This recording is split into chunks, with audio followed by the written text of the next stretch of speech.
Nope. Come on, I just want my background noise.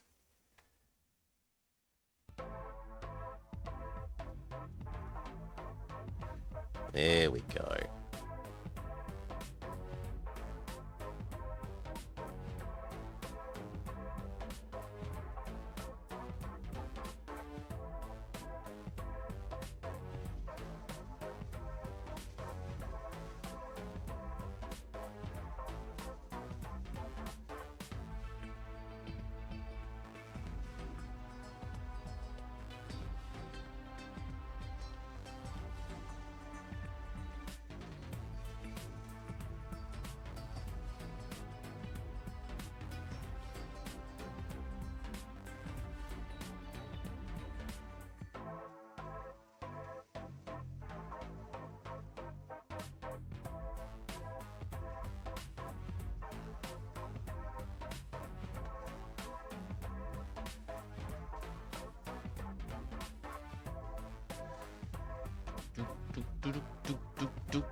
Do do do do do do do do do do do do.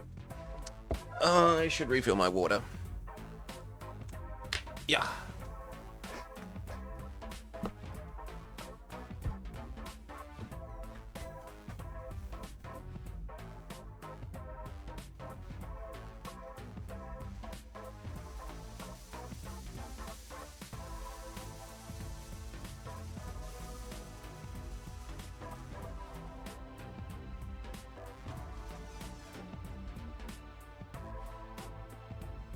Okay.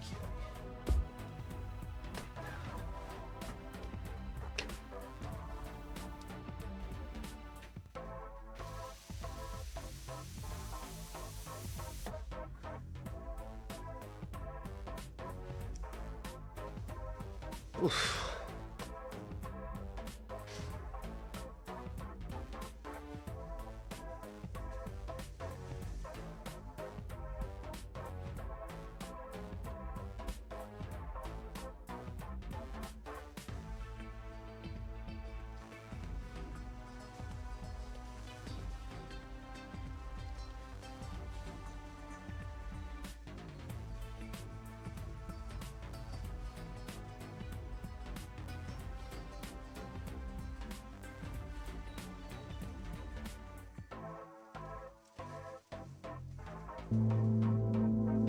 All right, let's get to our book walking. Yeah, violently red doesn't like my green screen.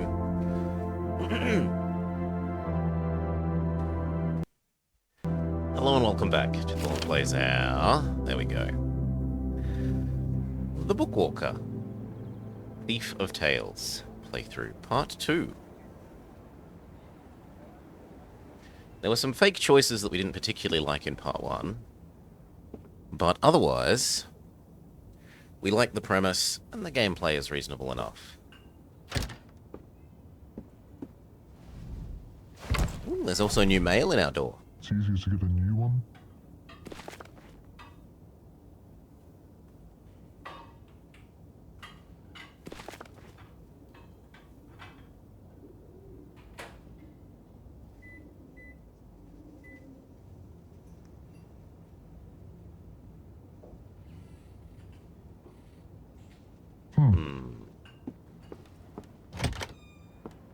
We have our bathroom.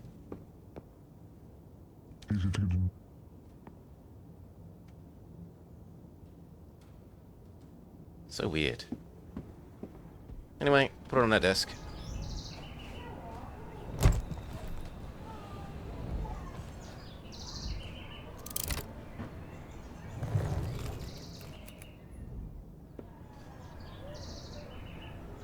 The Cornelius Paradox.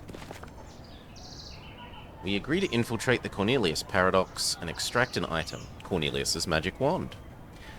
The client agrees to pay the negotiated sum upon fulfillment.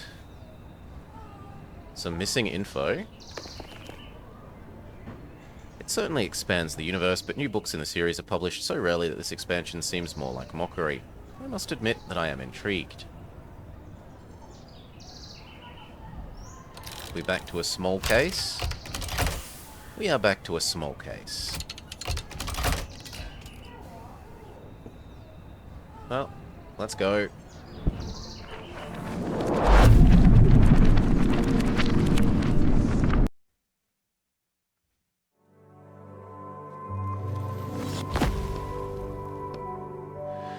I don't think the lady over there noticed me, but this guy definitely saw me land.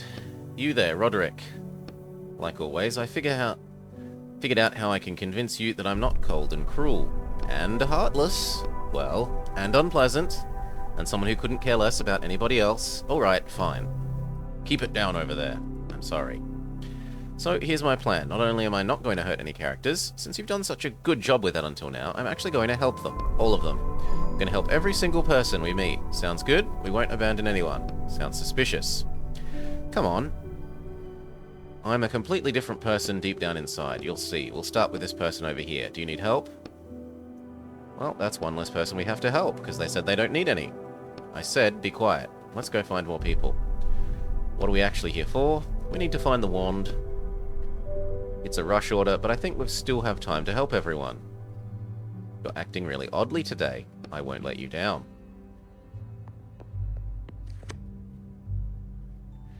Who are you? What do you want? Is there anything I can help you with? You don't draw their attention away from the TV. I'm helping everyone today. Isn't that nice? Who are you and why are we here? I have urgent business with the headmaster. I have not made an appointment with him.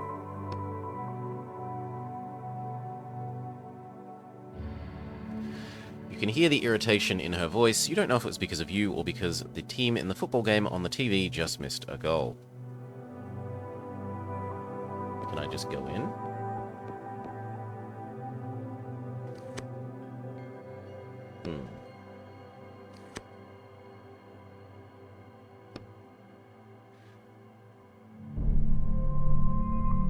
Do you know how to get inside? I'm scheduled in already. You may have to sign up for an appointment. What are you doing here? Waiting for my classroom to be free. What do you teach? Programming. Some kind of magic. It's not. It's hard to explain. Okay. Message board. School jobs posting. Well, let's check out the motto. Uniting our differences and overcoming challenges.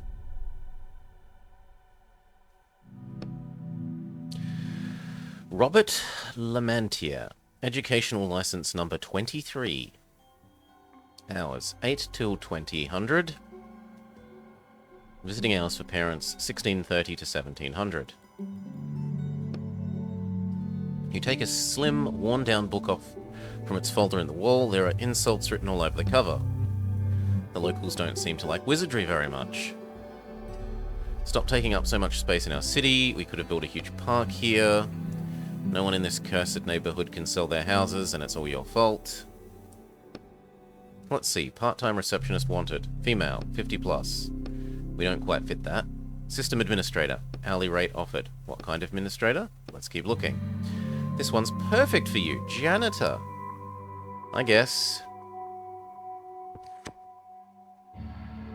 Sure. Yes, we've been looking. Receptionist rolls her eyes, but finally looks away from the TV and turns to face you for the first time. Why are you all wrapped up like that? Is that paper on your face? I was in an accident. I'm very sorry. She isn't sorry. She opens the desk drawer and with a sigh pulls out a stack of pink, yellow and green forms that puff out a cloud of dust as she drops them onto the desk. Is this going to take long? Name? Etienne. Any allergies to cleaning products? I thought you were a wizards. Answer the question. No allergies. Excellent, you're hired. Just like that. Here's a bucket and rag. To the right of me, you'll find the entrance to the library. Wipe the dust from all the bookshelves, then come back here. What about the cleaning products? We're fresh out. I'll get it done. Seems easy enough.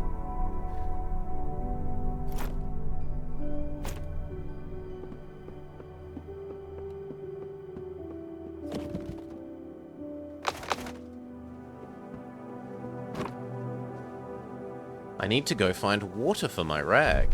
Okay.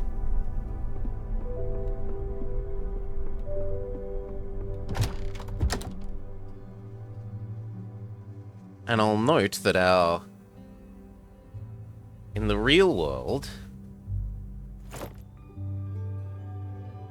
I wonder if my bucket comes with me to the real world. Because we had just gotten access to our toilet room. So we might be able to...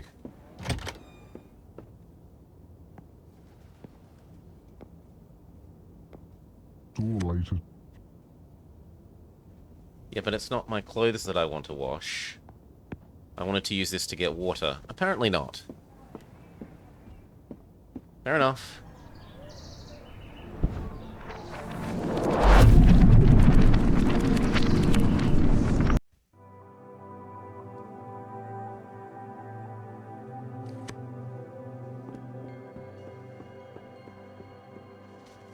Well, then let's try the in-game restroom.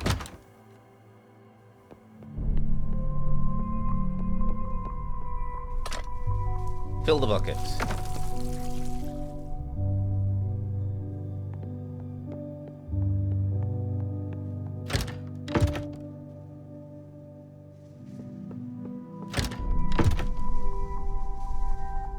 Okay, let's try this again. This time with water.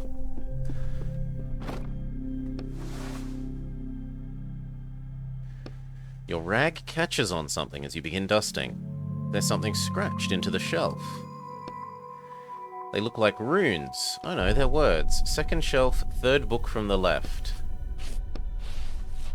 Okay, the bookshelf is done. Let's get started on the next one.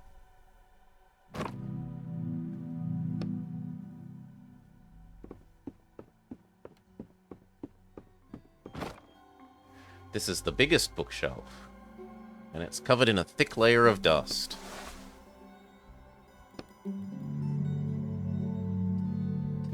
You come to rest. Your eyes come to rest as they begin wandering while you do your work on an old-looking folder. The Baratus Guild. There's nothing but dull documents in the folder and nothing catches your eye. Then you find a handwritten letter. Dear Maricus, I'm asking you to please accept another guild into your ranks. I know you'll protest, but I'm unwilling to discuss that. I assume you've read the report. However, there is a religious aspect to it that I left out because I wanted to tell you about that off the record. They use wizards solely for military purposes. According to their beliefs, wizards must use their powers to destroy the armies of the enemy, which of course in this day and age is quite difficult. But all I'm asking you to do is pay attention to each of these students, because once they finish their studies, they'll be going straight to the battlefield. You keep cleaning in silence. And now this bookshelf is clean.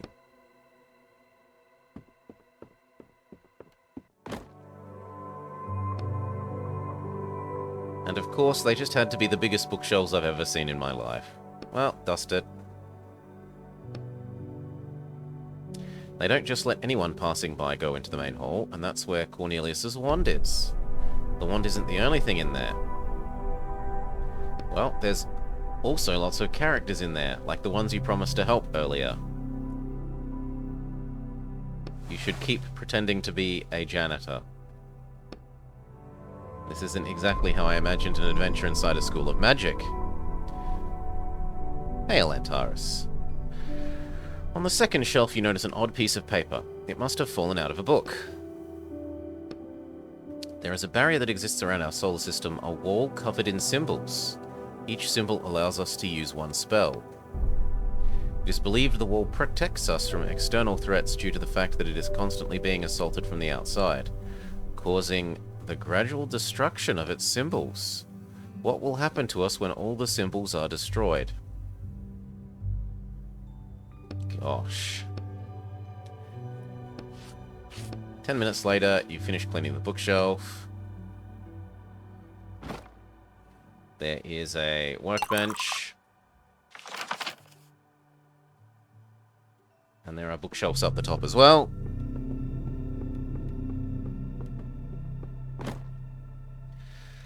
It looks like they forgot to put these books up for sale. Maybe there's something interesting. What about the one that we read about on the other... Ho ho, a secret door.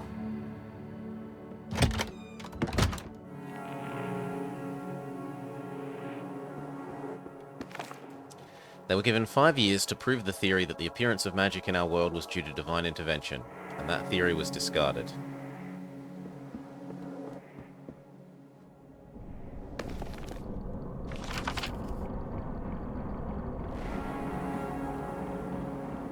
How is a raven like a writing desk?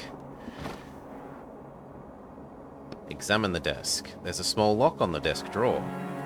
There must be something valuable inside. Let's try and open it. We need some pliers. Fair enough.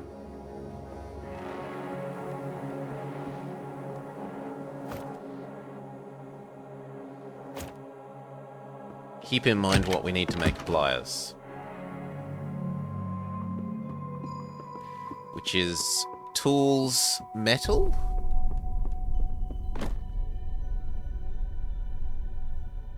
Tools, metal, rags.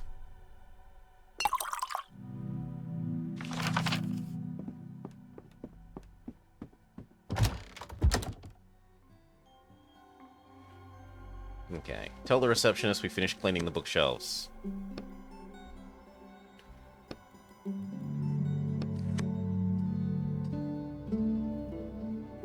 Not bad at all. Happy to help you. Get going now. You have new tasks. No time for that. Go straight to the headmaster. There was a spill in his office that needs cleaning up. Straight down the hall, then go to the right. I've unlocked the door for you.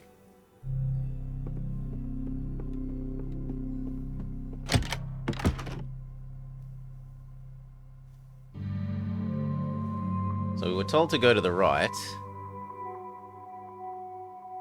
There's a missing portrait.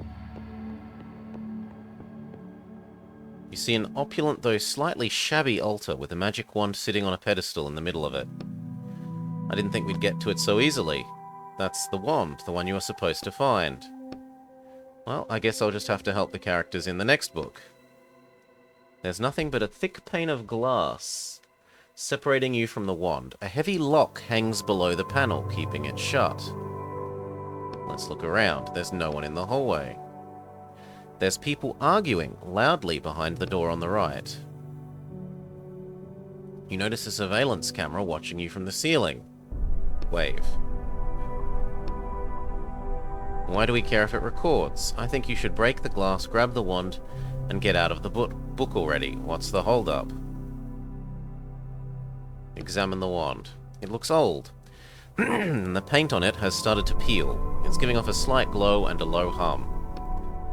I've never seen a lock like this before. The hole looks more like a spiral. I don't think a lockpick will work. Just break the glass. I don't want to make a lot of noise. You're being so cautious today. Are you our new janitor? You see a middle-aged man in the doorway. Yes, I'm the janitor. Come into my office. Come on, smash the case. Okay. That wand is just so gorgeous. But I said smash the case. Another fake choice. Come in, come in. An old man who is also in the office nods briefly at you. You found us through the job posting. I've always dreamed of working in a magic school. But you don't look like an ordinary person either. No offense. There are some stains to clear up here. Our headmaster spilled a potion. I only spilled it because you distracted me. Don't pretend it was my fault. That doesn't matter. Please clean it up. What kind of potion? A magic retention potion. I don't want to lose everything my ancestors passed down to me. I see. It's just herbal Beloza tea.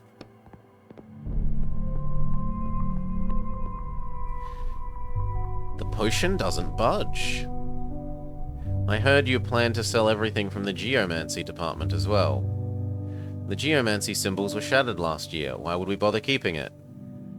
Why, indeed, it's our history. Let history stay in the past. The stain is gone, you can start on the next one.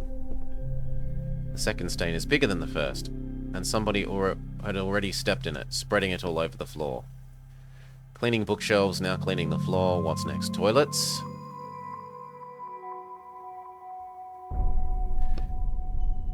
The wand you have in the hall is interesting. The old man starts breathing in an angry way. Indeed, enjoy it while it's here. What do you mean, while it's here? The headmaster tenses up. It seems like he's about to make a painful decision. Oh yes, by the way, I wanted to warn you. We found a buyer for the wand.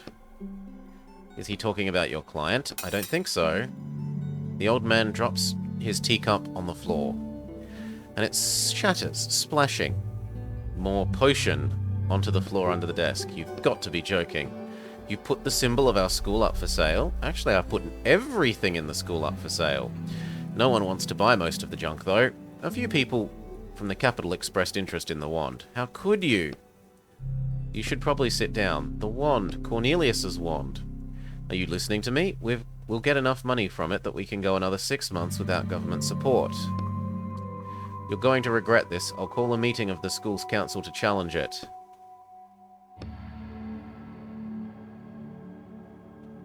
He's going to take the wand. We need to stop him. He's gone crazy. He like that about 10 times this week. Besides, only I have the key to the case. While you're busy with the conversation, you seem to have finished wiping up all the stains. I'm done here. Can I go? Yes, thank you. What's going on out there? Let me see. Tools. Now we just need metal bits, and we can make those pliers. There's metal bits. No, actually we needed something else. What was the third thing? Rags? We're 2/3 of the way to. Oh no. What's going on? A crowd of people has gathered in the hall. They're whispering amongst themselves.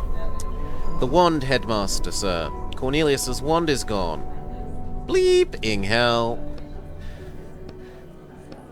Damn it, the client asked me not to lose track of it. I told you. Everyone looks at you not speaking. Alright then. Who saw it last? I think it was you. You left the office and then you must have walked right past it. It was here at the time. Well, that's if we can take your word for it. Do you have any reason not to believe me? I do, especially when it comes to theft of school property. Do you think I don't know about your secret stash under the library? The only one stealing here is you, giving away our heritage. Just admit you stole it and put it back where it belongs. I didn't touch it. Well, we'll see if that's true by looking at the camera. Total lockdown of the school for now. No one goes in or out. All the teachers present, and you as well. Ma'am. And you too. Definitely not you. All of you, search for the wand. Yes, sir. Sure, I'll say yes, sir, as well. Everyone get to it. I'm going to check the surveillance camera footage. I'll be in my office. If you so much as try to leave the school, I'll have the police after you. The crowd disperses. What do we do? We're going to find the wand.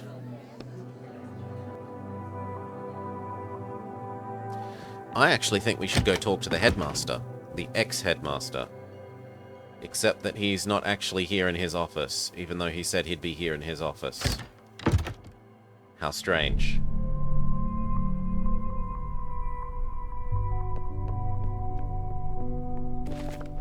You see a portrait of a man with bandaged hands, or what's left of his mangled wrists. How awful. One of the old headmasters. Back in the day, wizards didn't wield wands. They held the spells in their hands to cast them like real men, which of course didn't protect them from the consequences of a spell going wrong.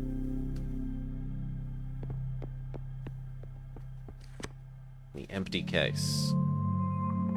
And what about the main hall?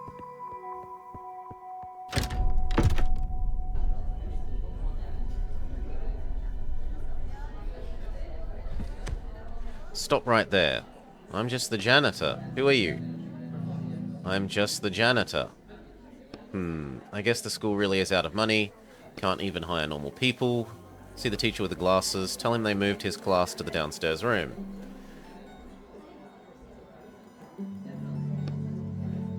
The students appear to be getting ready for some sort of prank.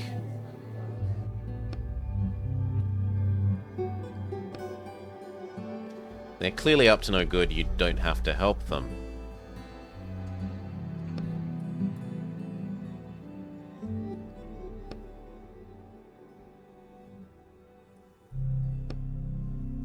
I'll think about it.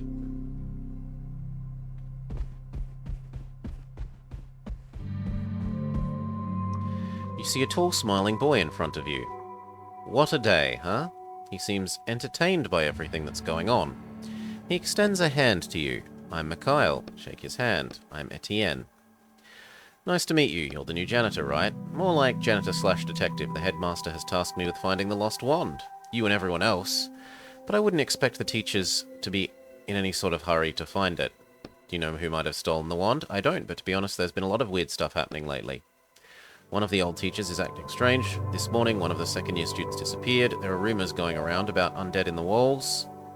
All kinds of stuff. Did he say undead? Tell me more. Tell me about the missing student. Hold on, I never said I suspected anyone of stealing the wand. He rubs his chin thoughtfully. You're probably right, though. When there's no good leads, you have to look into everyone. Who did you ask me about? The missing student? It's probably nothing. Just some bad student no one can find. I think he probably ran away. It happens every semester. Why's that? Well, this school of magic isn't as prestigious nowadays. We could be studying to be lawyers or go to military school instead. Where do you think I should look? I don't know, but I saw the receptionist putting up flyers. You could ask her. Undead in the walls? It's just a school legend. But now that I think about it, people have been talking about them a lot lately. You should ask the students in the dorms, they might know more. And what about the teacher? I haven't seen that teacher in a long time myself, but they say he stopped showing up for his lectures and spends most of his time hiding in abandoned classrooms. Sounds suspicious. He has a daughter, who usually works down in the lab. She might be able to tell you more. Thank you, I'll check it out. And I don't know anything else. Nothing else, thank you. Goodbye.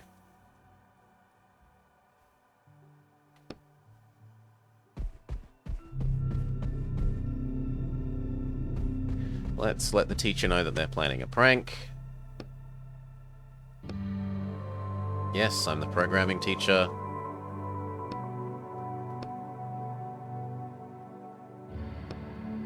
You definitely shouldn't go to the basement.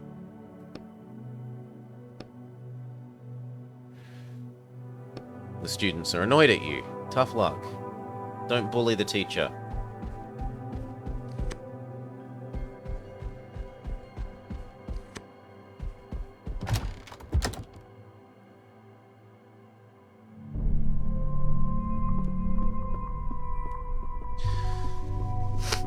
Little shits, yeah. Candy. Well, they deserve their candy to be stolen for trying to bully the teacher.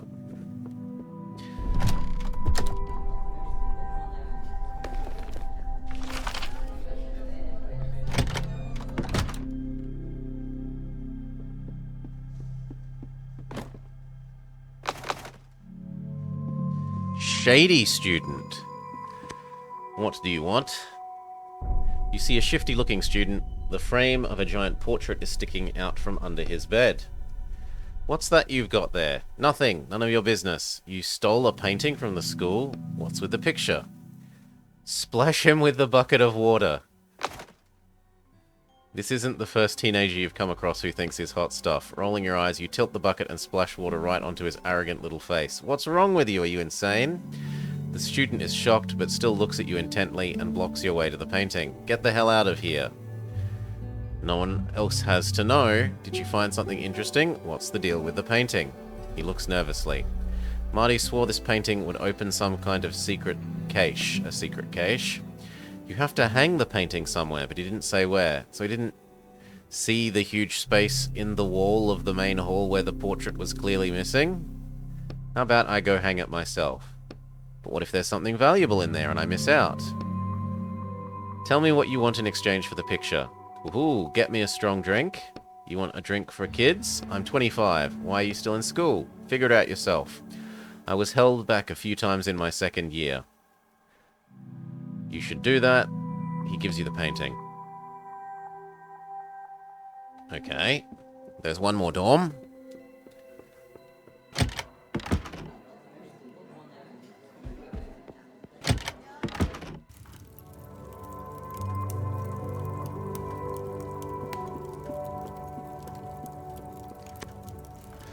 The heat from the fireplace assaults your face. Examine the fireplace, an ordinary fireplace. Above it you see a symbol that looks like a lion. I wonder what it means. There's a girl, shrinking back into her bed. Your appearance seems to frighten her. Be unafraid. I'm just the new janitor. I look this way because I never ate my porridge as a child. Ask about the undead in the walls. There are no friends in the walls. She whirls around to look at the fireplace. Friends? Why did you look at the fireplace? Is there something there? She shakes her head. There's definitely something there. We should check it out. But we just looked at the fireplace, and all there was a symbol of a lion. Look inside. The papers on your head start to curl up from the heat, and the sparks are flying dangerously close to you, but you cannot see anything beyond the bright flames. You can't make out anything through the bright flames, but you suddenly hear far-off voices. What's this? How did they get here? There's someone there. Can you hear me? All you hear is the pop and crackle of unburnt wood. I don't know how, but we need to get inside. I need to refill my water bucket, I assume. And then we can use the water to put out the fire and then go through the fireplace. That seems reasonable.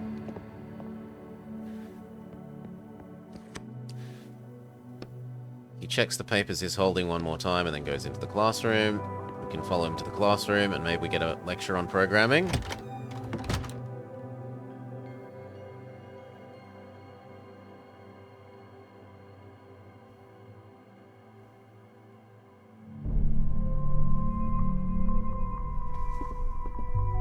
Are you here for the lecture too?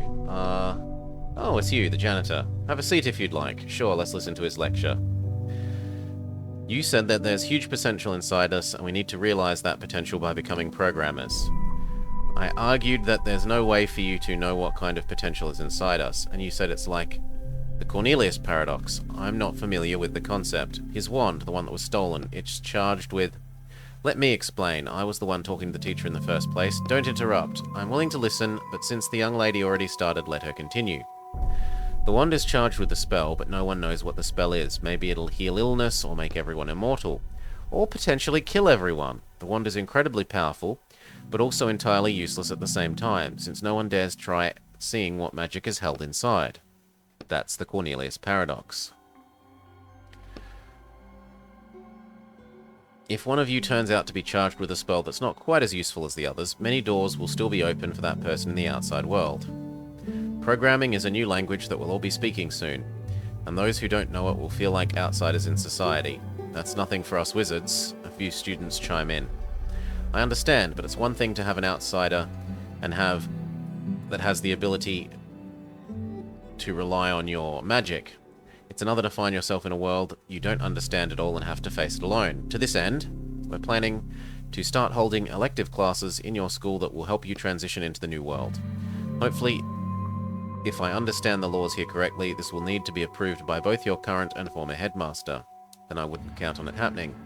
The last headmaster doesn't really respect technology. I've met with him. The new city administration plans to reduce the power held by School of Magic headmasters. I don't think he'll be a problem. That's all I have for you right now. I'll see you as soon as in the first of our transitionary classes.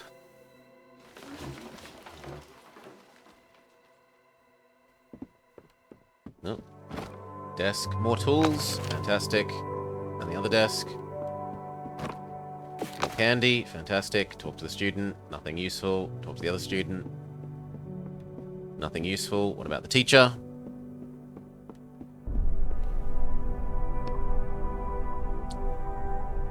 Did you steal the wand? You hate wizards, you showed up at the school and the wand went missing.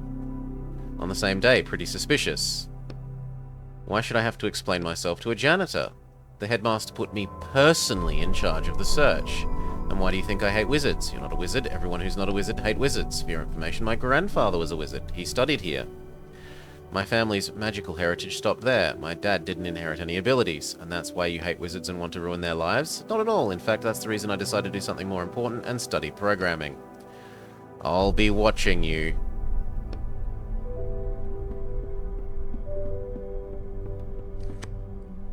It's locked. Yeah, I got plenty of ink. Use ink in dialogues 5 times. Plot twist achievement unlocked.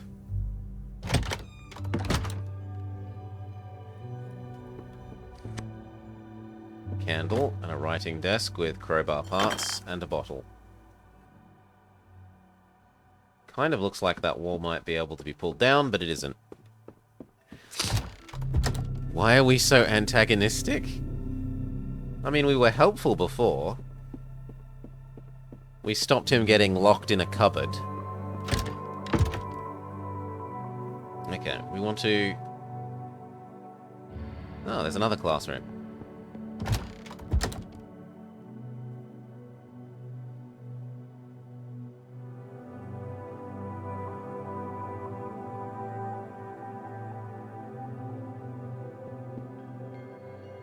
Excuse me, the teacher peers at your ID badge. No one called for the janitor. Silently sit down at a desk. I'll keep my face blank. Fine, we will continue. Time to check out your homework. Mirushi. Yes. List the great wizards of the Bronze Era. Dori Mori, Rebus Nemus, Chedis Medis. Excellent. Fortunately, the popularity of those names passed along with the Bronze Era itself. What is meant by the Bronze Era? The period after the first signs came to fruition. The first through 7th generation of wizards. The period when wizards had immense power but only knew a handful of spells that all that they deciphered from the wall. Very good. Oh no, I agree that we were sort of unreasonably, suddenly very antagonistic of him. Like, what have you done with the wand? Where's the wand? Give us the wand. Keep listening. And the most significant events of those years, Royana, the creation of the Great Canal, the 40-kilometer wide river canal that separates the left and right sides of New Riverland. That's quite a big river. Dori Mori created it with splitting magic, which sign is now shattered. At these words, everyone in the classroom, including their teacher, nods their heads briefly and respectfully. Next, we have the Silver Era, or the Night of Bright Nights. Linard, let's keep listening. That's when wizards attempted to seize power. First was Royal 3, then there was the second attempt by Volox IV, who was successful and stayed in power for 3 years. The light-haired boy recites the words quickly and automatically. And you can also tell us about the Golden Era, please. That was the period when the relationship between wizards and ordinary people started to be regulated, when Magic Clinic, Baratus's combat magic institutes, and other magic institutions, including our school, were built. I'm glad I didn't need to pull the answers out of you word by word this time. That's all for today. We're going to sit here all day? Okay, we'll move on. And then everyone leaves. There's a workbench. We can make those pliers. No, we can't, because we still need rags.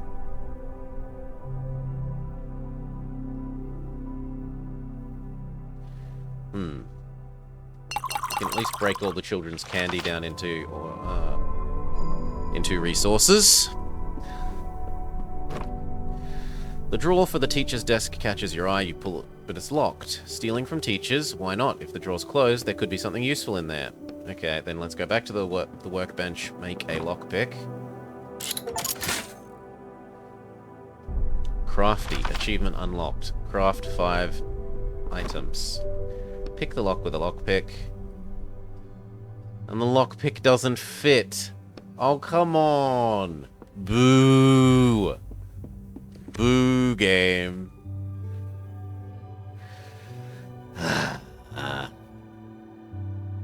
Boo. There we go. Well, what about the door here? This door's also locked and we can't use a lockpick. What use is the lockpick? Grumble, grumble, grumble, grumble.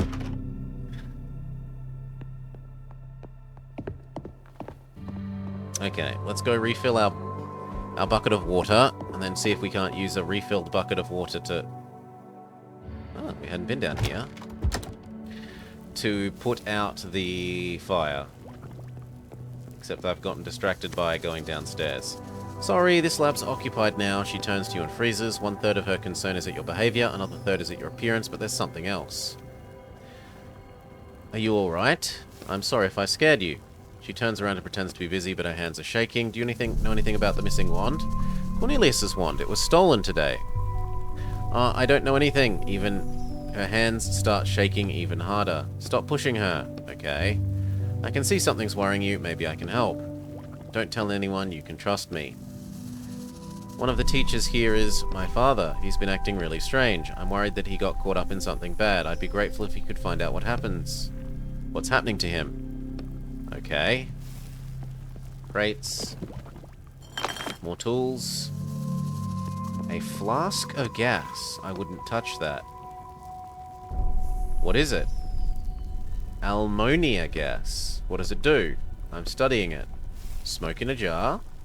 It's quite unique. It's the only cyanogen gas. What kind of gas? Gas that originates from signs. On the wall, covered in symbols that create spells. Well, not covered so much now. They allowed us to create fireballs and lightning bolts, all the party tricks that wizards are so interested in. And boring, strange ammonia gas. Practically no one studies it. Well, gas is gas. What's so special about it? The fact that it turns people into dull students? No, into the undead. Their skin gets covered in something charred-looking and black. Oh my gosh. They're overcome by mysterious and highly contagious disease. According to my calculations, it might even start an epidemic. And therefore, I'm petitioning for use of the ammonia sign to be forbidden, just like the signs that have been shattered already. How did you get this, then? Haven't you heard enough reasons not to touch the jar? Yes.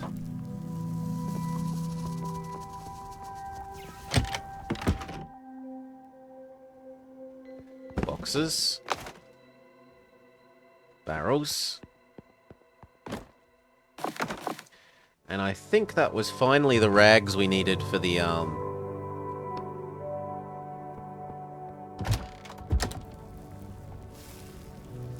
we needed to make the, yes, the pliers.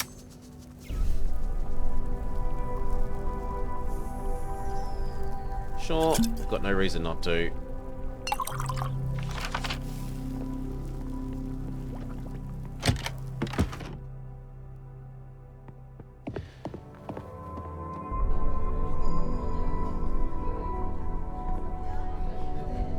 Go refill our water bucket and then try putting out the fire.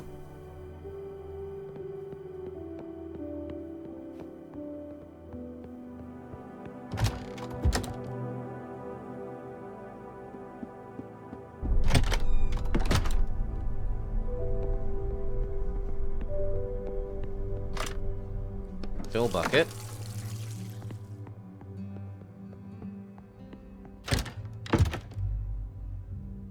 We've got the pliers, so we can check the secret passage thing and see if we can open that desk.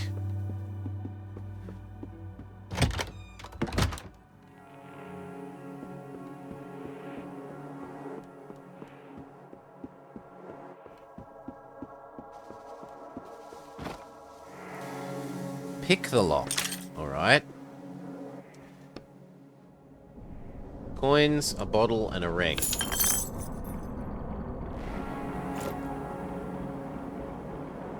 Dang. Not the wand, though.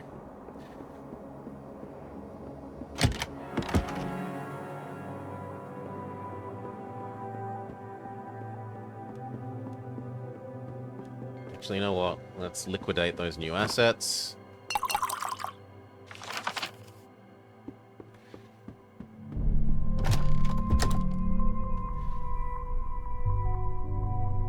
So now that we have bucket with water, we were going to... Well, we've got two things to do. We've got... Put the painting up where the painting supposedly goes.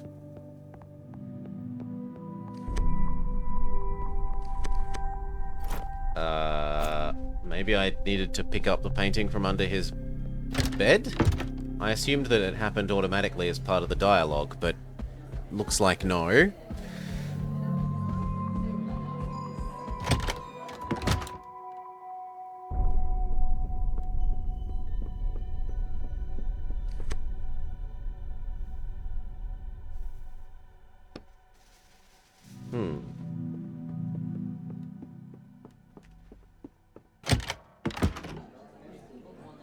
No, he wanted to trade for it. Fair enough.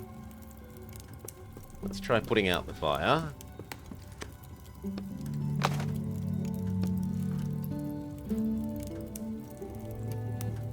The flames don't go out. Is it a gas fireplace? There's something fishy about it. There's a spell on it. You can't put it out with water. What could I use?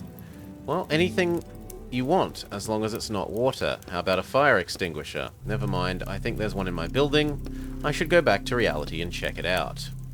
So let's teleport back into the real world.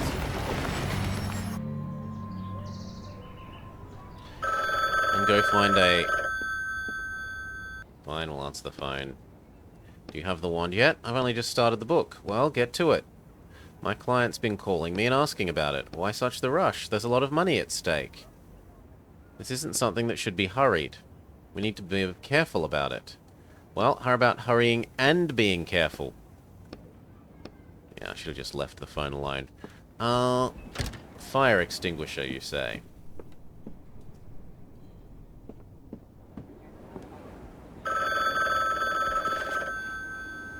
Ah, we have new upgrades.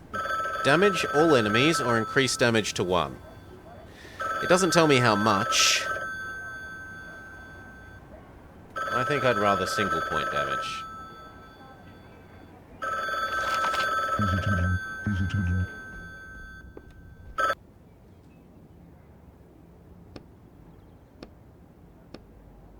I'm calling from the Writers Police Department.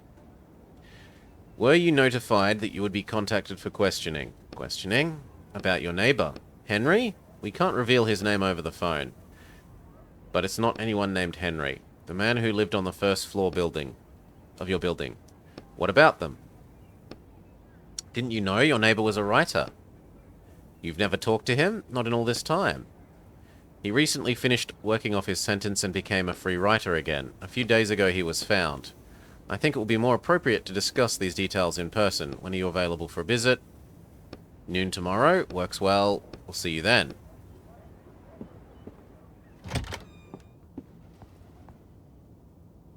No fire extinguisher in our bathroom.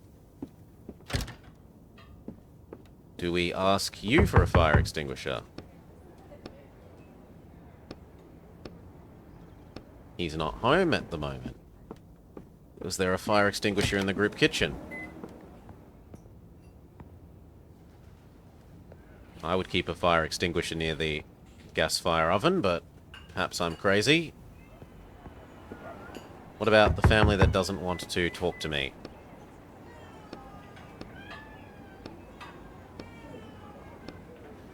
They pretend they can't hear us.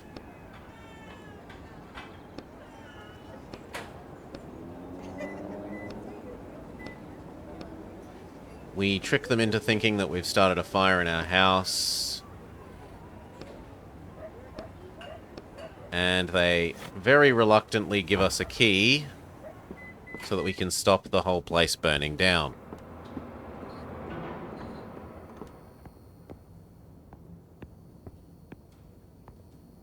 Ooh, police.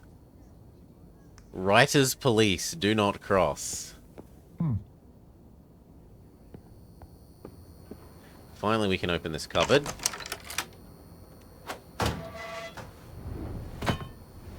Fire extinguisher get.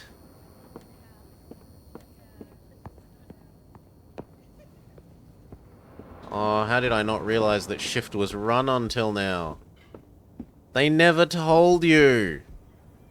And I've been walking everywhere like a chump. I just instinctively went to press shift then to run, and it let me.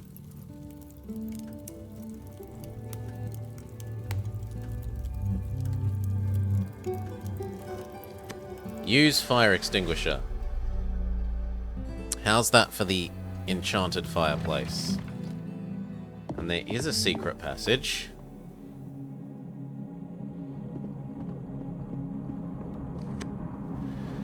A group of girls stands by the way, which is blocked off with stones. Their hands and robes are dirty and dusty, as if they were trying to clean it. What are you doing in here? Quiet, one of them whispers. How did you get in here? Shut up. You hear a noise behind you. You turn and see 4 dark silhouettes that are twitching unnaturally in the semi-darkness. Great, they've heard you. Now we have to fight. Are those undead? Yes. Stand back. I'll deal with them. What a combat-ready janitor we have. We'll take it from here. We're combat wizards. I heard something about you, but let me try and deal with them first. Fight. Mortal Kombat. Do do do do do do do do do do do do. Let's kill you. So you're going to attack this turn.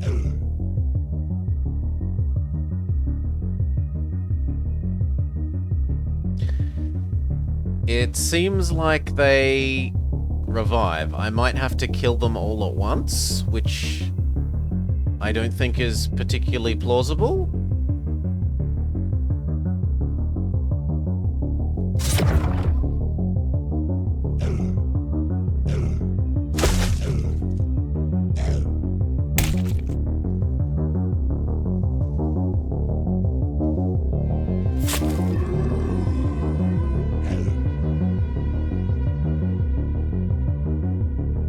Yeah, they appear to keep getting up, and there's no obvious, like, runaway.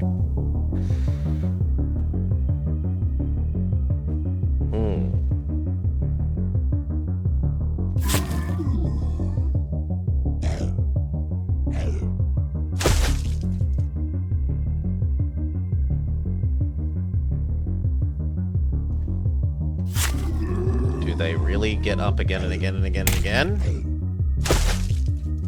Because if so, this feels like a forced loss. Yeah, this just feels like a forced loss, so let's just hurry up and die.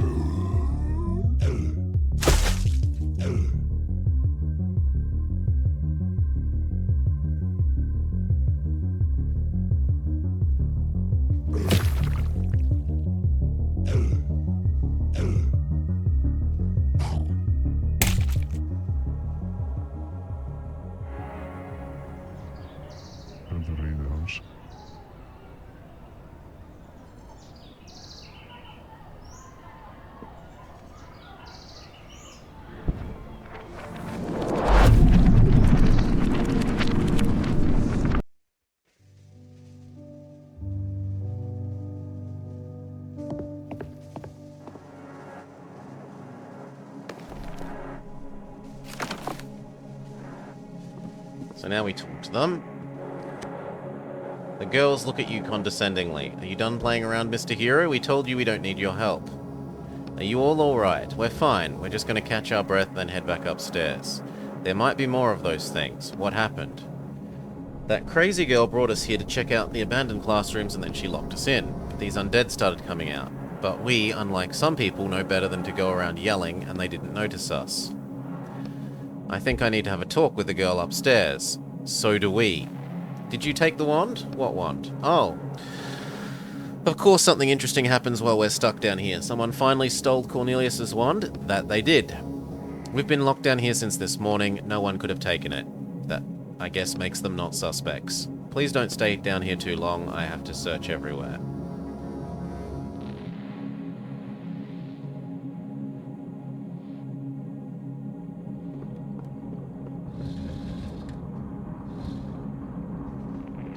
Reveal the chest. Pick the lock. You open the lock with a pick. And we get some goodies that we could liquidate. Which in no... well, it kind of makes up for getting beaten up a bit. Why did you lock the other people down there? She burst into tears. I just wanted to feed my friends. Feed? Your friends? Did I hear that right? She wanted to feed the other girls to the undead? I found them in an abandoned dorm, and they didn't do anything bad to me. I just wanted to do something to help them. Help. Hold a second. These definitely aren't the characters we should be helping now. Did you use the wand to raise the dead? What wand? What wand are you talking about? Cornelius' wand. Another student that doesn't even know anything about her own school. Let's keep looking. I'm sure the girl will be found. What happened to the girls downstairs? Tell the truth. They're alive and angry. If I were you, I would hide. She doesn't answer.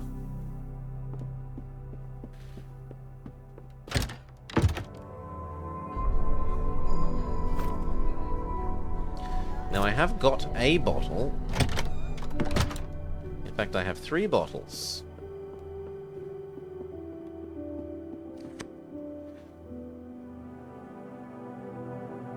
But it looks like it needs to be a bottle of wine, not just a bottle, an empty bottle.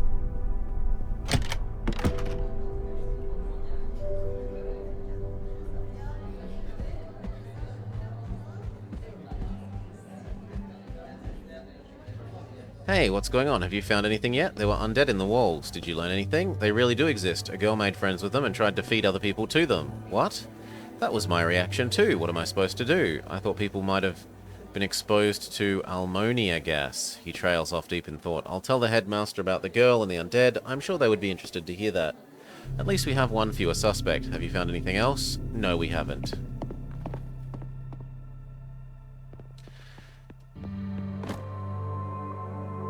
We need a key to the cellar.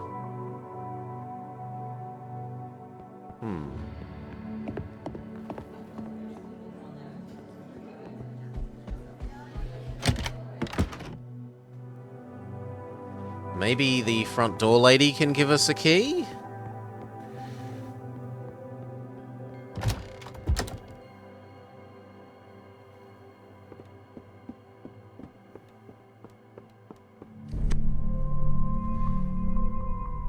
The headmaster has tasked me with finding the wand. Have you seen anything suspicious? A janitor that keeps poking his head into things that he shouldn't. Do you know anything about the missing student? What is his name? Menduus? Ziblik. They don't have last names. What does he look like? An ordinary student.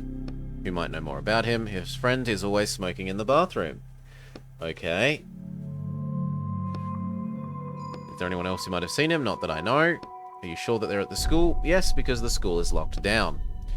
I don't have any more questions. Go away.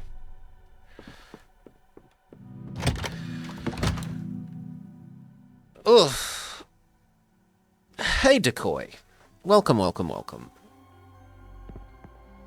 Several students are smoking in the toilet stall. You lean against the wall to eavesdrop on their conversation. Apollo is such a traitor.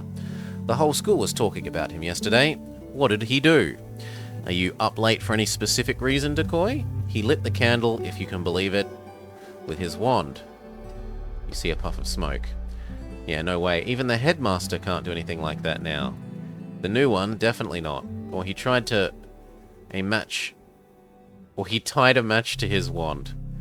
Probably the more likely thing. Just like Menduus did, remember? Where did he go anyway? He was in the infirmary last I saw, all cozy under a blanket. I bet he got the hell out of here like he planned. Haven't seen him since the morning. I thought he was all talk, but I guess not. You met an old friend you haven't seen for a while for a few drinks? Sounds lovely. A hiss of cigarette butts being put out marks the end of the conversation. The voices fall silent and open the door. You press yourself against the wall and hope they don't notice you. Maybe Menduus took the wand. Hopefully he hasn't gotten far yet. We can refill our bucket of water again. Yeah, it's okay. I don't mind the, like, point-and-click moon logic-y kind of stuff. Most of it is fairly sensible. But there are fairly frequently in the story times where it gives you a choice, and if you pick the wrong one, it's just like, no, you do the other thing anyway. And I'm kinda... Just don't do that to your players. Don't give them a fake choice.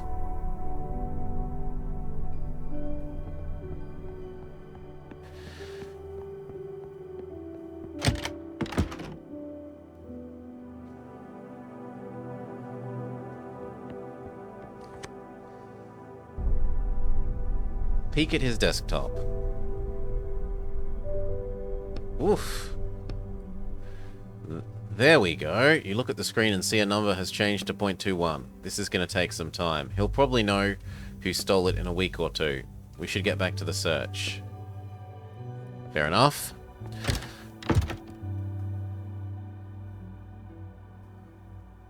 But I feel a bit bamboozled.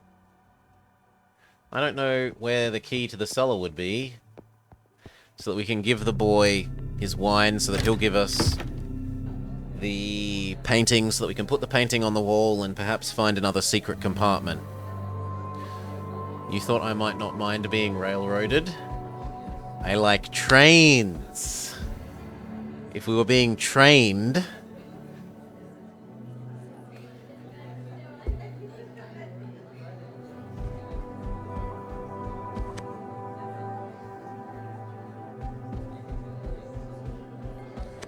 On the plus side, it does have a nice system for I'm stuck, like this. One of the characters stole a wand before we could, but who? Perhaps the runaway student. If he's not in the school, where can he be? It turns out my neighbor was a writer. The one who lent you the sledgehammer? No, the one who lived on the first floor. What made you remember him? Did you invite him over? I got a call from the police. They said something has happened to him and they want to ask me some questions. Hopefully it's just a formality and nothing serious has happened. I certainly hope so. What should I do next? What about the shady teacher? Maybe we should check the second floor. We've already talked to him.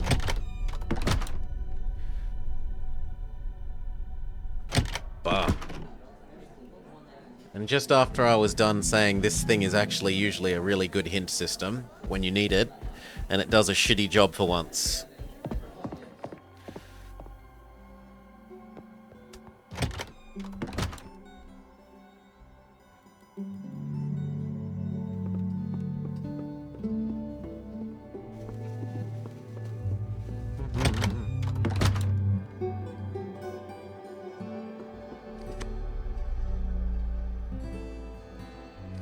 I don't have anything to light the candle.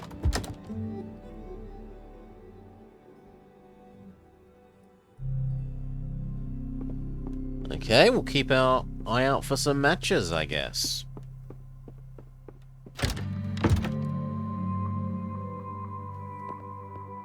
Ooh, bulletin board. No. A hunched man in a teacher's uniform stands motionless by the door. Are you alright? Hello? As soon as you touch the man's shoulders, he pushes you away and quickly hides behind the door. How rude.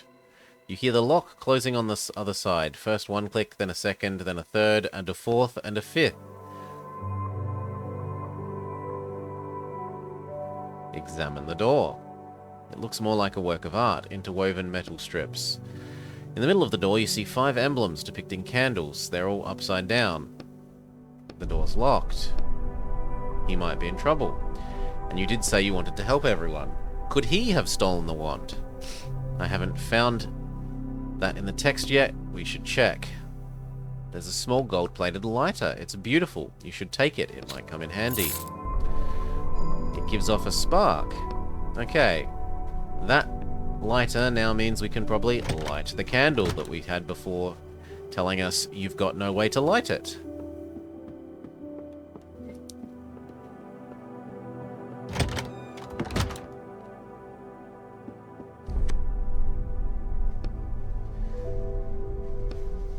Light it.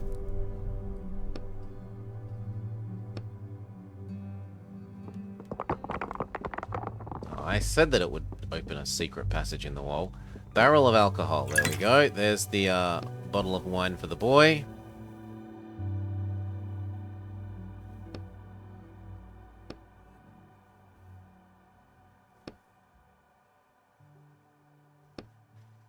We can't eat and drink inside books and then avoid having to pay for things in the real world. We get some lore building. Let's go talk with the boy and get the painting and put the painting on the wall and see if it opens up a secret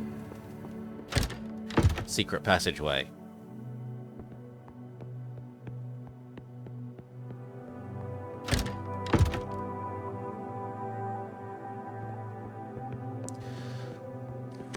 Hello.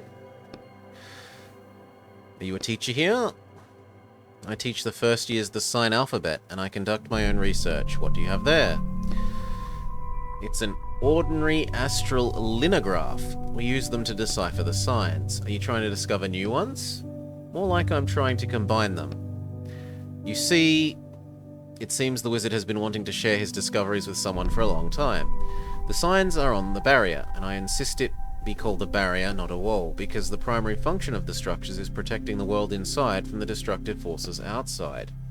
Some kind of creature is trying to break down the barrier of symbols and supposedly bring an end to all life inside. All 9 planets will perish, including our own. So, I believe that all the symbols on the barrier are a kind of message, and it may be an answer to how we can stop the destruction. Our goal is to decipher this message, and not just use its power letter by letter as we currently do. And you're the first one who's realized this? That the barrier might be words? No, there was also Cornelius. But I think most wizards are too busy studying what the symbols can give us right now, rather than the long-term effects. Did you just say Cornelius? I'm looking for his wand. Have you heard about its disappearance? Yes. He was the last wizard I can remember who was interested in the meaning of the symbols. But I was never able to find his work, and his wand itself has no inherent value. Yes, I've heard of the paradox. And what have you managed to find out? First, that the radius of the barrier available to us is not all that big. We only see a small portion of the symbols. The sun alone blocks half our field of vision. All the symbols beyond -1 degree can't be viewed without going blind. It's possible that the creators of the barrier were expecting all 9 planets to work together to decipher the message.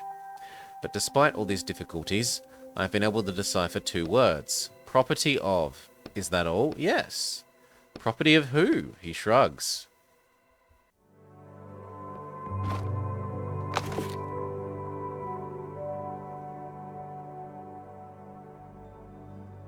Nope, that's all that's in this room. Is the cat-petting robot behind it all? We've killed 1 cat-petting robot.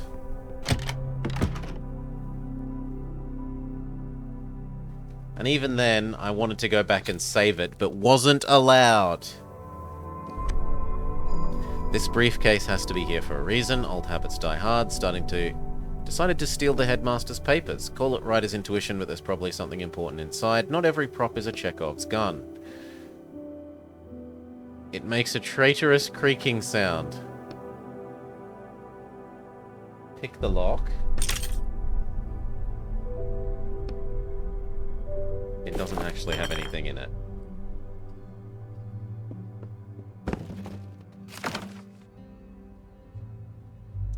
Let's talk to the old headmaster.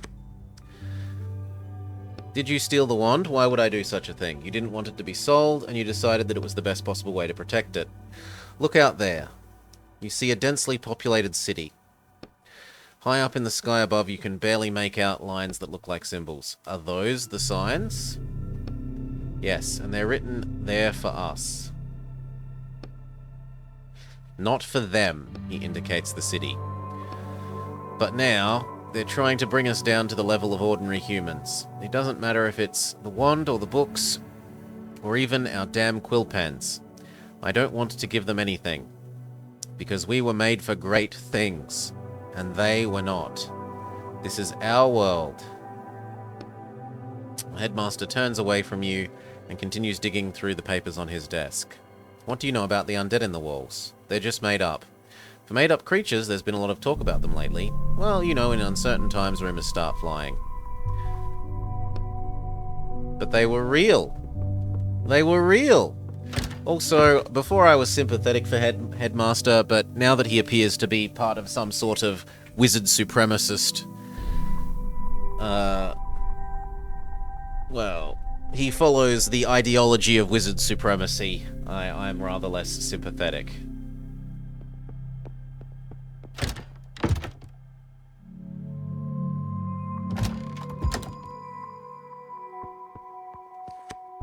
The door's locked, but now there are two candles. He's a bit of a jerk. Yeah, I thought he was being oppressed, and he probably is. But he's an oppressed wizard supremacist.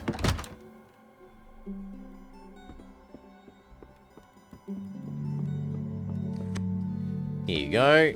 Took you long enough. What was it that you wanted? The painting. Oh, yes. He gives us the painting. Be careful with the wine. Now we can put the painting on the wall.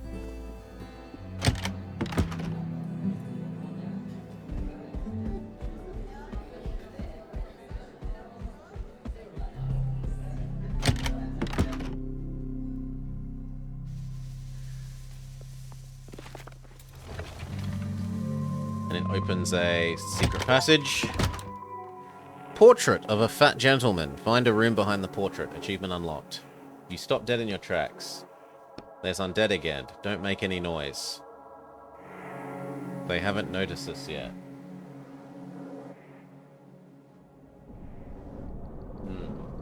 Walk away. What if we tell the girl that there are more undead?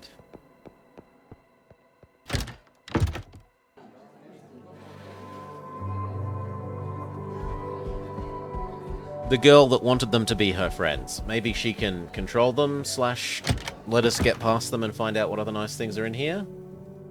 Except that the girl is gone now.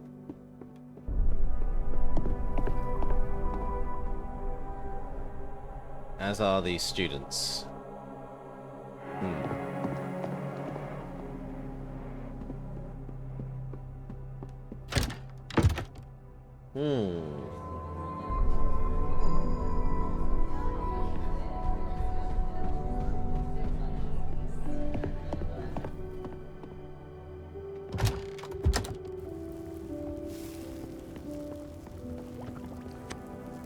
Do you know anything about the door with candles on it? It's an old sealing trick. Somewhere nearby there should be candles to light, but you need the lighter that belongs to whoever placed the seal. Like this one?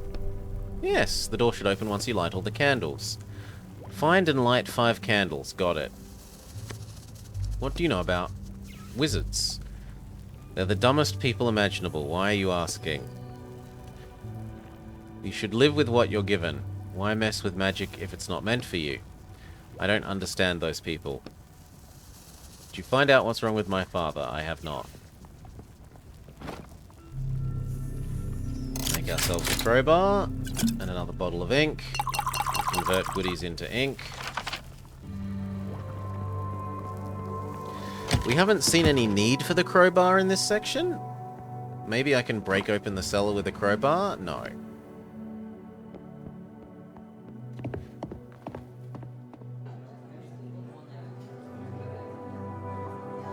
Well, I am bamboozled for what to do. What should I do? Ugh. The same thing. So he tells us to search for all the candles. At the risk of sounding like a wizard supremacist, isn't magic arguably made for wizards? A wizard supremacist sympathizer, eh, Antares?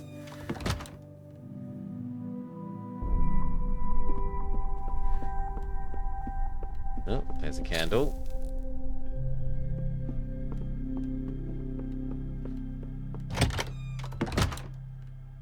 That was one. 2.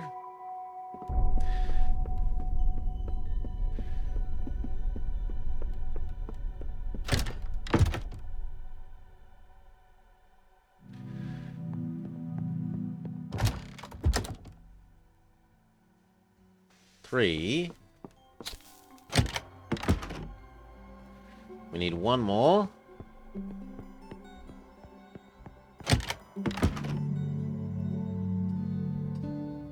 We've already done in the headmaster's room.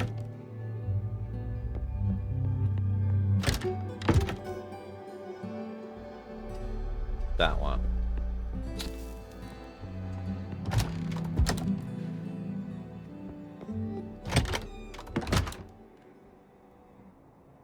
Secretive teacher. The man is on his knees amid scattered papers covered in different variations of the same symbol. That's a healing magic symbol. I knew right away that you were from the Inquisition. Do what you will with me, I no longer care. I tried everything. I tried shifting the coordinates of the symbol by the lowest possible degree. That's 3 years in a wizard jail. I tried using regeneration magic on the symbol. It was stupid, I admit. I have no idea what I hoped would happen. That's 1 year of community service. I even tried to buy a wand with a healing spell inside it, but you can't find them anymore. 2 years hard labor. The man raises his eyes to you and you see that his face is literally covered in strange, painful-looking cracks. I've never seen a disease like this. Were you a doctor? I believe so. The man notices your janitor ID badge and freezes. Wait a minute, you're not from the Inquisition. It's time to clean up, sir. He stares at you. Your daughter is worried about you. She asked me to check on you and see how you were. And judging by this, it's not great. Out of all the damned symbols out there, the one that was keeping me alive was shattered. Did you steal the wand? Why would I steal it? I don't know, maybe it would help you. What if there's healing magic inside it? Even if there was, one spell would only last me a week, and then the sickness would come back.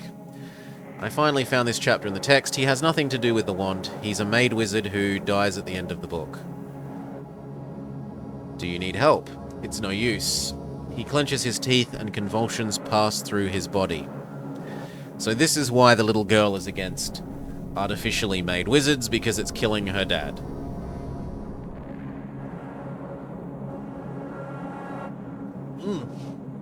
What should I tell your daughter? It's best if she doesn't see me like this. Tell her I left the school and nothing else.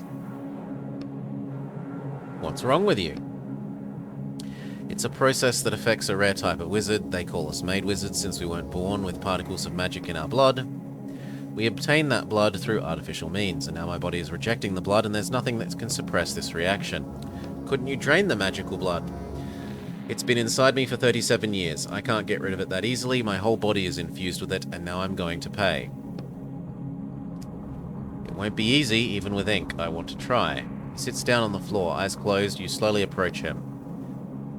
Give him some of our own blood.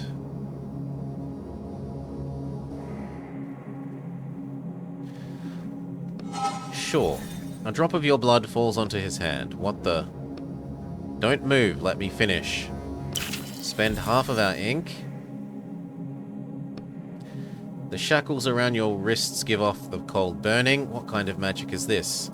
That's still not enough. He needs more. Are you sure it'll be alright? I hope so. This is getting expensive. You can feel all memory of this illness being wiped from the world. The cold from the shackles becomes unbearable, but you're finished. What did you do to me? It's not important. I hope you get better now. He's still staring at you, shocked, trying to understand what's going on. You notice the cracks starting to dissipate. Are you okay? I think so. You did the right thing. I hope so. I don't know what you did, but I feel different.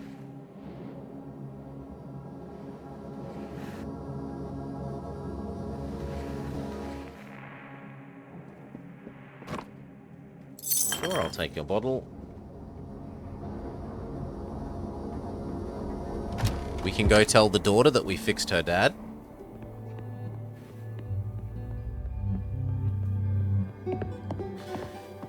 Your dad wanted us to lie to you. Coincidentally, I've cured him.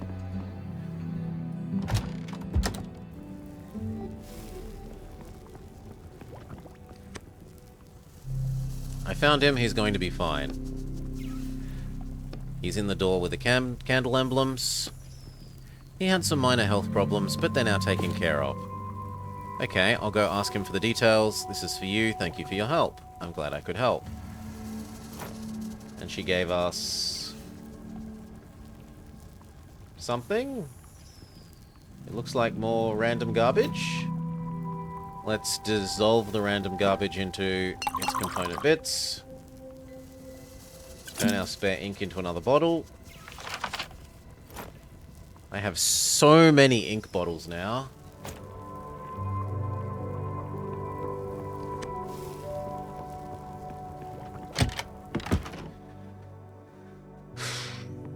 We still don't know how to get into the cellar.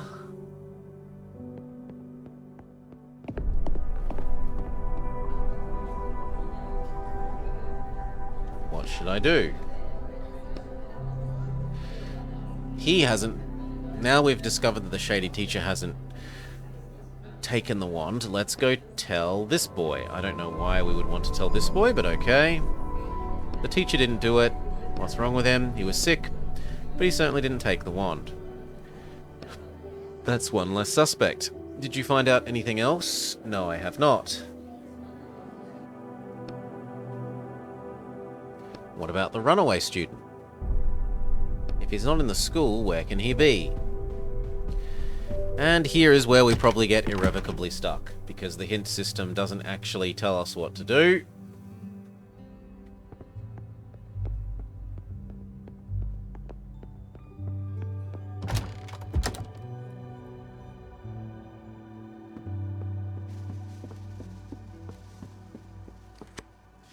I don't have time for you right now. I'm busy. I have questions about the missing student. No, I don't. Goodbye.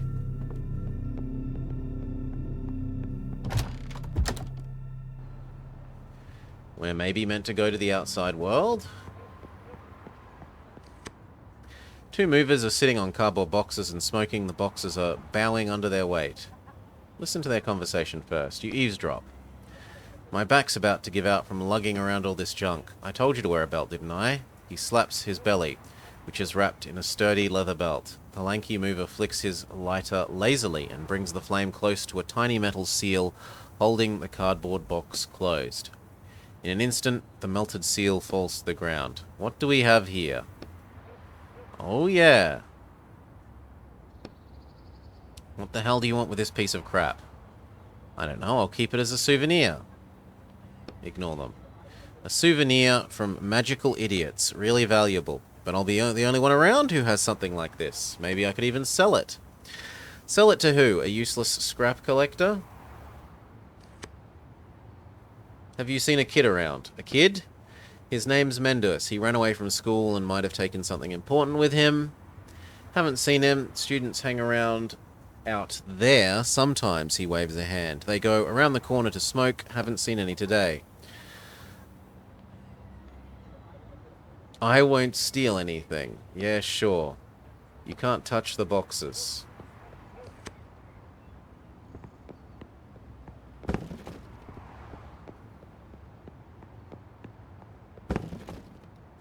A long row of boxes sit alongside the truck, waiting to be loaded. Examine them. They're just ordinary boxes. Look at that one.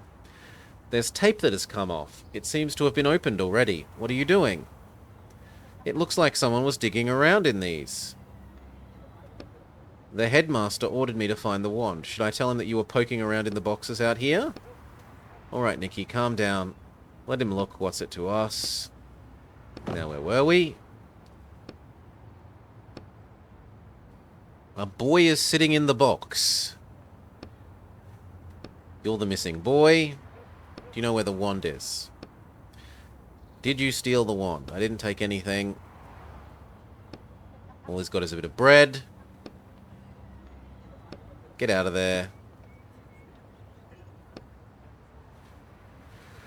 Leave me alone. Are you sure that you've thought this through?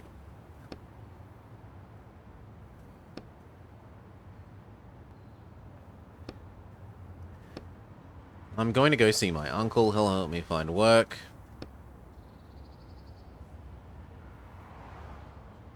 Since you don't have the wand, I don't care about the rest of this. One less mystery now. We definitely helped him, wouldn't you say? According to the plot, he ended up having a pretty good life outside the school.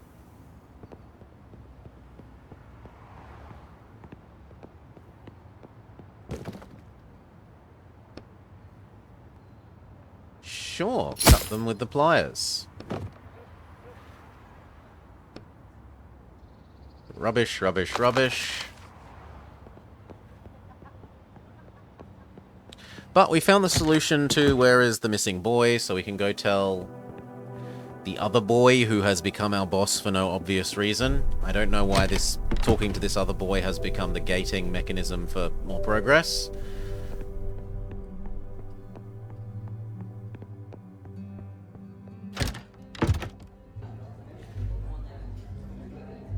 Oh, he's disappeared. He's not here anymore.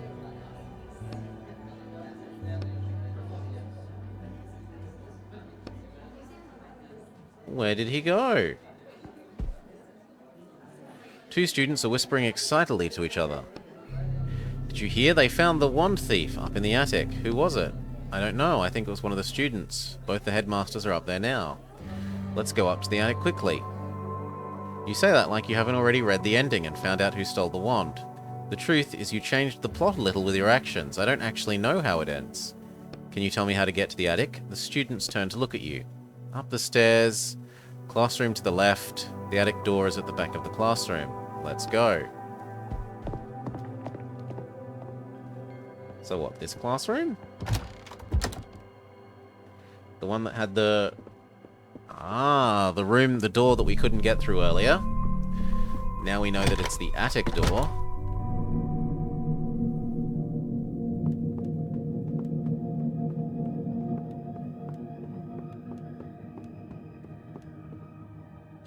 What on earth were you thinking, you little idiot? Give me the wand. I'll deal with him myself. Let's just calm down a second. If any of you take even a step in my direction, I'll break your stupid wand in half. You'll both get a piece, except for you, Scarecrow. I thought we were pals. You don't know me. I heard noises and came to see what's happening. You may go. Your help is not needed here. I think I'll stay. Those boxes back there are dusty. Get to work. Are you here about the clogged toilet? I'm here for the wand. Why do you want it? Someone's going to pay me well for it. He screams. How much is it? He clutches his chest. I have the wand, and I'm the one who decides what happens to it. I was planning on deciding its fate quietly by myself, but now you're involved. I understand us three, but why do you want it? None of your business. Calm down, and... Nobody move. The old man suddenly pulls a revolver from under his robe and waves it around. Give it to me, you little cretin, or you'll be sorry. Where the hell did you get a gun? Calm down. I thought you were opposed to technology, old man. Give it to me! Take his gun. The boy flinches, expecting you to attack him as well. Stop waving that thing in my face. Give it back. Mikhail bends Cornelius's wand enough for it to crack slightly. At the same time, you hear an echoing noise ringing out from somewhere up above. Everyone freezes. Do you think this is a joke? I'm so sick of your sniveling. And your panicking. And your weird head. We frowny face. There's no more magic. We all realized that long ago. So stop clinging to the illusion that it's still around. I know why you care about this wand so much, old man. But it's time to move on. Stop being indecisive. Stop living in the past. And stop lying. Any last words for you three? You're going to regret this. He gazes at the new headmaster. I understand how you feel. I want to move forward, but can't we find a way that doesn't involve breaking wands? Where's the shoot the boy option? We've just been given a handgun. Shoot the boy.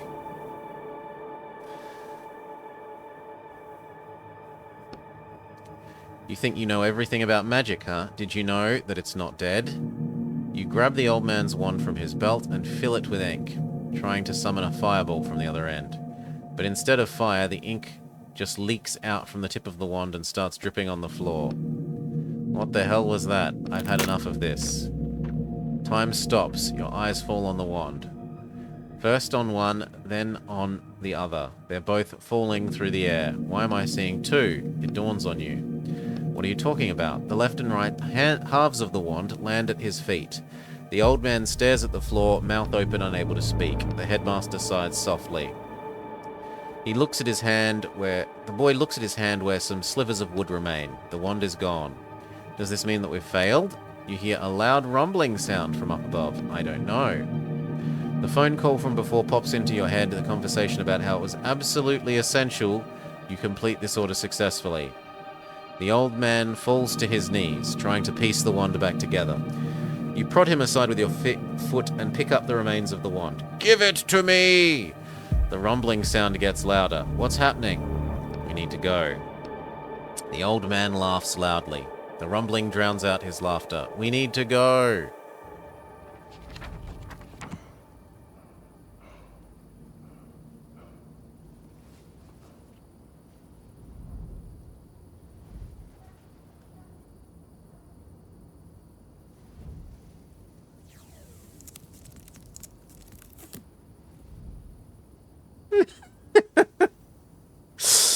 So he sticky taped the two bits of the wand together and handed over. Oh, wow.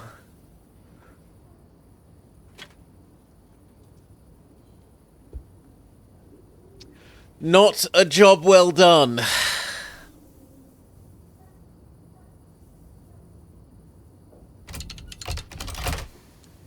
Dare I say?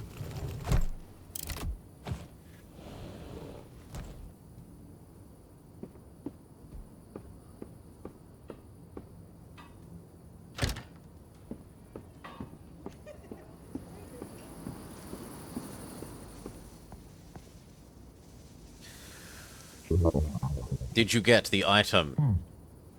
Well, I can explain what happened. You'd better see for yourself.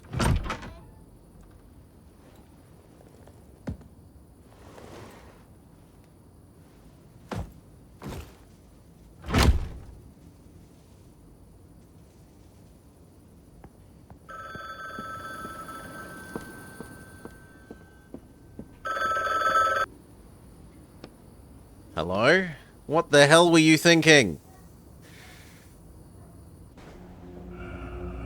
1 month later.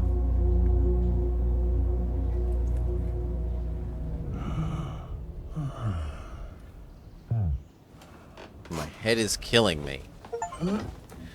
The Cornelius Paradox, complete book 3.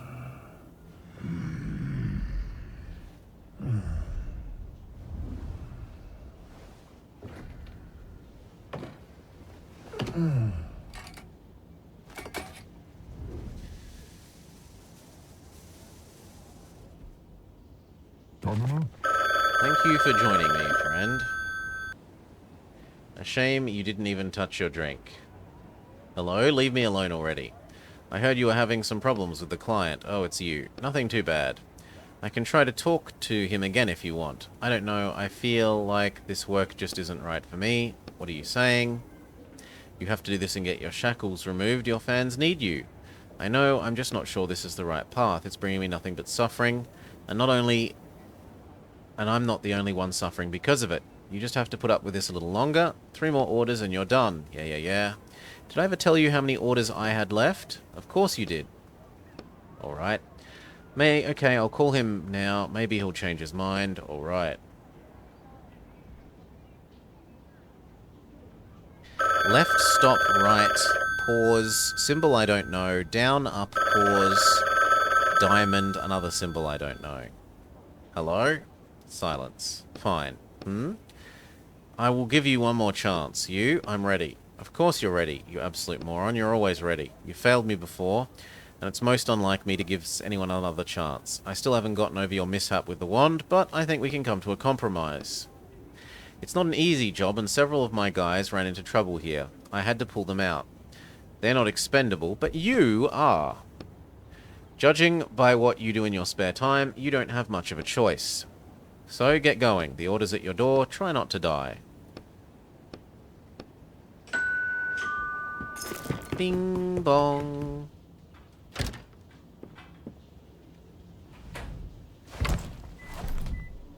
It's easier to get a new one. WD and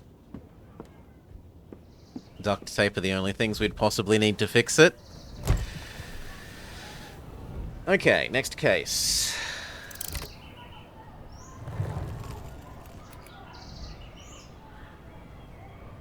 Black River. The contractor agrees to infiltrate Black River drifters by Elena von Brello and extract an item, the sword Excalibur. The client agrees to pay the sum negotiated. An excerpt from the review. However, drawing parallels between dogmatic faith and programmed AI commands is certainly an interesting exercise, especially for a subject that's already been done to death. 3 out of 5 stars. Let's go.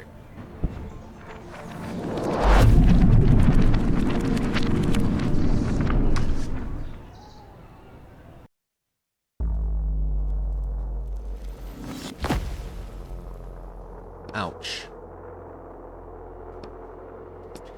Hi Jack, I'm Roderick. It's just been so long. It's been a week, hasn't it, like usual? There was a setback with the client. Is that booze you smell? No, I just haven't washed the jacket in a little bit. Did you have problems because of the wand? Yes. But we're back in business now. Today we'll be looking for Excalibur. The sword? Are you sure we're in the right book? If we're looking for a medieval sword, we'll find out once we take a look around. Intruder alert. Identify yourself or be punished by the might of the Seekers of the Worthy. It's coming from a strange face on the wall that peeks out from the cables like a spider in its web. With the blessing of the worthy, I punish all who oppose our mission. Speak your name now. I shall hear the will of the worthy and decide your fate. Have patience. The short version is, this is a pilgrim ship, and they're very serious and strict, so cut it with the jokes. I'm not making any. Shh. Where's the sword? And what's this worthy have to do with anything? What do you think the worthy is worthy of? Perhaps of Excalibur? The worthy is the one who can pull the sword from the stone. They're flying around the universe on this ship looking for that person. I remember there was an old legend or tale. I think the new author was also working with the walkers to get the sword. And now it's our turn. The worthy has spoken. Tell me, are you prepared to join us pilgrims, sailing the Black River in search of the worthy and give your life in pursuit of this goal? I, the navigator, greet you. Welcome to our temple and home. Get to work. Our ship requires constant inspection.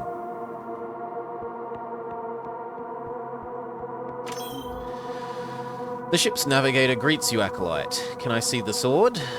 We cannot even discuss the sacred sword on the lower level of the ship. It is the most unholy part of our vessel. How do I get up higher? You will ascend once you prove worthy of it. Sure.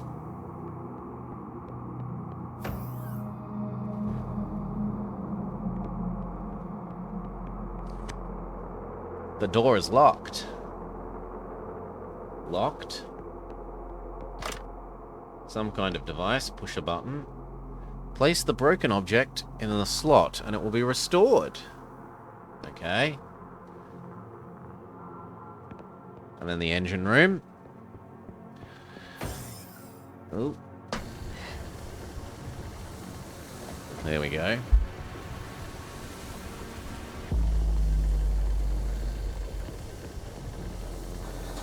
What's that sound? What sound?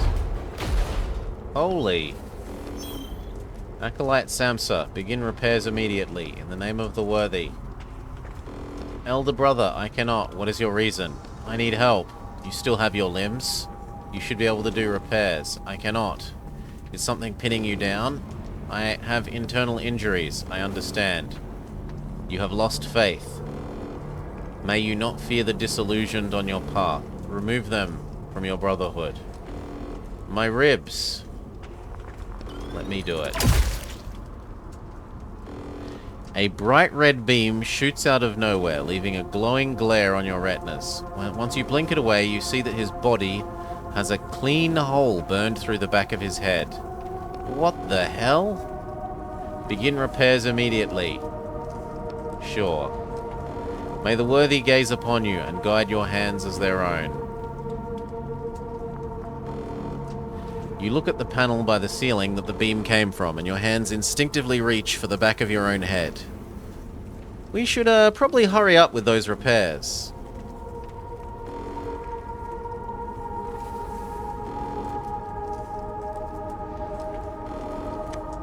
The poor guy. You examine the body, unable to avoid looking at the head wound. You don't notice anything of interest. There's something in his hand. You unclench the hand and see an electronic access card. The explosion has damaged it.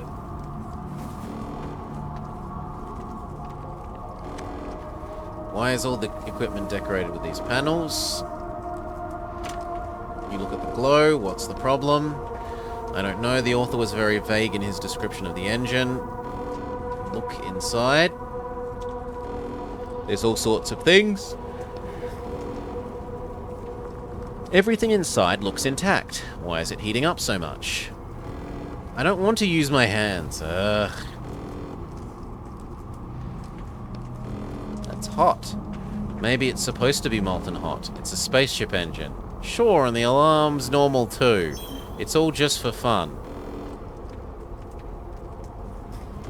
No, in the name of the worthy. Follow the lower hallway to the cooling center and try to determine the problem.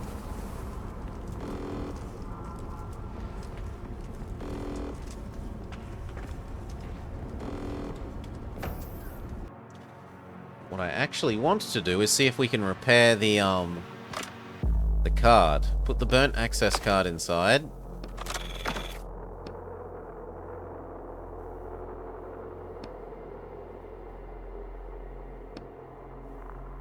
Okay.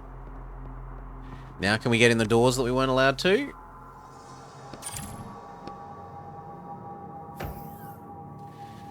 Yes.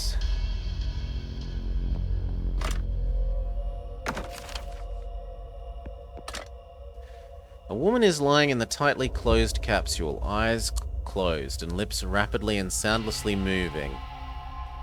Examine the woman. She looks absolutely exhausted, which makes it hard to guess her age. She could be 40 or 18. Her outfit is an odd blend of medieval style and futuristic materials. Her hands are folded across her chest, and she is holding something, but you can't see what it is. Some sort of amulet. Examine the capsule. It's full of electronic equipment and tubes leading from the woman to a glass vessel that is slowly filling up with a glowing liquid. That is what we're looking for. They call it faith. And it's literally produced by her? Don't think about it. The vessel is almost full. You can take it. What will happen to her? She'll be okay. You yoink the faith. I don't know that I want to wake her up. Let's go do what we were told to do. Go to the cooling system area and see if any of the other doors can be opened with the same keycard. Nope. We need other keycards to open the other doors.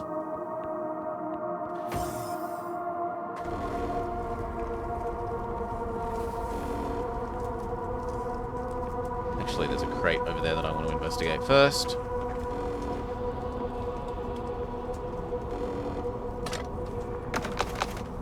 Now we can go through that door.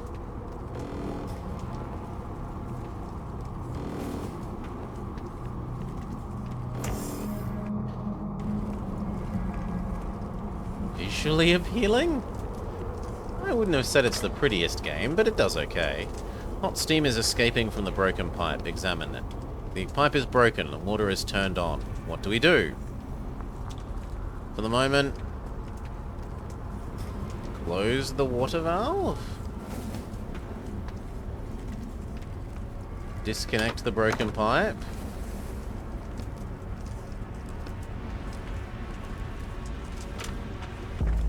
Okay, let's take the broken pipe to the repairo machine and see what happens. Can we get it to replicate us a new pipe?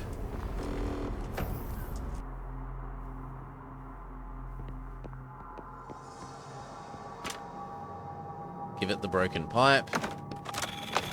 It gives us a new pipe. It even recreated the rust on it. I guess that's how it looked before the explosion. Okay, and does that let us fix this cooling unit?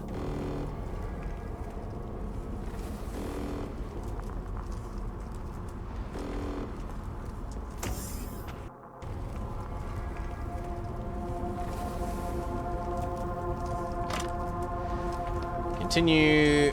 Put in repaired pipe. Check the equipment again. Maybe we're still missing something. Open the water valve.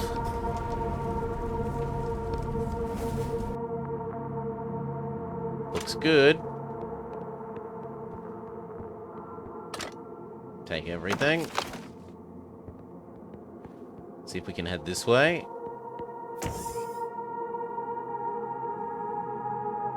Okay, so this is just the entry area again. It forms a big loop. So now we should go try and fix the things in the engine.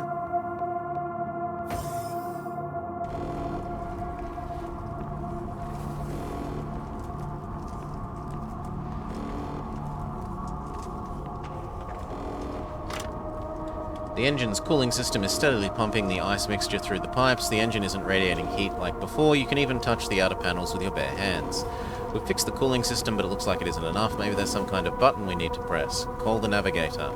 In the name of the worthy, I ask you to start the engine. It is not to me you should direct your prayers, acolyte, but to the worthy. I am merely their servant. Worthy, we need you. The engine. You clearly have not managed to learn the holy litanies. I will help you, newcomer. By the will of the worthy, I pray for the flame to obey my will and activate this mechanism. We recite it. The engine starts rumbling discontentedly, gaining momentum, and then a shrill noise fills the room. You do not have enough faith. My faith is stronger than ever. I believe in the worthy with my whole heart, my whole soul, with every cell of my body. A compartment opens in the side of the engine, and with a soft hiss, a cloud of white steam, an empty compartment designed to hold a cylindrical flask appears. I speak of something else. Place a vessel full of faith in the compartment so that our temple may continue its journey. You take the flask of faith from the cryo pocket out of your chamber. Is this enough? It is. Insert it. The flask fits perfectly in the compartment. You push down a little harder and it gently settles deeper into the machine. As soon as you take your hand out, a thick, round hatch cover slides over the compartment. Do you remember how the prayer went? Let's just find the part. By the will of the worthy, I pray for the flame to obey my will and activate this mechanism.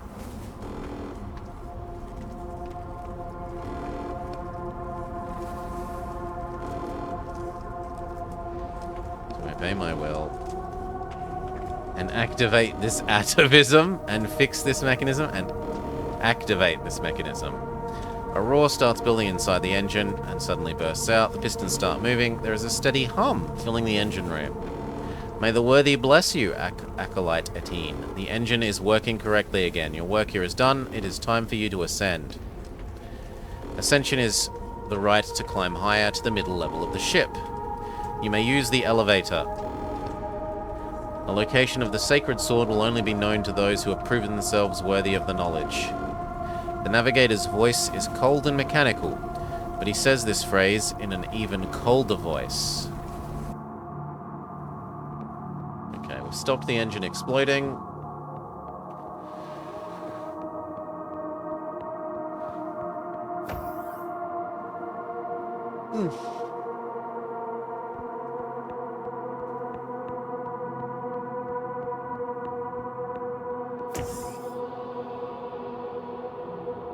Elevator time.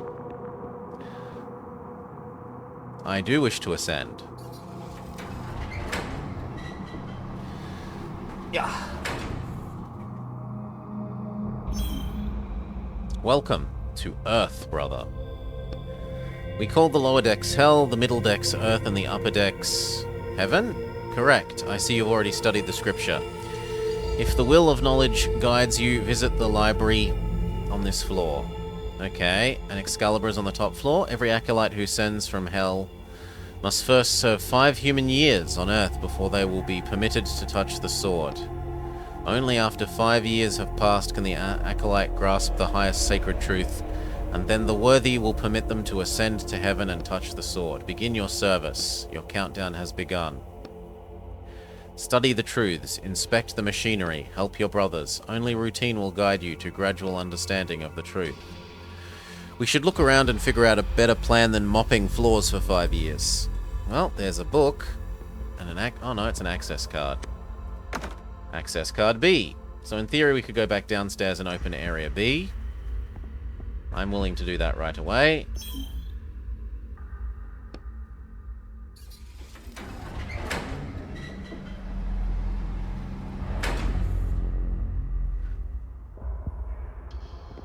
Presumably we get another vial of faith from another poor person trapped inside some sort of stasis machine.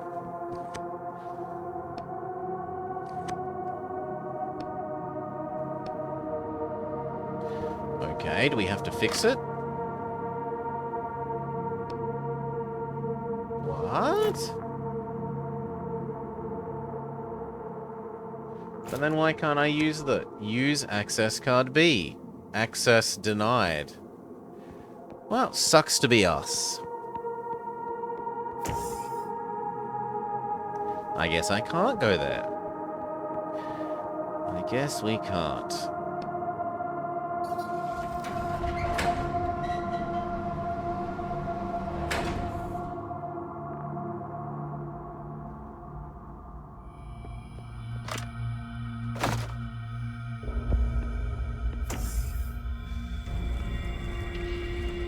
The library appears to have some problems, but we have a fire extinguisher.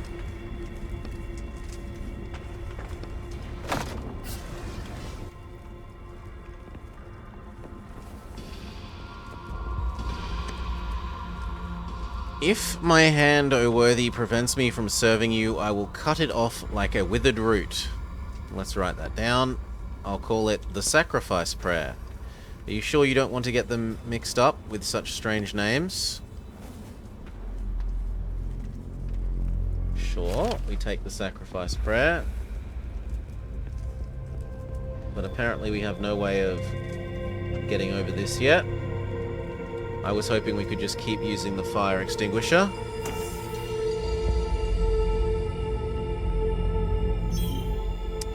No, I don't want to use the elevator.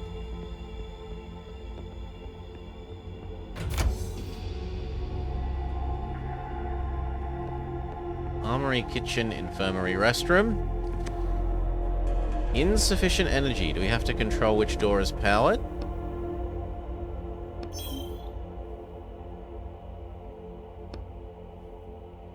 It is needed on each deck of the ship. You need faith, as well as in each state of our lives. Okay. Do I need to go yoink another bottle of faith from the First Lady, maybe?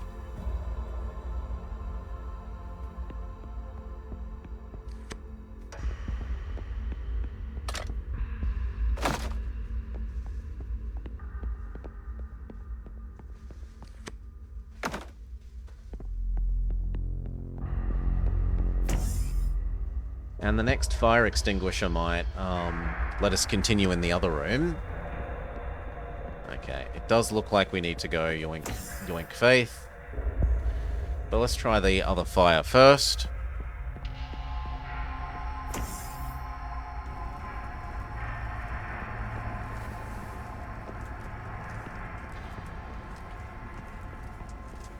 Nope, not allowed.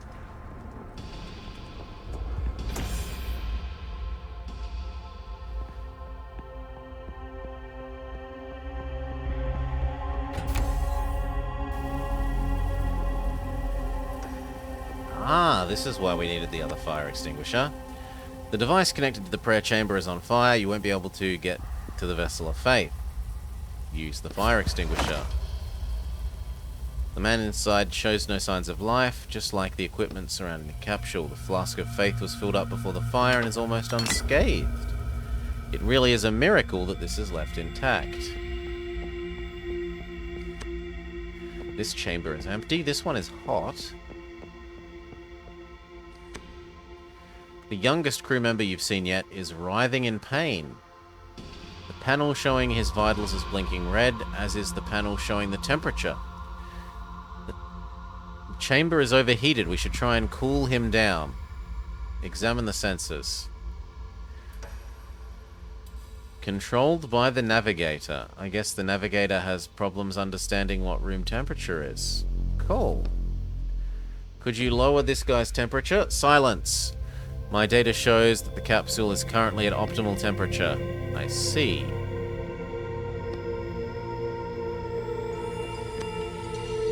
An elderly woman, she's dead.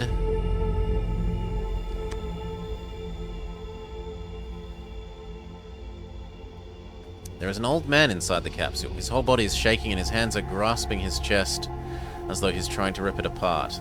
There is a phrase flashing on the panel. Heart failure. Stabilizer injection required.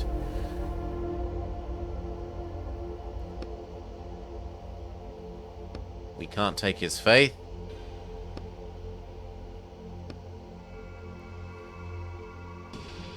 I was going to use his faith to open the infirmary and get him some healing. Gosh. A man lies dead, motionless in the capsule. He has no faith.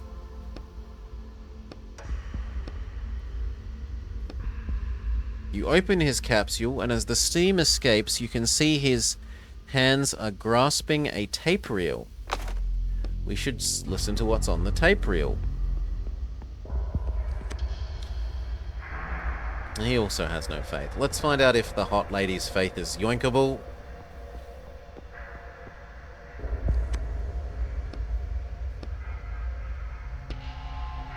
But it's stuck.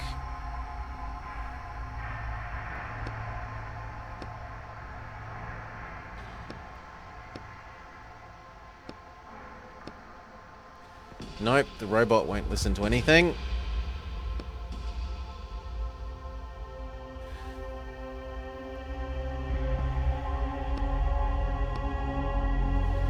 Let's see if the one vial we have lets us open the infirmary. The infirmary lets us cure the man having a heart attack. The man with a heart attack will then give us another bit of faith, I assume, that will let us open... I'm not sure. I'm not sure how it will progress from there. Insert flask. I guess we use the sacrifice prayer. Icy steam sprays you from an opening in the floor. Incorrect.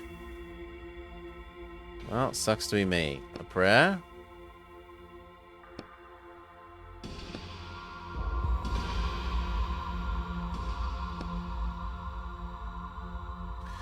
Worthy, I pray to you to turn this on. Ow. Enclose your requests in the correct prayer. Only then will it be heard. There's a bunch of different prayers here. Some are on the walls, so we should go find the right one and open this device. Okay.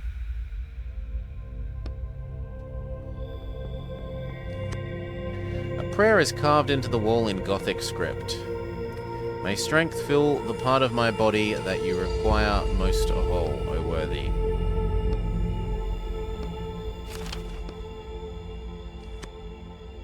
The Spirit Prayer. So the worthy only talks to the robot. Why can't I hear it straight from them? You ask the wrong questions. You must ask why you are not yet worthy of direct conversation with the worthy. Why you are worthy of the worthy? Does the author know what tautology is? The big red ball is big and red. It lies beside the giant's head. It struck him, and now he is dead. The big red ball is big and red. In any case, I specifically was created in the supposed image of the worthy and therefore receive signals from them. You were created, I thought you were human. The worthy has declared their will, you may activate the device. Thank you. Insufficient energy, limited functionality available, infirmary. Huh. What about the kitchen? We are allowed to use the kitchen.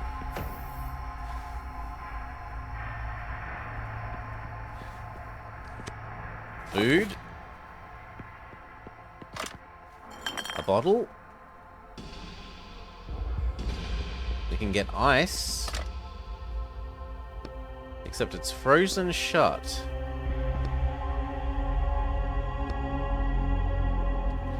You'll need a sledgehammer or an ice pick.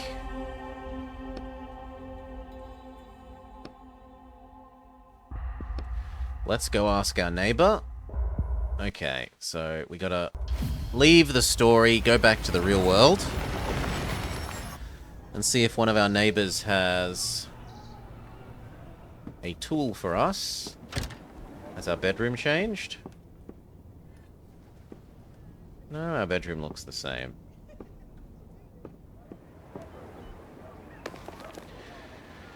Increased damage of drain or drain more ink?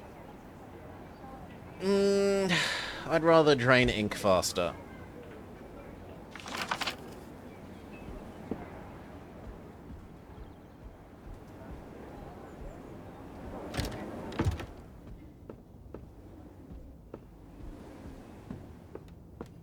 Has our bathroom changed? No.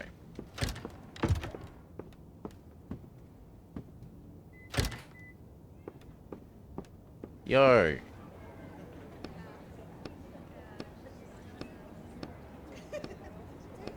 We ask our neighbor for a pickaxe. I'm doing some renovations. Where's my sledgehammer and my shovel? I'm just knocking down a wall and your sledgehammer got stuck in it. I borrowed your shovel to dig it out. The shovel is stuck too. I think a pickaxe is just what I need to fix it. What an idiot. Let me go look. You see, the worst thing about this is I actually did genuinely try to give him back his first tool. Like, the game is joking that you keep borrowing his tools and not giving them back once you're done, and then you enter the next mission and that you forgot to give it back. But I genuinely came over here and tried to talk to him to give it back when we exited the story, but before we slept for the first day. So it's not really consistent with my actions.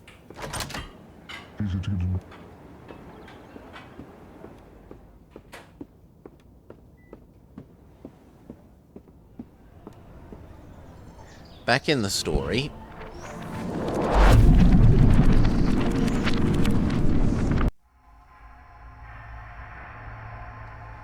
Now that we have the pickaxe, you raise the pickaxe over your head. Here it goes.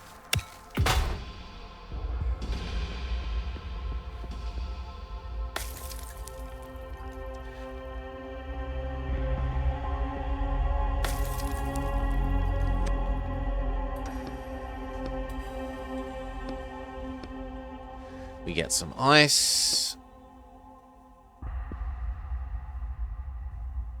Okay.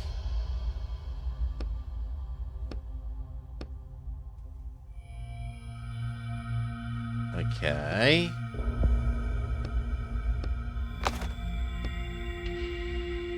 Success. Can we use this to cool down the person that's overheating? perhaps?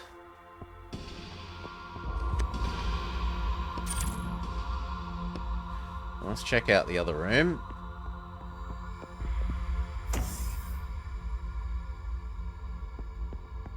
Ship's cannon. Examine it. It's inside a decorative metal frame with a floral motif. How does it turn on? Maybe it runs on faith. You look under the panel and see a familiar compartment designed to fit a flask of faith. Touch it. Your finger slowly reaches towards the velvety-looking black surface of the control panel. You sure that's a good idea? Ow! As soon as you pull your finger away, a message appears. Insufficient faith, of course. Container. No, we already tried touching the ship's cannon. There's a prayer. And the voices of their disciples will resound along the Black River, from shore to shore, from source to mouth. Let's write it down. The voice prayer. Lasers. I mean, okay.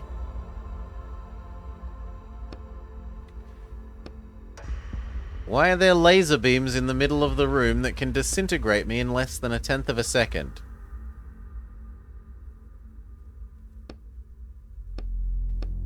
For safety purposes. Alright.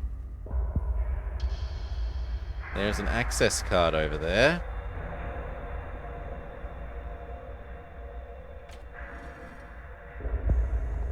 But it looks like we can bypass the laser door with the ventilation shaft, maybe? It underlines the fact that there was a sharp increase in suicides on Earth after our crew took Excalibur off the planet.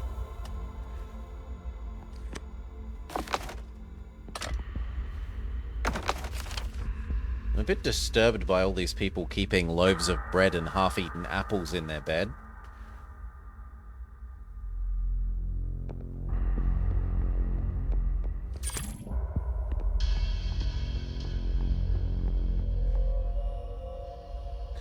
Oh, we turn off power to here, and while the power's off, the lasers are off so that we can... Okay, it's not quite what I thought. I thought we would use... So to go back in here. I thought that entering this would let us come out here. But we're gonna turn the power off to this room and then enter the other end of that other air shaft. And come in here while the power's off. Restroom.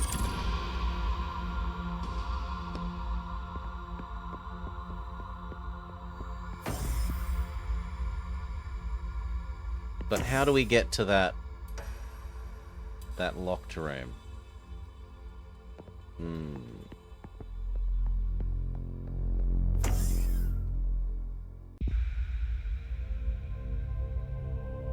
That's actually an important question. How do we get to that locked room? Let's use the ice, or at least try to, on the overheating person.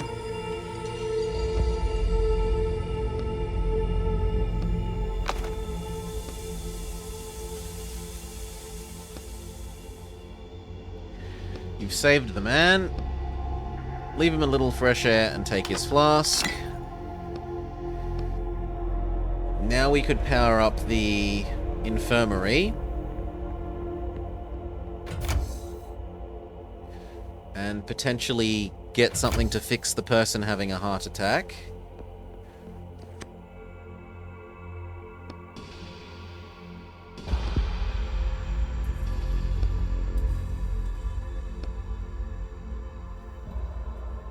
It looks like the navigator uses almost 70% of total energy.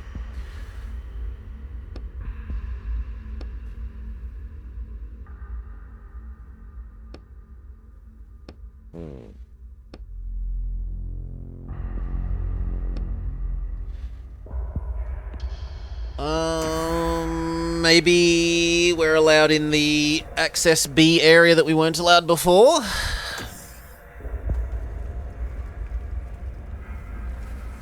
Well done, Moobot. Murder those naughty adbots.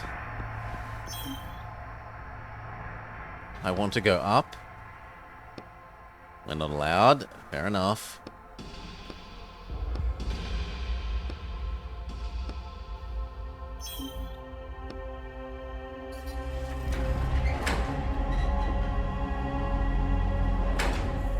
Are we allowed in Area B?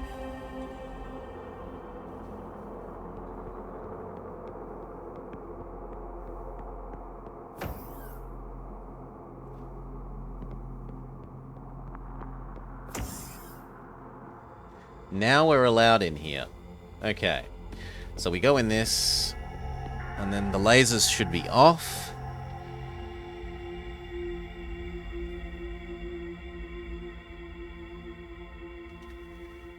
The lasers should be off, he says. Alas, no.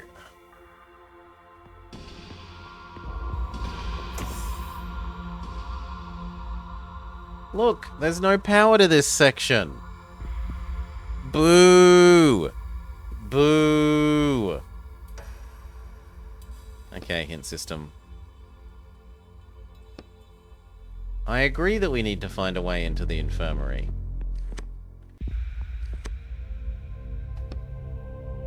But it doesn't have enough energy.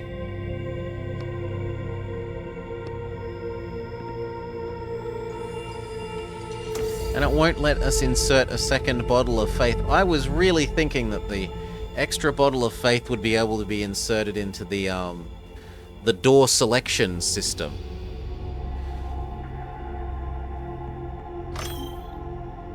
Where is the ship headed?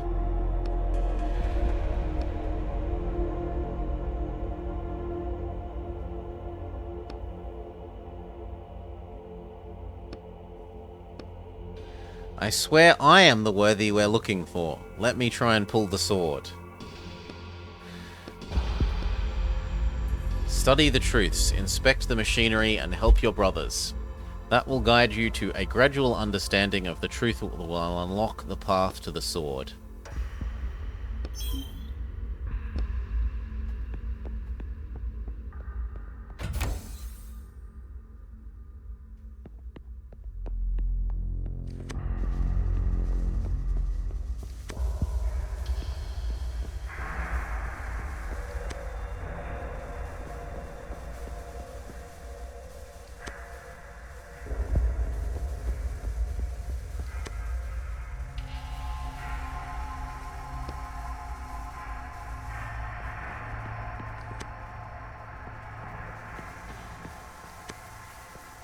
Nope, nothing that we can do in here.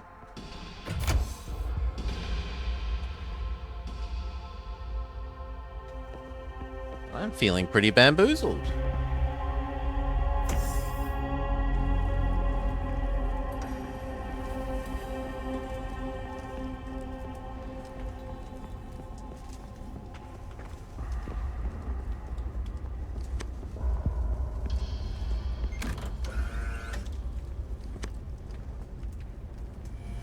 The capsule is stuck, but you see a twisted chunk of metal keeping it from opening. If only you had some kind of tool.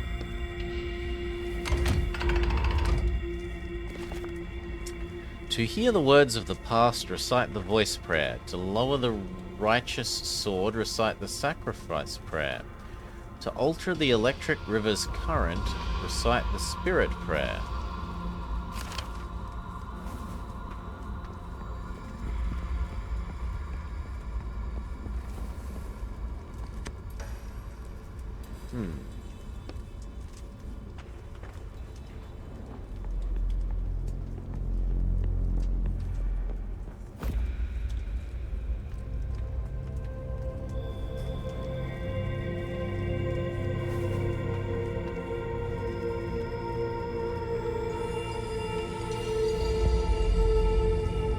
To lower the righteous sword, recite the sacrifice prayer.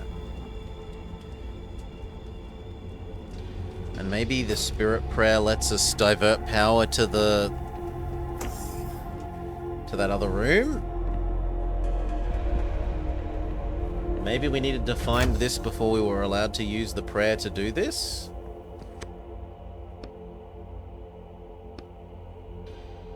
No.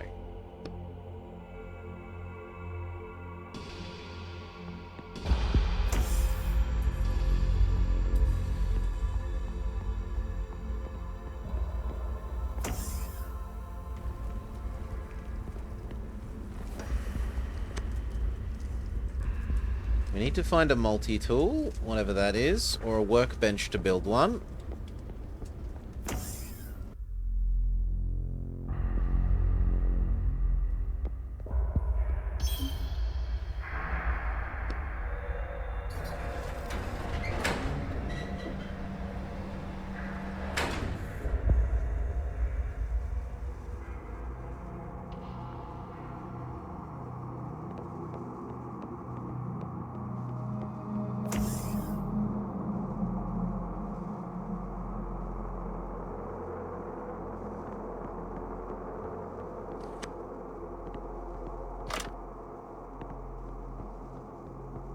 Nope, nothing else here.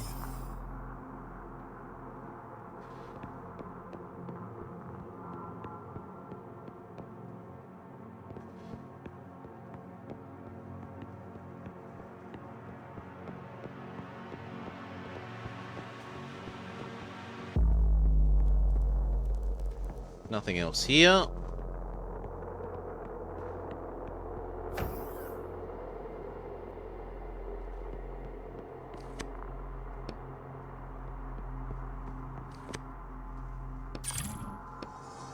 We are allowed in here.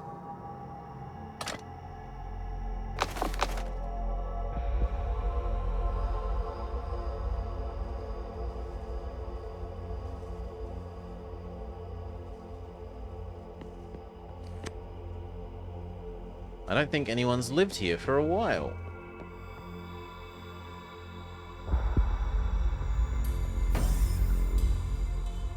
So this one was pointless.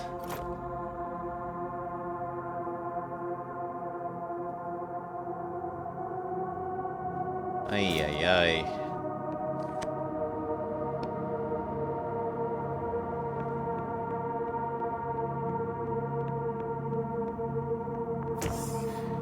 And that means I've re-explored everything here.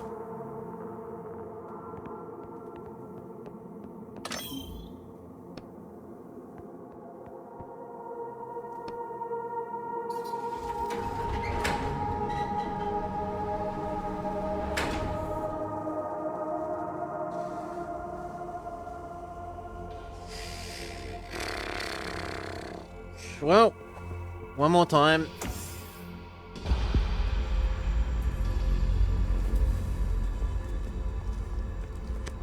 This needs a multi-tool.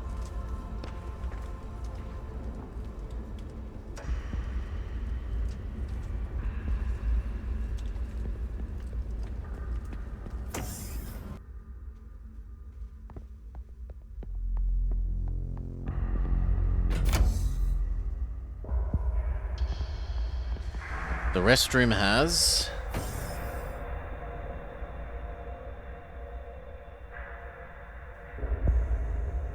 nothing.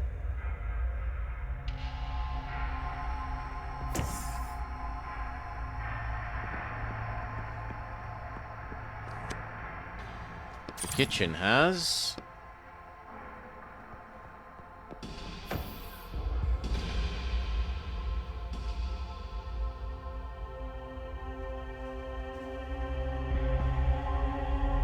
nothing.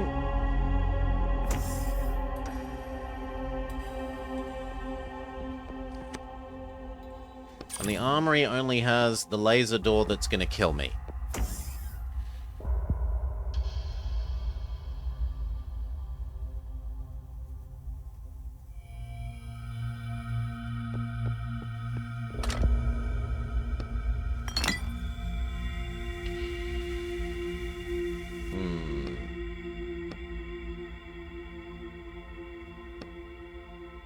Status check. This cannon uses more than 20% of all the ship's energy. So I had to turn the cannon on to turn it off to save energy. Yeah, that's just stupid.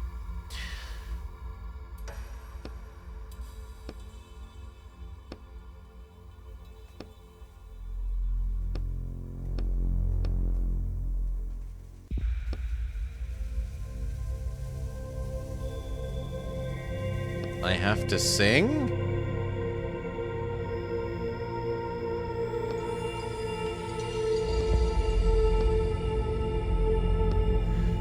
Which one was the one that lets us do turning things off?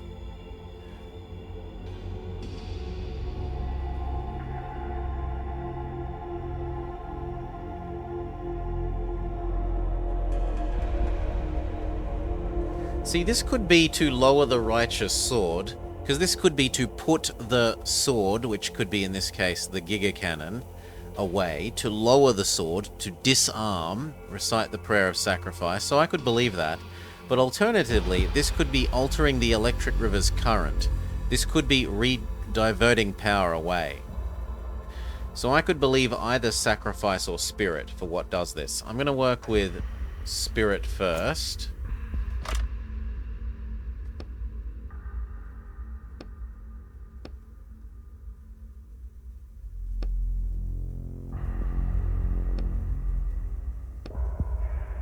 Oh, and sacrifice.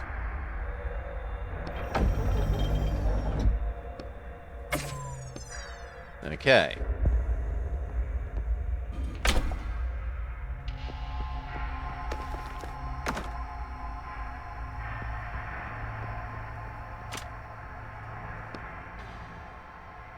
Does it seem like there's something valuable in this crate?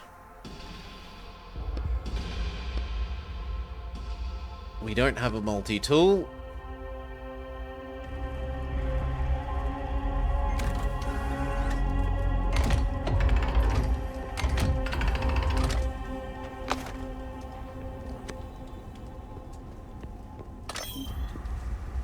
To activate the playback device, insert faith.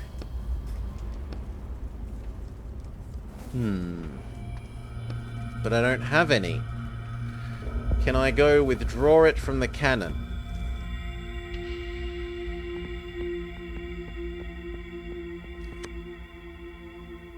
No. But we have got access card D, so we can use access card D to access the D of the locked areas.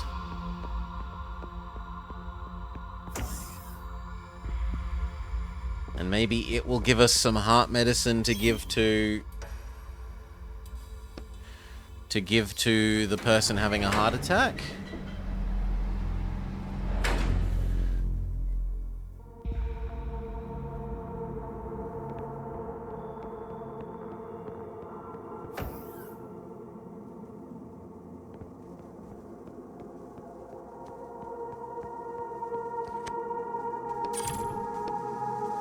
Access granted.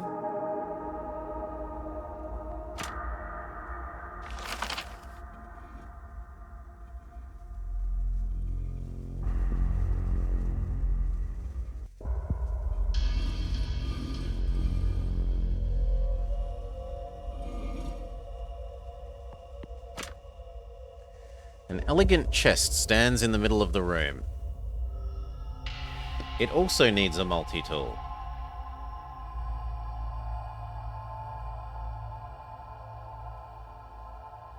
How are you, Roderick?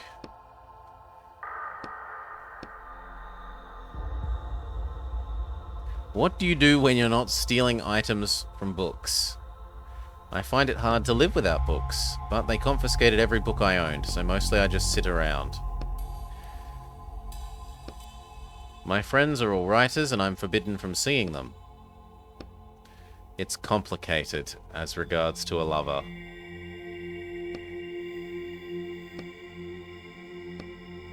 It turns out my neighbor, I sneaked over and peeked inside his apartment. He ended his own life.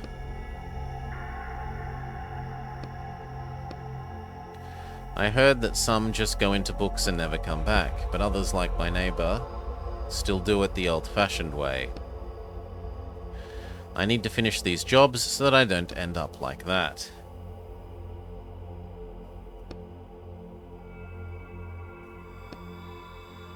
Yeah, I agree.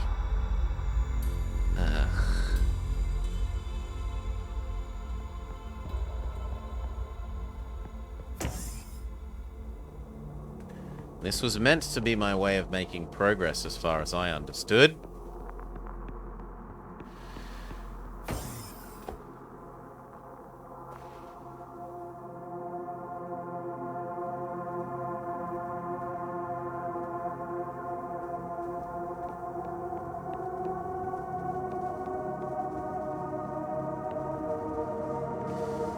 Maybe I've picked up a part for the multi-tool and I just don't realize it. So let's see if the replicator will let us make one.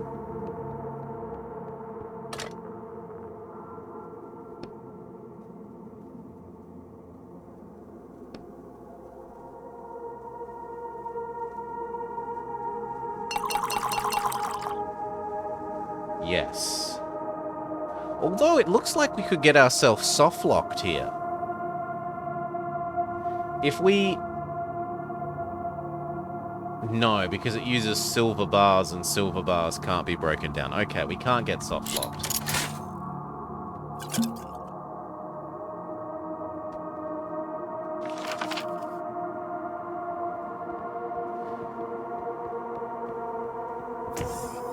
So I was meant to search that sub-menu of the replicator sooner.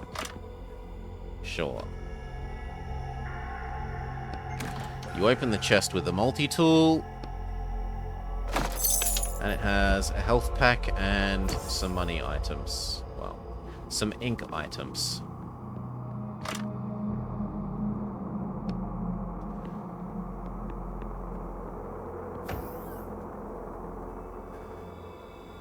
Wrong one.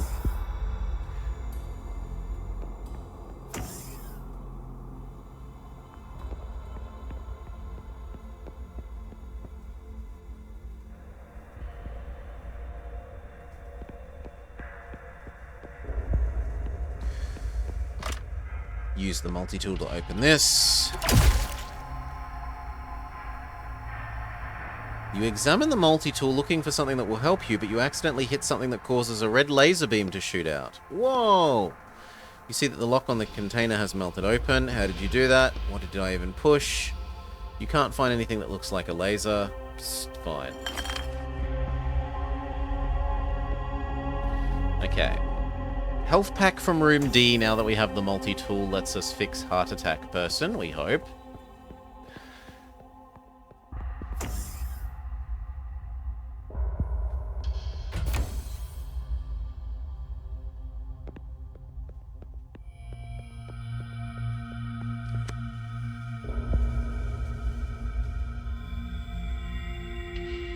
No. Take the flask of faith. What kind of monster are you? He's dying, and yet all you want is his faith?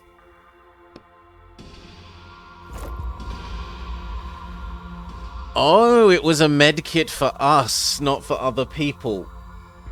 Ugh.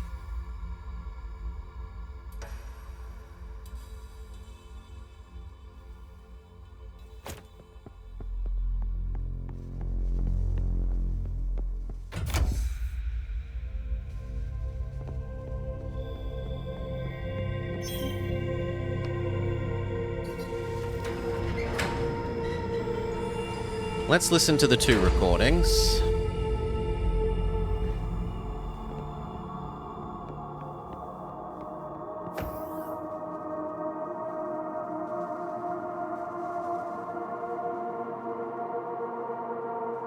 And I've made a mistake for doing that, but oh well. Can get there slightly quicker this way.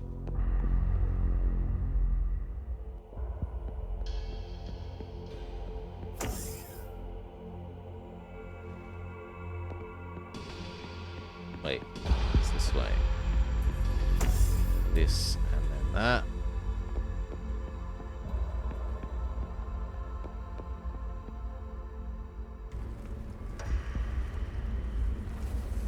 Audio playback device. No, I can't do this for lack of faith. So I feel rather bamboozled.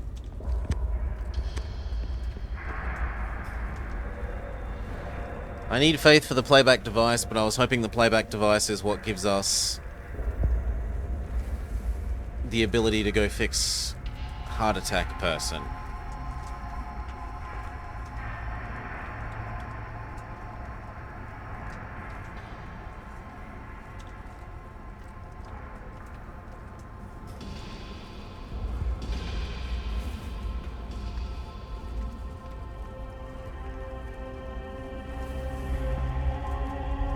hint system says we need to find a way to get into the infirmary.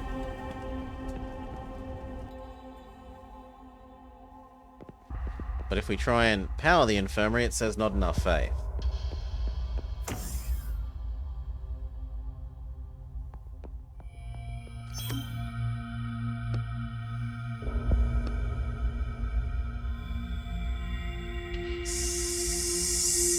Okay, freeing up power by turning off the laser cannon thing means we can now access the infirmary here.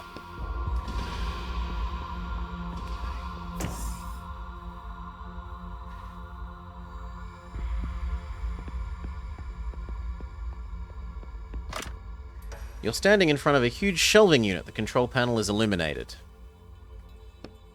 The first thing you notice is that there are 3 blue numbers in the middle of the screen. Okay. Beep.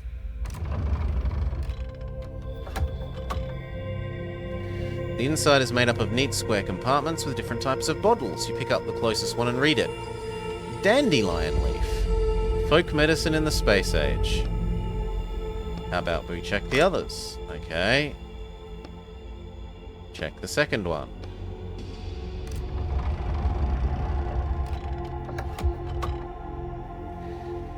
Relics of the Great Martyr Rimmer.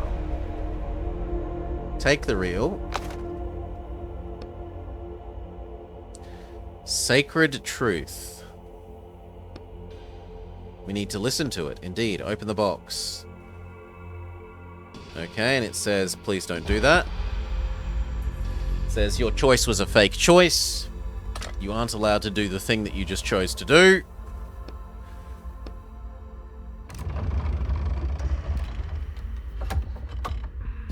Dozens of mean-looking metal syringes stare up at you from under their glass caps, each filled with a greenish liquid. Stabilizer. You're lucky that I'm a doctor. But I guess you're not that lucky since I don't have hands. Yes, I'd feel more confident if it was some sort of spray or gel. Well, it looks like you're going to learn how to inject people today. Let's go rescue the old man.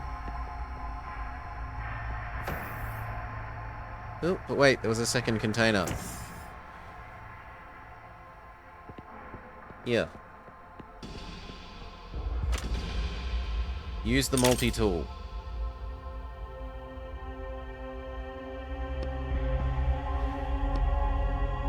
Another med kit.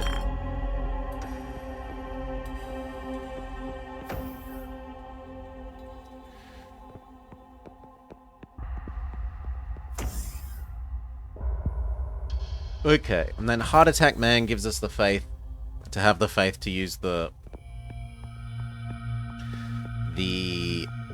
audio playback device.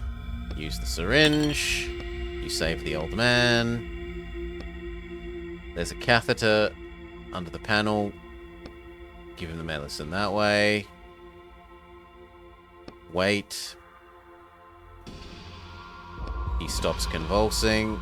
We've saved his life. Now we grab the flask.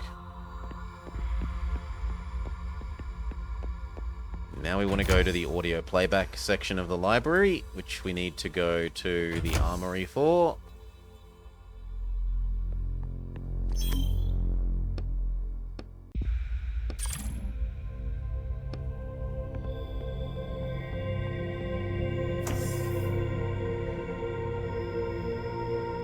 Armory, air vent, back part of library. Library, learn how to play these reels.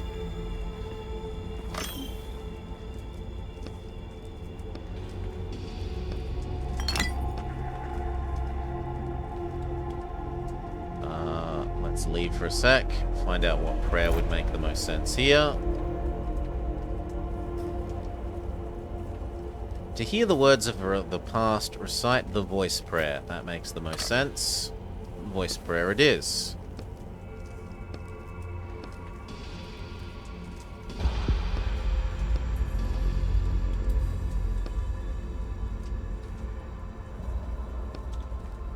Okay, let's insert reel number 1. You hear an old woman's voice crackling from the speaker. I remember reading an article criticizing our mission before we even set off. I want to record the author's thoughts before I forget. He wrote about the sword, which he blasphemously called a hunk of metal stuck in a stone, and how it led to the idea of dividing us into the worthy and unworthy. Gradually, people who understood that their chance of being found unworthy were extremely high found ways to avoid the test, coming up with crazier and crazier excuses to keep from being stigmatized as unworthy. The hunk of metal, which allegedly got stuck because of shifting stone slabs, caused a general acceleration in the development of interplanetary travel, which eventually led to our departure. However, sometimes even I begin to wonder, and then the recording cuts out. What about reel number 2? Processing. Warning, the material you're about to listen to was recorded on Earth, and we consider it to be against our faith and our mission. You hear a middle-aged man's voice coming from the crackling speaker. In my attempts to analyze the influence of faith on our technology, in light of recent events, I have come upon an interesting detail.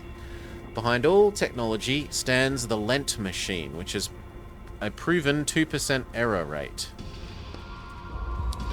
This means there's a 2% chance that the base algorithm of every machine ever built is capable of making a mistake and failing. The uncertainty and unpredictability that this fact imposes on seemingly faithful and reliable machines creates space for superstition. What if I pray and the mistake doesn't happen? What if I perform a ritual, cross my fingers, and the mistake doesn't happen? The recording ends. Okay, now the damaged reel. I need to fix it.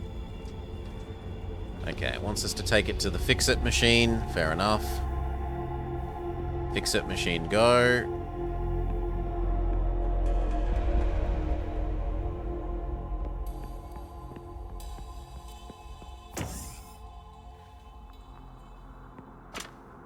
Put in the damaged reel.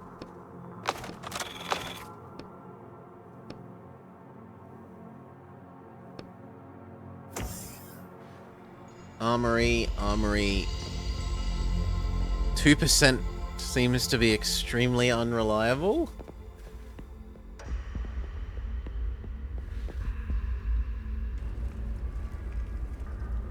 Recording.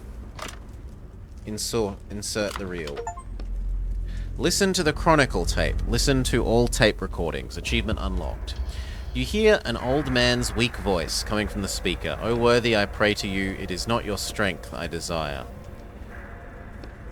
but the responsibility that falls on one who is bold enough to raise a blade above themselves. The voice cuts out and you hear the sound of the elevator opening and the navigator's voice.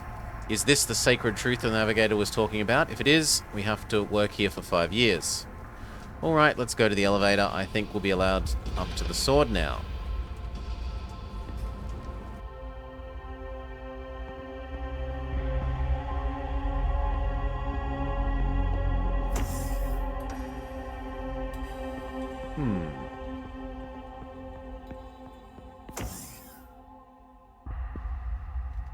Let me up? I believe I have grasped the sacred truth. I listen, acolyte. O worthy, it is not your strength I desire, but the responsibility that falls on one who is bold enough to raise a blade above themselves. That is indeed the sacred truth. It must be understood by those who decide to touch the sword and be declared worthy. I am amazed that you are able to grasp it so quickly. I am prepared to uplift you. Yep, let's go. Why not? Why not, why not, why not? Server room and the gate chapel. Can we go turn off the stupid computer? The door is locked. Fair enough. What now? You said I could touch the sword. That is true, but you've been given a more important task now. Go to the navigator's cabin. You notice a panel sliding back on the wall to reveal a weapon. I'm going.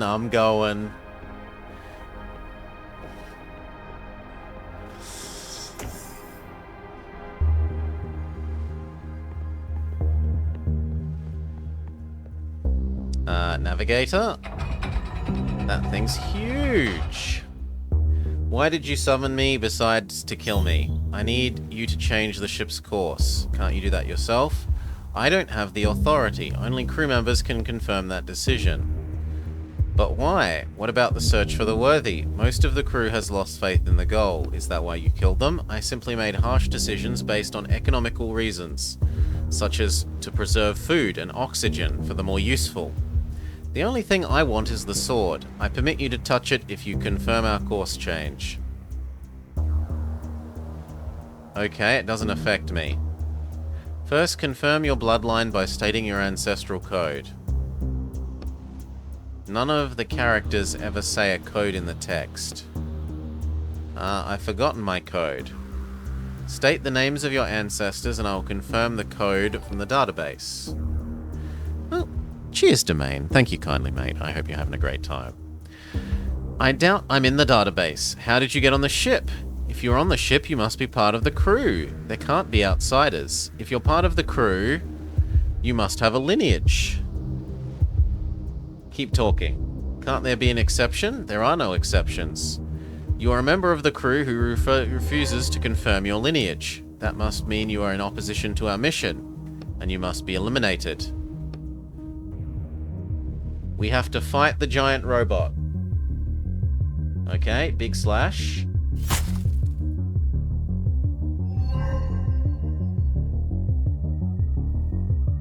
That's only one gun. Big splash.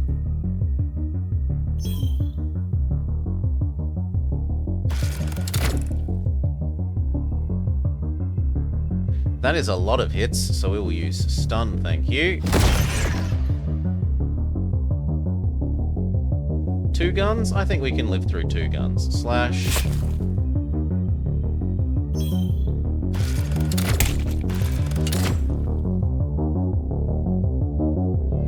I'm gonna drain because I suspect we will need to stun. Yes, prediction correct. Stun. Slash. And slash and win. GG. Sinner, the worthy will punish your soul. Hail, Vommer. Welcome. You are welcome to hide here from the endless BG3 assault. The navigator's core flares up from within. Sinner, sinner, sinner, sinner. The navigator's voice cuts out in the middle of the word. Suddenly, a siren starts sounding. Get to the sword now. He awakened the whole crew. They'll be here soon. Reserve power activated. System reboot in 3 minutes. Oh, and cheers, Salar. Thank you kindly, mate. Where BG3? Not here. I will let other people work out the bugs. And look at it eventually, maybe. If it is less disappointing than it appears to me. So now we're allowed into the chapel.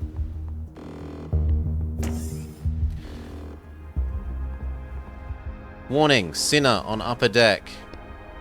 No time to waste. Let's head for the sword.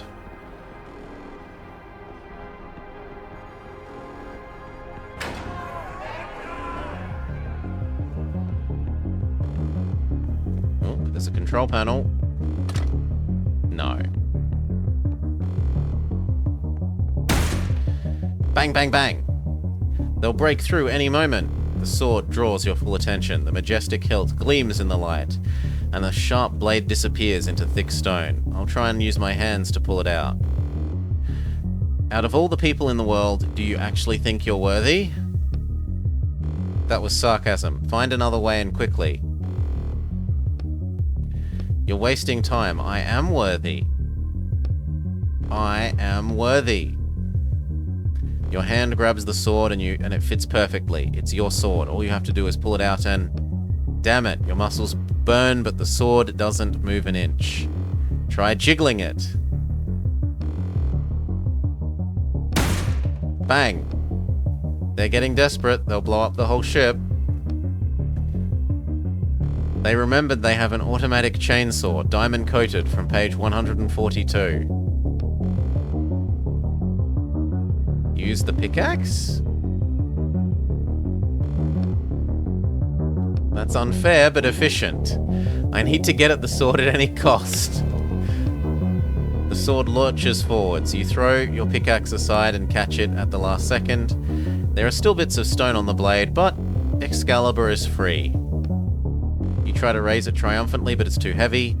The saw's sharp teeth are tearing apart the thick steel door before your eyes. Let's get out of here. Adventure complete. But how the hell do we fit the sword inside? It's a fairly small sword, I guess. Yes, it's a fairly small sword.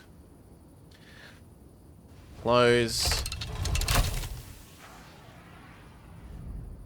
Close. Let's go deliver it to the front door. Do, do, do, do, do.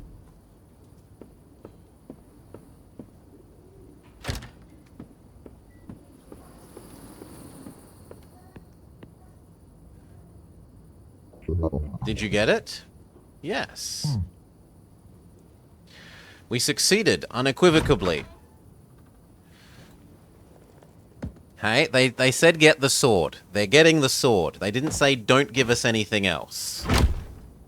Hell, if anything, we're giving them more than they asked for. They get some free rock.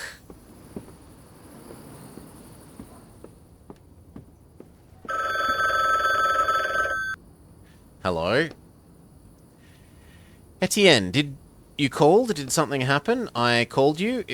I was away from the weekend, but when I came back, there were 15 missed calls. I figured something must have happened. I'm sorry. I don't know what came over me. I apologize for bothering you. Don't worry about it. Goodbye, I guess.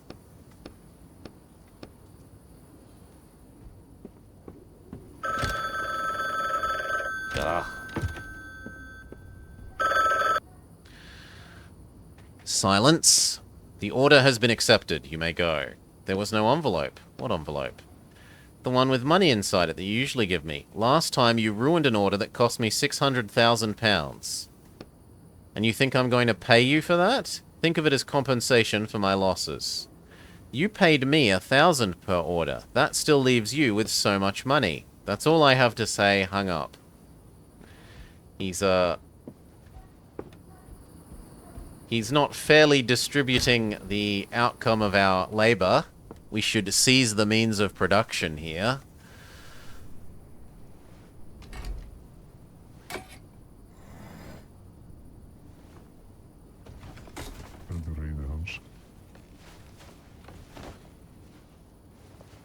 It's been a tough day. Black River Drifters, complete Book 4. 1 week later.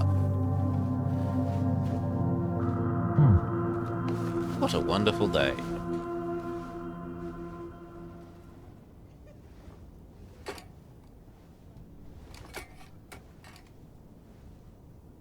Easy to get in.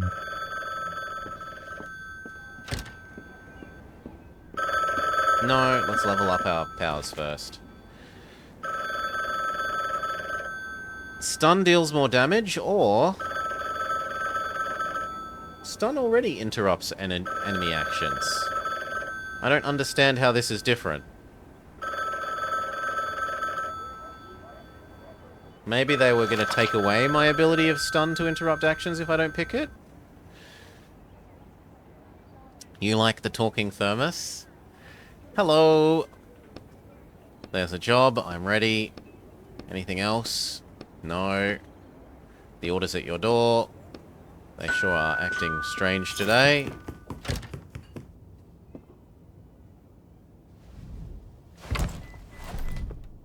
It's easier to get a new one. I would like to congratulate you on your purchase of an apartment. You were not the best of renters, and we were constantly late with payments. When you told me you were prepared to purchase the entire apartment, I was overjoyed. I'm delighted that you have a new source of income, since, as far as I understand, you no longer write. It seems you've made the right choice, however. Good luck.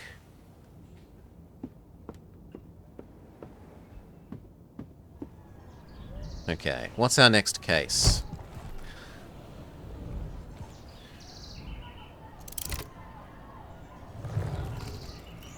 The Mansion. The Timeless Mansion. The contract agrees to infiltrate the Timeless Mansion by Helena Roberty and extract the cursed clock. The client agrees to pay the negotiated sum. Fresh and original as always. Nowadays, there really aren't enough authors who are this original and can also release new books so quickly. Well,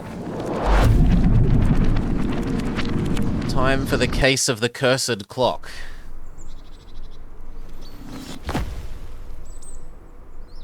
Oof. Finally, I landed on something soft. Maybe too soft. Ugh, you examine your souls. How did it go? I think nabbing Excalibur redeemed me in the client's eyes. They might give you some easier jobs. We're meant to find a clock. Let's get going.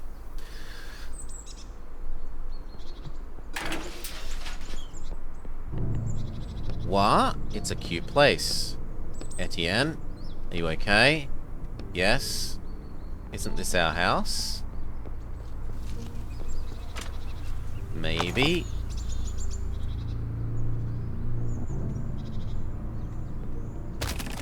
What the? Oh god, oh god. A woman runs past you without even glancing. I trapped him, I trapped the monster, run away. The jobs don't seem like they're getting easier. It's locked from the inside. Well, we're gonna go through the basement.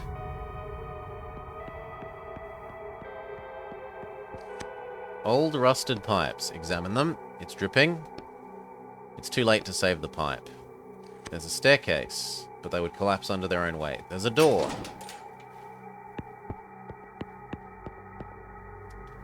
Yelling into the air, "Damn girl, get back here and let me out. I'll find you and your friends too. Do you really think this cage can stop me?" Who are you? The man pauses and stares at you. Etienne? You know him? The man's eyes seem to burn through you. You look away, but not before noticing that he's trembling with anger. Stop right there, you bastard. What did you do with Amanda? Where is my wife? What does this mean? Not now, and leave. Can I open the door? No. So we're just going to ignore this man. Yoink. Yoink. Nope. Well, let's try the blocked door first. Nope. Needs a key. Fair enough.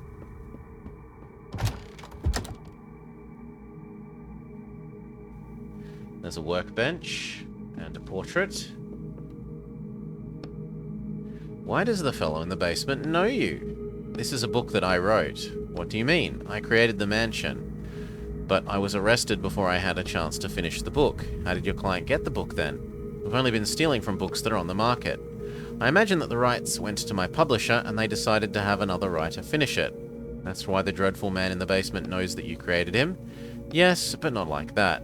It was the story of a generous aristocrat who lived in a beautiful mansion with his wife. You wouldn't catch me writing about a murderer in a blood-soaked basement. Do you think the new author changed a lot? It looks like they did. Who is this Amanda? Is she somewhere nice too? She's not here anymore. It's better if we don't talk about it. This clock wasn't meant to be here either. We'll take a look, since it's what we're here for. You see an ancient clock with steel frame around it, covered in small inscriptions. Some are impossible to make out. There's something written here. The clock master's lifetime, something something with the time on the clock itself. Too bad it stopped. I think we need to bring the clock back, right? Etienne? Yes, we need to bring back a working one. You notice 3 huge holes in the mechanism. There are 3 gears missing. We'll have to search the mansion. Well, you should know your way around, seeing as you created it. Are we at the end of the book? Yes, the plot has reached the end and the heroine managed to lock the monster in the basement and escape. Nothing else happens after this. A happy ending.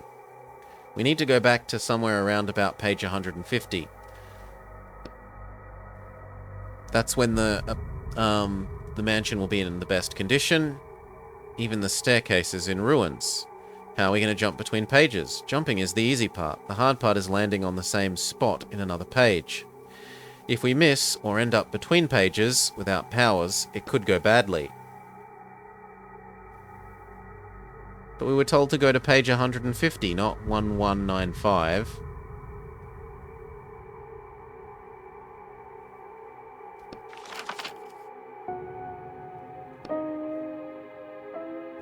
Yeah, so that's got something wrong with it, but whatever. We're on page 120. It's a little bit nicer here, don't you think?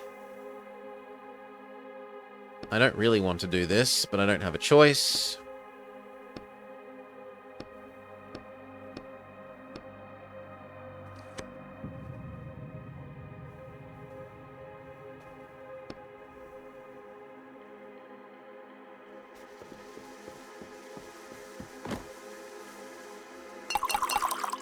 Break apart the stuff we have. Kitchen, entrance, hallway. Start with the kitchen.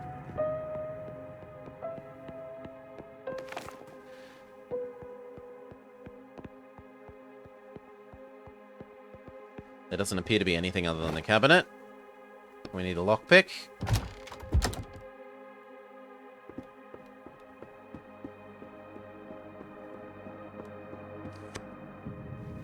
It's locked.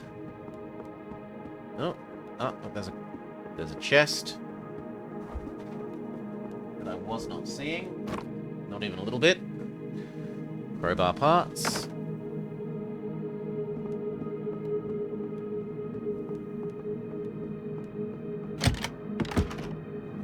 And a different door. Shelves. Hey, anybody? Secret tunnel.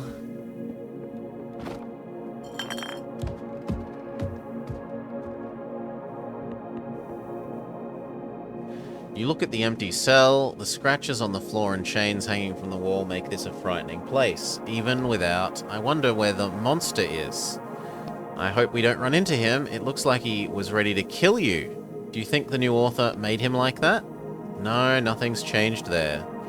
He's not supposed to hurt the other characters. And this change in him bothers me.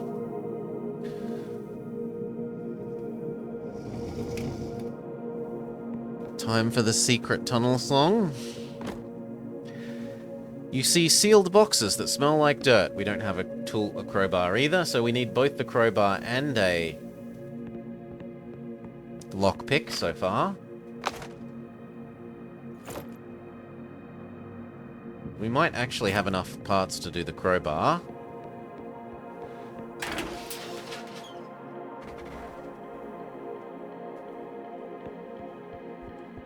Are the pipes any better in this time?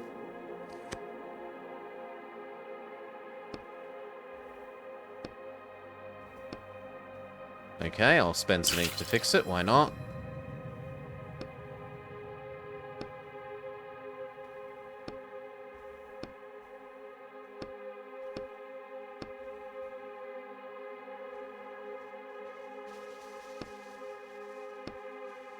Alright. Stairs. Can we go back outside the house this way? Nope, we're not allowed outside the house. But if we went back to the future now, the stairs should be repaired. Maybe.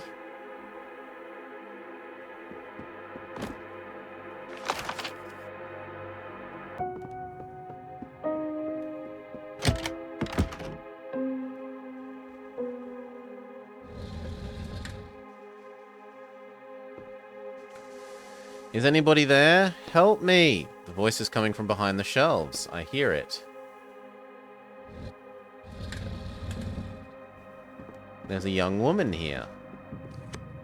Who are you? I'm here to help. Help, my hands. How did you end up here? My brother and I were looking for something.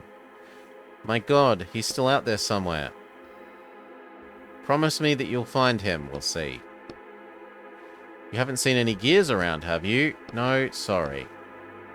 When I was searching the study, I found a secret compartment in the desk, but it was empty.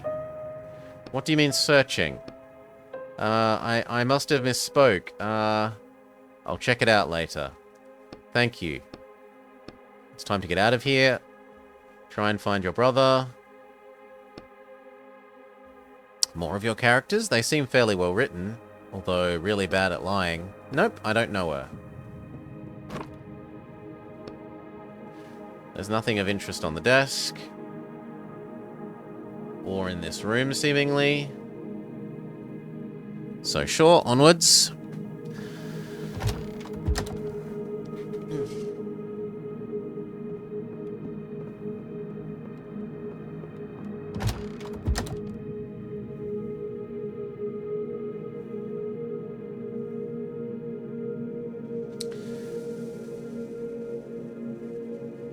So I think we maybe go back into, go forwards in time and see if we can use the stairs now that it's been fixed in the past.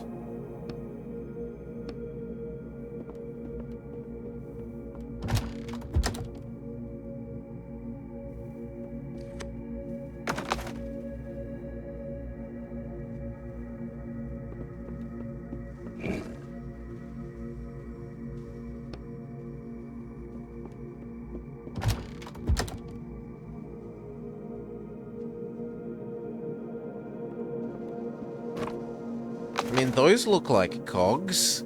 How are these things not cogs?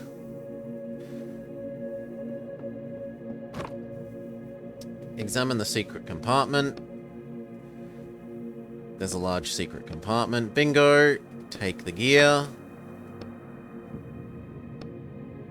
There's so much for us to do.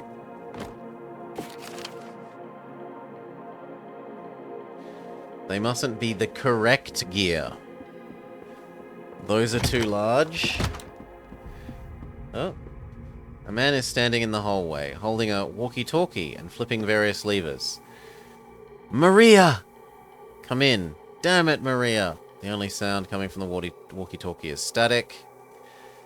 Damn, I think he suddenly turns around. His face is made of paper. Stop right there. He raises the walkie-talkie to his face. During a routine patrol, Sergeant Kiko Britz encountered an unlicensed bookwalker. To hell with you. He notices the walkie-talkie still isn't working. Say nothing. Why the hell aren't you saying anything? State your name and I'll note it down as mitigating circumstance. Don't make me use force. My name is Robert Potter. James Potter. The unlicensed bookwalker refuses to state his name and is lying to an officer. He's also concealing his face. Take that off. Maybe it's best we do what he says. No, let's fight him. Too bad Maria's not here. She really likes beating up thugs. Commencing neutralization. He wants to use disable skill. I mean, we'll stun him then. You do not get to disable me. Strong hit? I mean, 2 slashes and you're dead.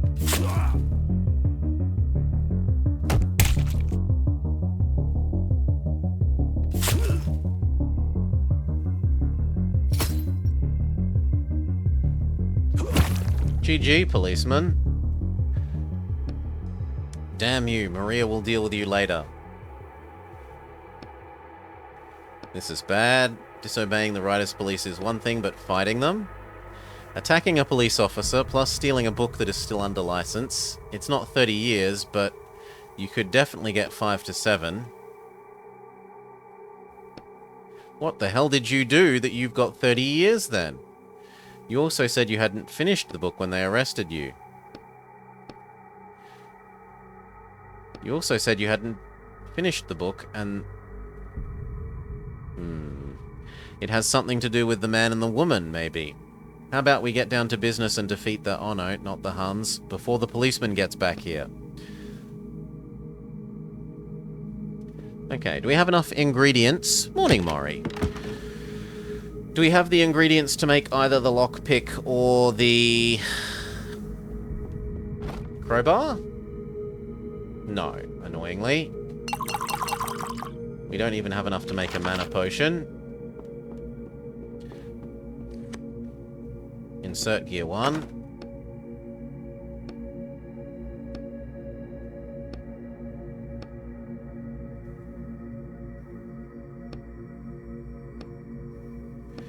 This isn't my book. I'm not comfortable to be here. They've twisted everything that I wrote. I wish I could burn it to ashes. Let's start with the girl's brother. Could we jump to even earlier? Okay. Let's go to 1990. Phew, I guess today is our lucky day. We're still in one piece. I'm just trying to lighten up the mood. Thank you for trying. We go out the entrance still. It's still a no. What about the kitchen?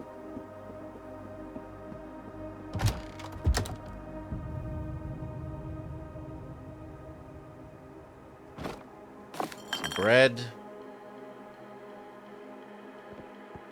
Niche? There isn't supposed to be a passageway here. I guess they're building a secret room. The mansion's master wouldn't tear down this wall. He's an aristocrat. His servants should be around. It's probably their work. I don't see any servants. The author might have changed the plot.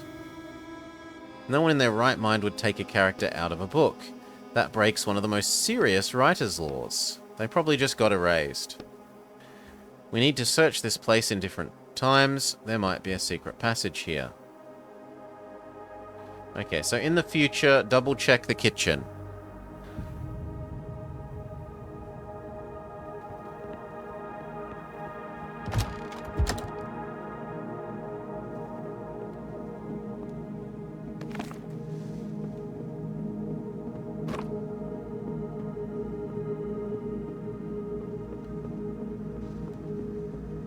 This does not seem like a useful time zone.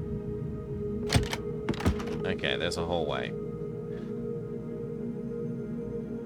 Table. More tools.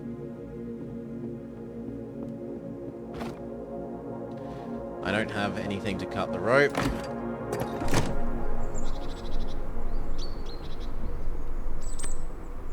Could we jump?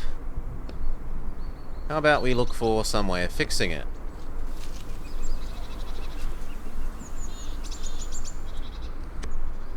Ah. Okay, we can't make progress there till we fix it.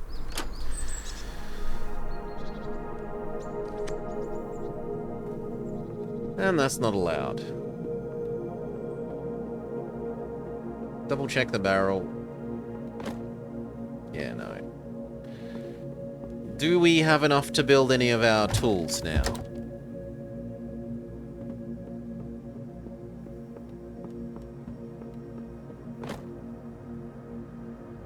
We're almost up to the pliers, but not quite. I guess we'll go back to the future and see if we can find a secret tunnel that matches the one that was being built in the kitchen.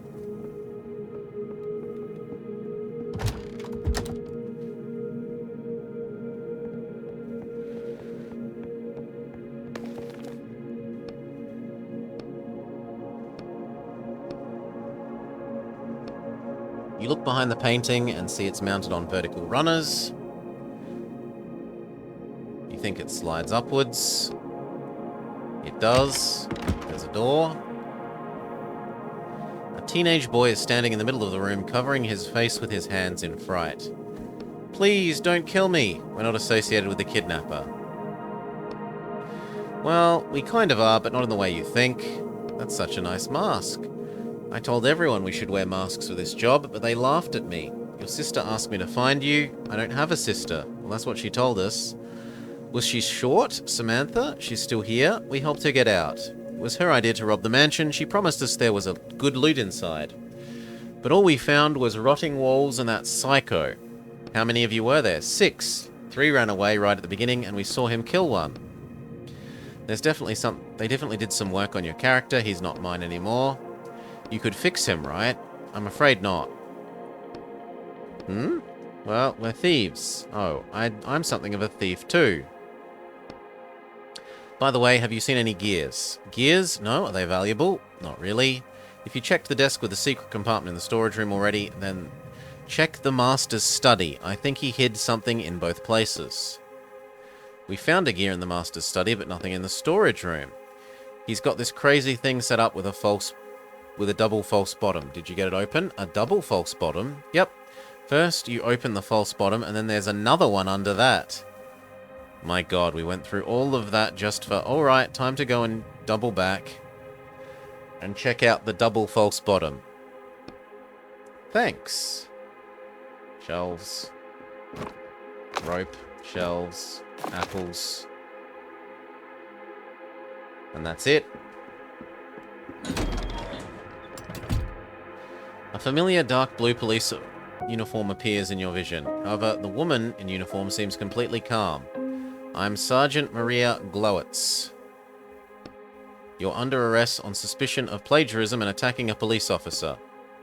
Stop resisting and come with me. Then I have no choice but to use force. In that case, I apologize for making you use force. We will eat an apple. Slash. I can live without stun. Eat bread. Slash.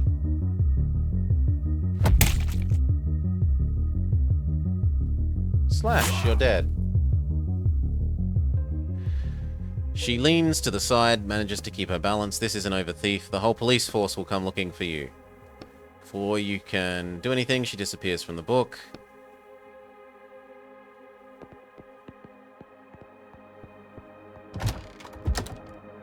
Can we make any of our tools now?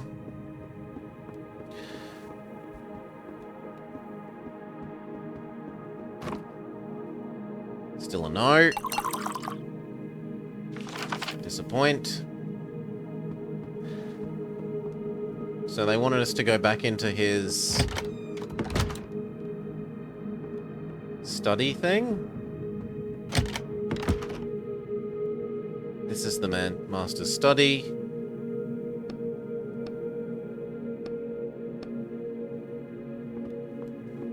We check his desk. Examine the secret compartment.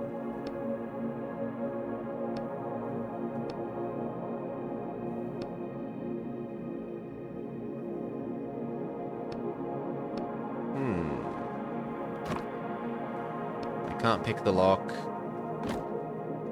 Metal. Crowbar bits.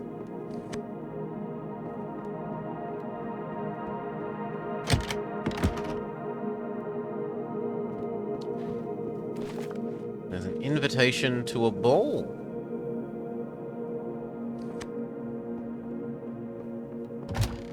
Maybe now I have the parts to build one of my tools.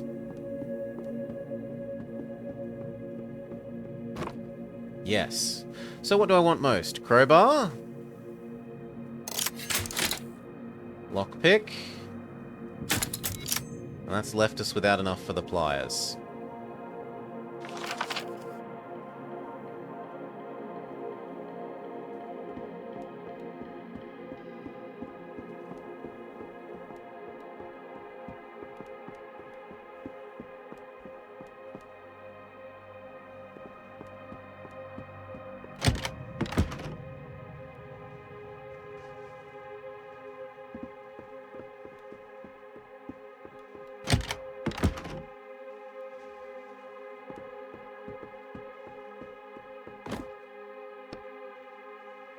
Search the desk.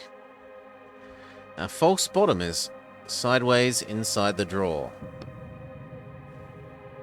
We should check the desk in the past. So we have to go back in time, okay?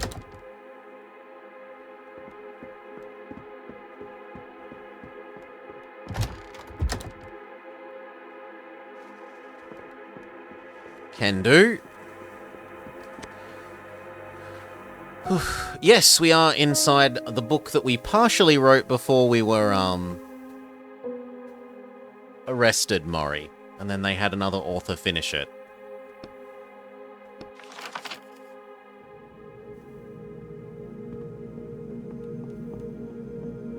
But how do we get up there in this other time?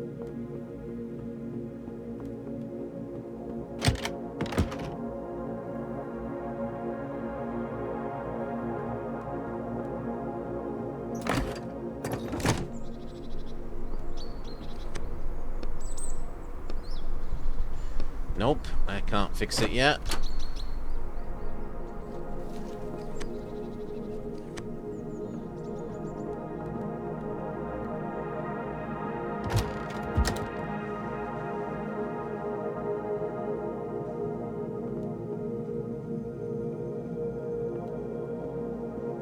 But we're already in the earliest time.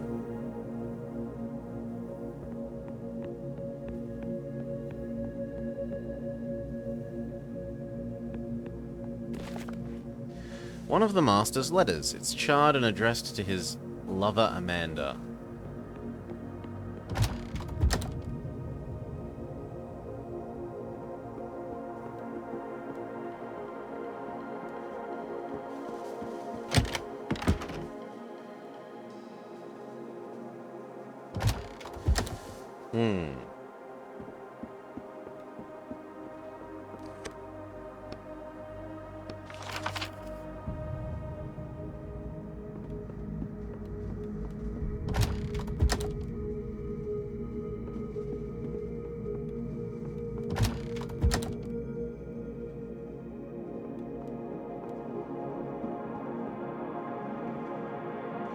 There's nothing of interest here. And we're freaking out the autopathing. Pry the rubble apart. Which gives us some money items.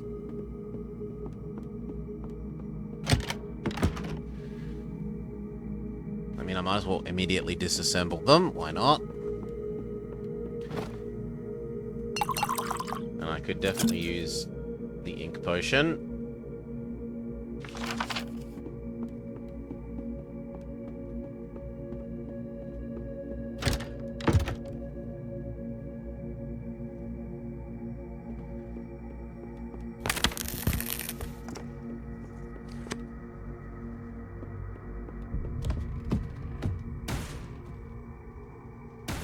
Ooh, he's trying to, break out.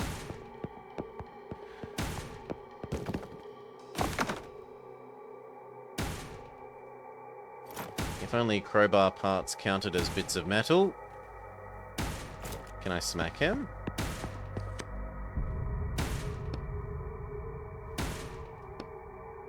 He didn't have powers like this before.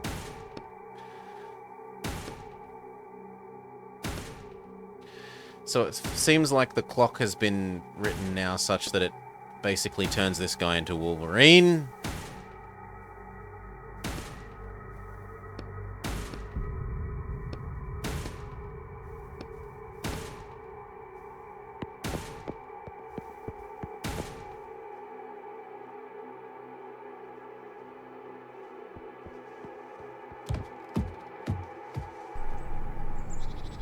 I am allowed back outside, interestingly.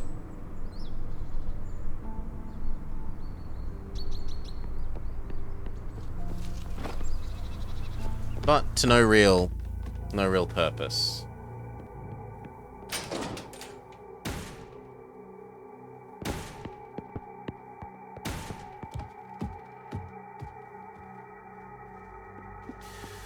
I'm feeling a bit bamboozled. We were told to go back in time and check it out, and we went back in time and there was nothing there.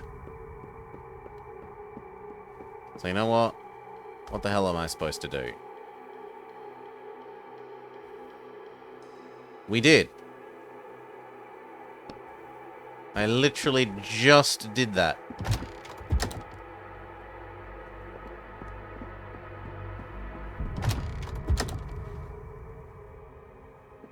See, it's not here.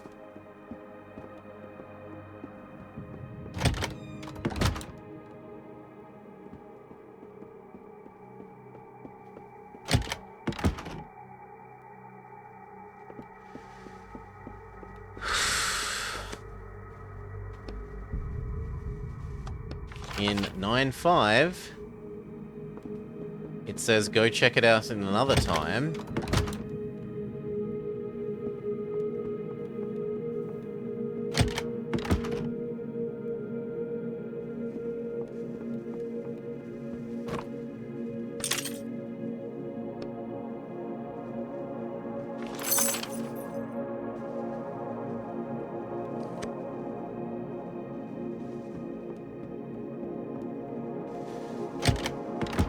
It did get us some more ink items, which isn't terrible, especially given how low on ink we are.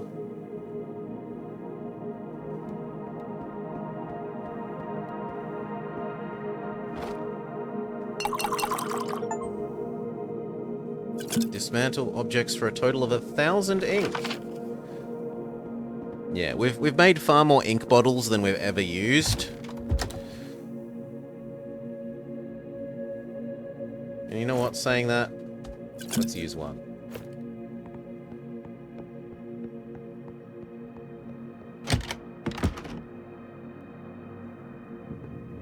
I can't complain to the boy that his advice was bad.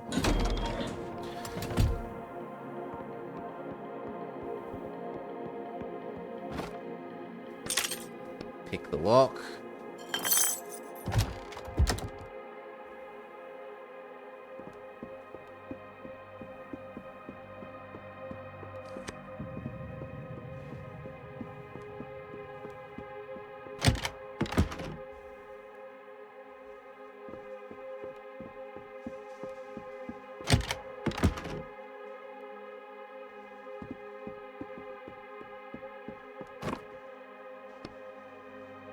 Search.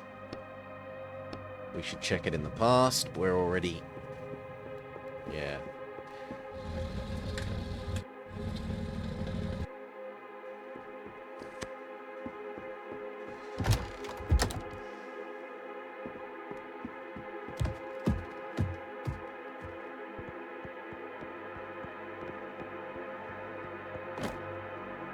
Use the crowbar to open the box.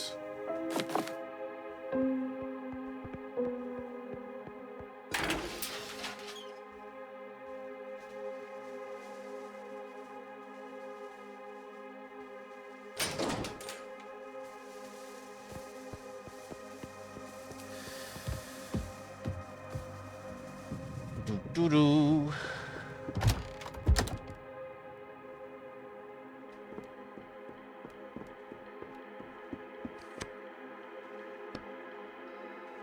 Well, the only one we haven't done is the foremost future.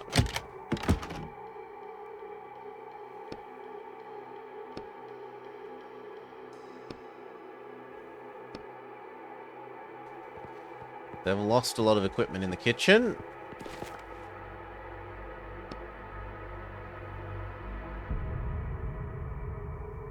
Okay, move the painting. You can't move the painting. No, you can. You just can't move it away in a neat way. Letters. A charred love letter addressed to Amanda. We've already done that. Wait. That was signed by us. Take the pieces of metal. That means we should now be able to go build the, pliers.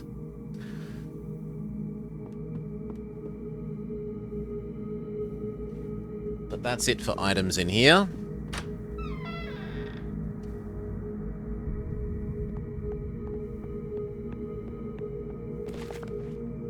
I don't have the pliers yet. Sure.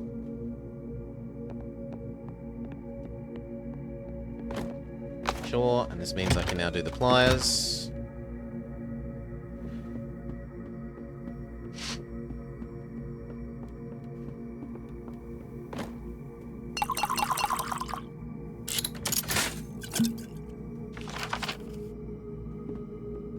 get immediately onto using the pliers.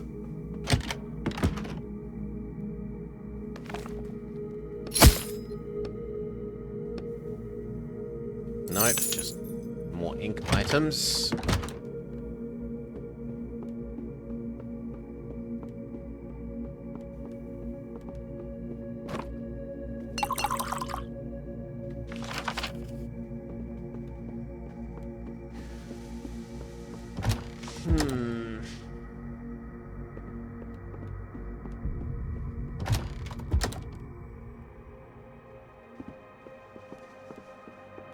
Nothing.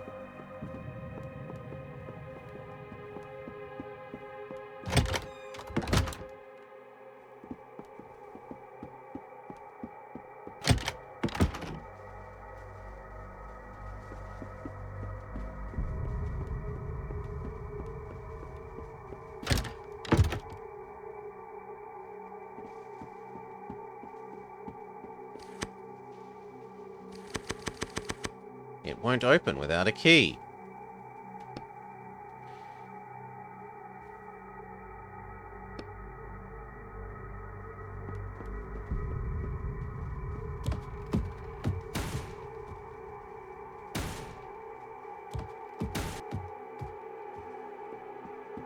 So we can't check it out in this time globular, seemingly.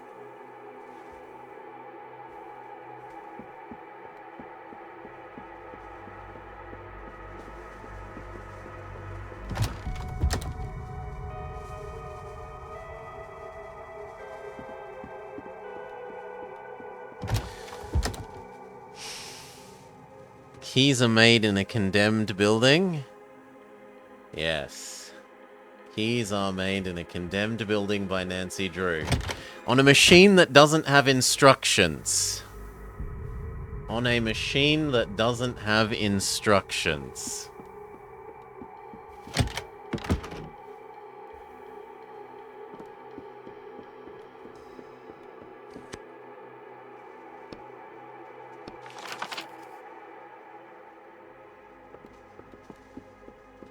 About whether you're doing it left to right or right to left.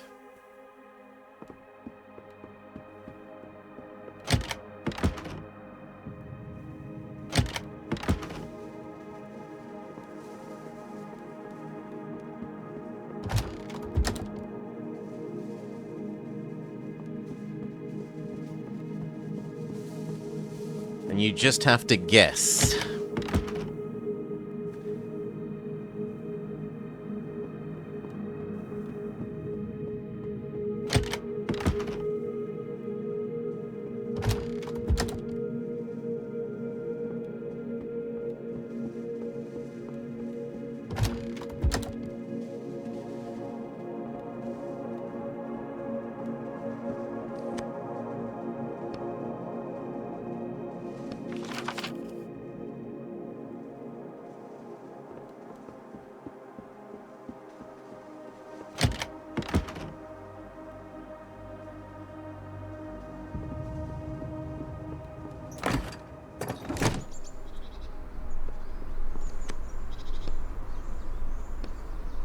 No, we can't fix the balcony.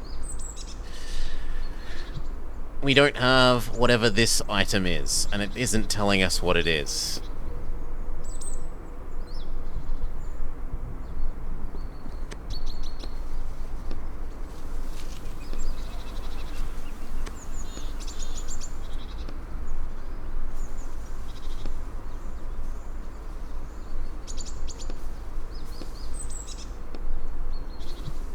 Everywhere I look, I see the crude strokes of another author who twisted my work.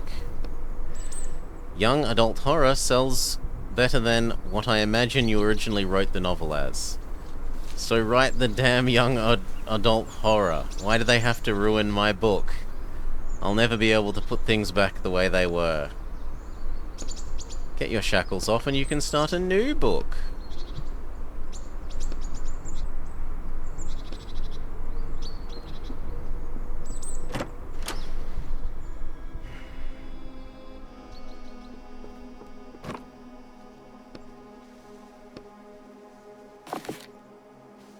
A Alas, the pliers do not let us turn the barrel into useful wood. They let us get an apple out of it.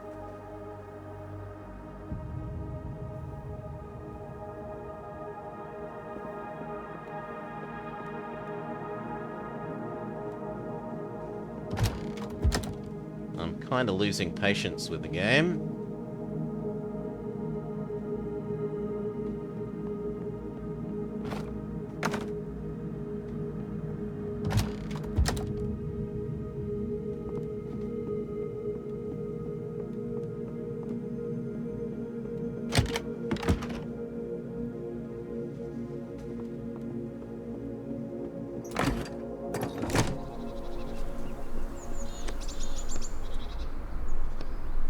Alright.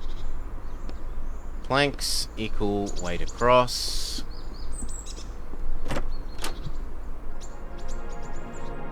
Equal accessing the same desk that we've already accessed, but when it still has something in it.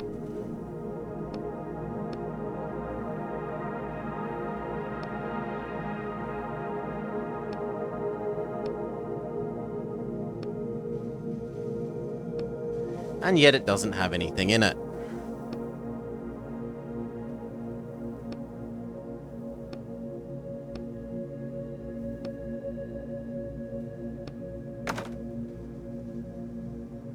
So if we search for a double false bottom, because the author working on our book is derivative, we find nothing. But if we search for the double false bottom because the boy has told us so, suddenly there's a gear there, when we have literally not even stepped away from the desk. Boo! Boo, bad game. One less gear to find.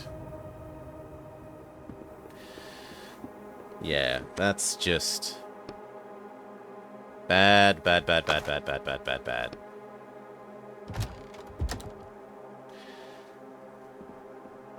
Who could have foreseen this?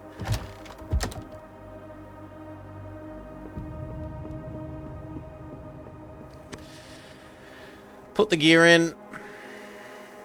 We should go to the latest time we can to put the gears in. What if something happens to the clock over the course of the years? Okay.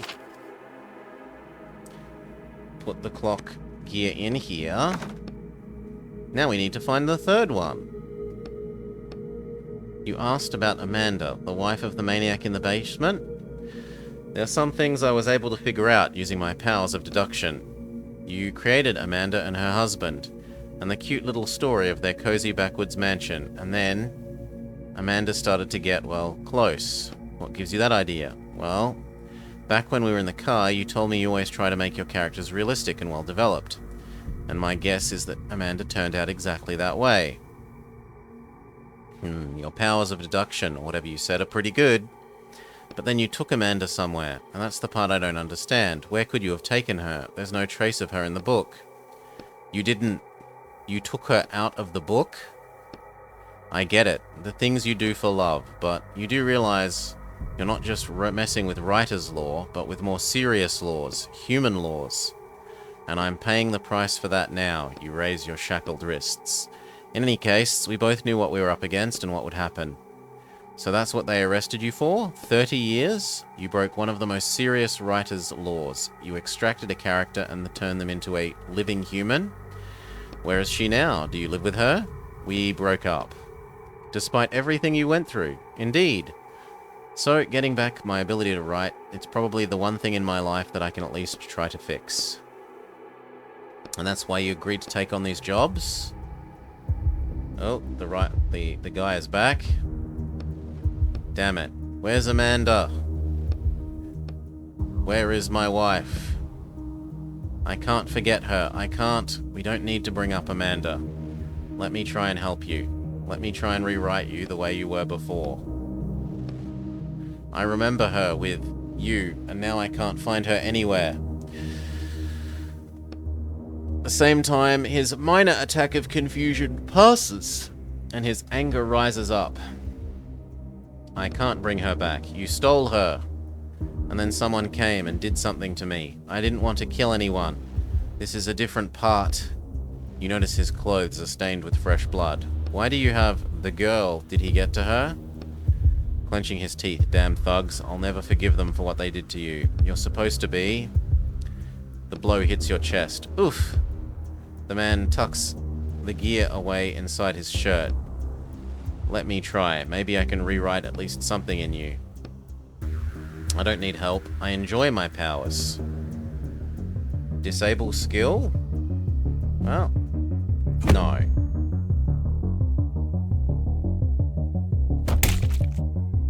He gets to go first. That's a bit worrying. Slash.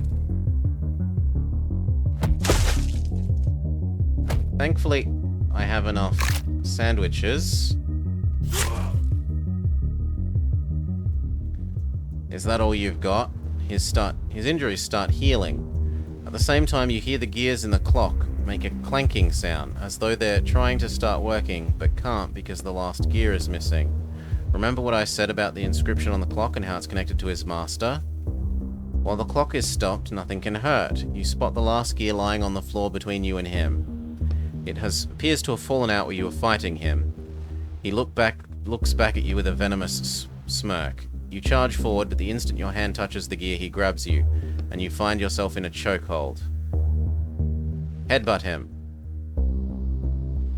You free yourself from his grip for a moment. You put the gear in the clock.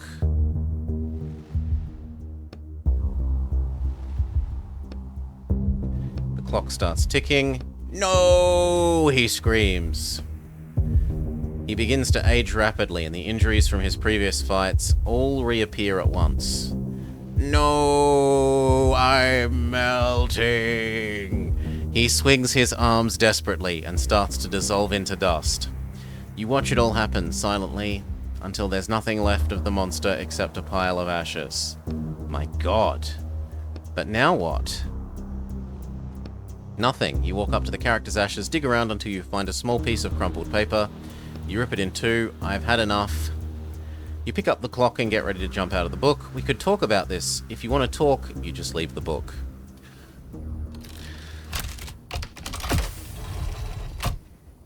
We put the surprisingly large sundials type thing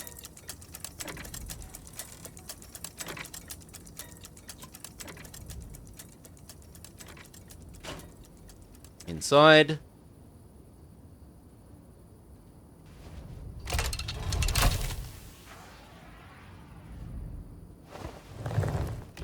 Let's go deliver this to the front door.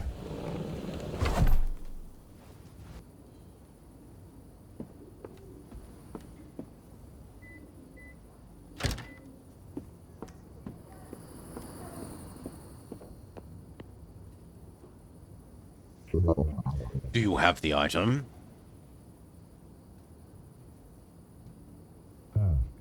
Shove it.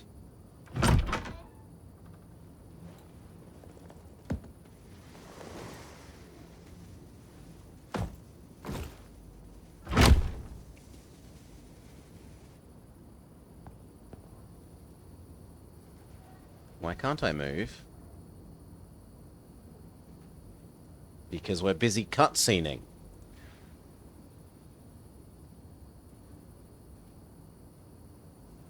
And the rain house.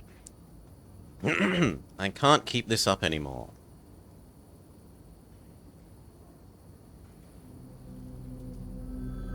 Two minutes later.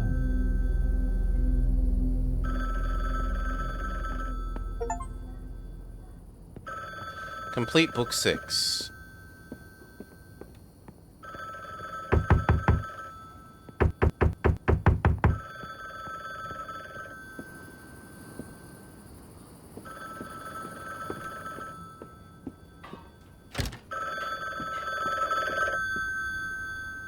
Wait, that's normally over here. Whatever. Hello? There's an urgent job. You're not taking it? I think I've had enough. I don't want to do this anymore. This is your last job. You knew what book that was, and you specifically sent me to steal from it. I'm just the middleman. I don't pick the jobs. I don't care. You can take your job and go to hell. Calm down and listen. Finishing these jobs is your only chance to get your abilities back. I know you know this. You can't work off this sentence. 30 years is an impossible amount. Your publisher has betrayed you. Your lover left you. It's time to take back what you're owed. You're only a single step away from freedom. Fine. Excellent, excellent. The order is at your door. Hangs up. Bing bong. New power. Increased shield duration or heal when we use it. I mean, that just means that we should use heal every single turn. If it means... I don't know what this means. Does this mean it lasts more hits? That it absorbs 3 damage instead of 2?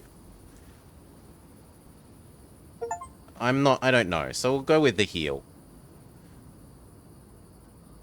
Exit.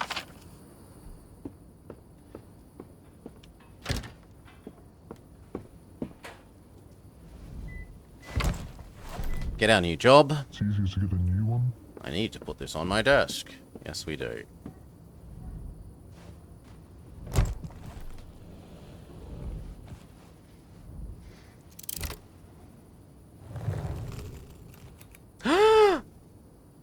It must be a good book. Look at it. It has a train on the cover. An excerpt from the book review. And so I was expecting a significant emphasis on classism, on the difference between the lives of people in the upper district and the train-dwelling nomads. However, in writing the upper district as a sort of retirement home rather than an upper-class sector, the author avoids these themes, which I found immensely disappointing. Disappointed by a train book? No taste. That reviewer has no taste. The contractor agrees to infiltrate Heart of Sand by Samantha Murray and extract an item, the weather controller. The client agrees to pay the negotiated amount upon completion of the contract. Let's go. The author didn't use themes that I wanted. Book sucks. Yep. You've decided to keep working? I don't have a choice. You shrug tiredly. After everything that's happened, or have they managed to convince you? Or has another month passed since I saw you? They spent a whole month convincing you? Not quite that long. You had to erase your own character. I'll write a new one. Ah yes, I forgot about your feelings towards characters. I don't have any. Just because Amanda left you doesn't mean that all characters are bad. She has nothing to do with it. I really thought about giving it all up, but the client is right. I need to finish this last job. Even if what we're doing makes me feel sick, then I can get rid of these shackles and start writing my own book. Help me this one last time. What are we looking for? A weather controller. A device that can control weather? It seems so. The reviewer just wants to make it abundantly clear that they are not a murderer. It would certainly come in handy here. You look around. The air feels like it's at least 100 degrees, if not 120. 40 degrees. Quite warm, as long as there's no humidity, though. Okay, let's get to it. There's a dead person with a key. Pete Jenkins. And there's a radio. Examine the radio first. It's covered in sand. Number 42. Push the button. Lindeff Jr. speaking. I'm taking over for the senior meteorologist. Too soon, unfortunately. Is anyone between lines 10 and 40? I don't think that's us. I think we're on 42. You're breaking up. We're 42. Not exactly. Is his body nearby? There's a skeleton on the chair. Thank you, I've noted that in the log. Must have been the dry storm last week. What kind of storm? Congratulations, you're the new operator. I'm obliged to inform you that. There's a death storm forecast between lines 10 and 40. You should head towards town. You can take a death storm? You may not be able to see it from your position, but it's showing up on my instruments already. And what will happen if we get caught in this death storm? Presumably we'll be Surrounded by fluffy bun-buns. You're not from around here, are you? Are there no storms in your zone? You could say that. If you get caught in a death storm, you die. Are there other kinds of storms? They're quite rare. You're more likely to see a fear storm or a madness storm. Great. There are also joy storms, although they most often happen over town. Okay, I'll try and get the train moving. Good luck. List of names. There's a long list of names etched into the wall, and each one in a different handwriting. A sharp nail hangs on a chain nearby. Looks like this is the list of the train's previous operators. There's dozens here. Is it cursed? Let's look at the end of the list. Ronald Miles. What about Pete Jenkins? He probably didn't have time to add his name. We'll add his name for him. What about yours? Fine, I'll add mine.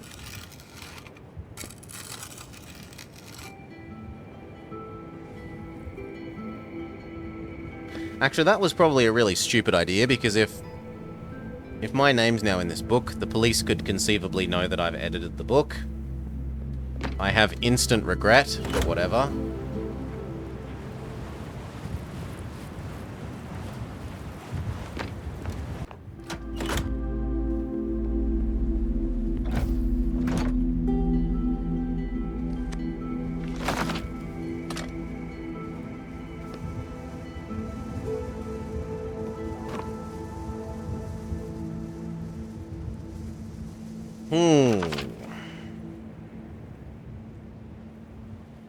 Well, there's not enough stuff here for, making a crowbar, so... Unless there's something I missed in here...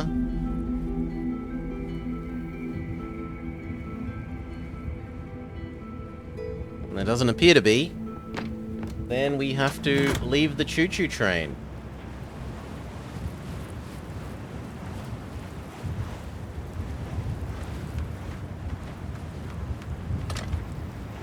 Now do we have enough to make a crowbar?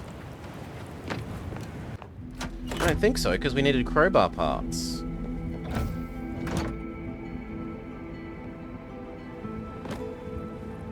Yeah, we still don't have enough for anything.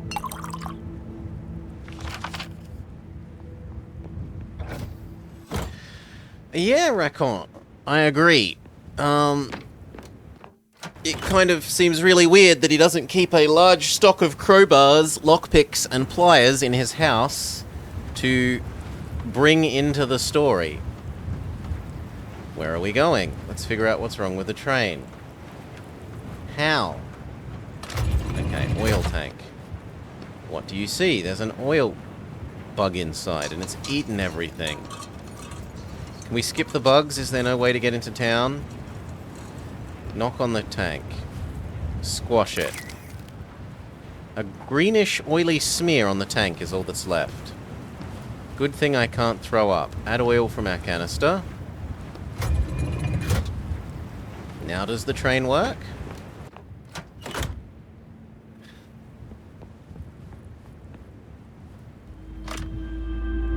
Examine the photo. It's a photo of a woman with blonde hair in a ponytail. It could be the former operator's daughter, or maybe his wife.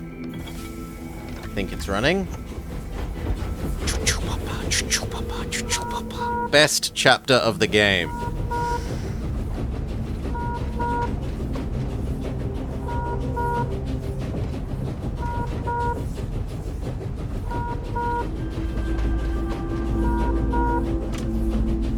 The death storm is approaching. Hurry. What's your problem? You're barely moving.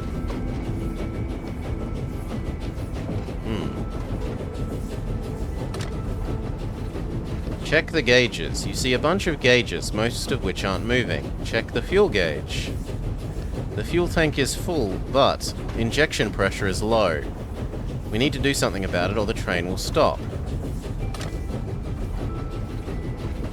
Check the gauges. The cooling system. It's operational. Oil. It's full. Well, where is the fuel? Ah, here we are. Fuel panel. All indicators are normal, except one. Cylinder 3 pressure. There's a greasy note on the other side. Read it. Whoever gets the train next, I hope it's not you, Pete, you moron. The pressure of cylinder 3 has some stability issues. I'm not going to apologize. By the time you're reading this, I won't care. Deal with it yourself. Hit the panel that usually works. Good luck. Hit it with measured force.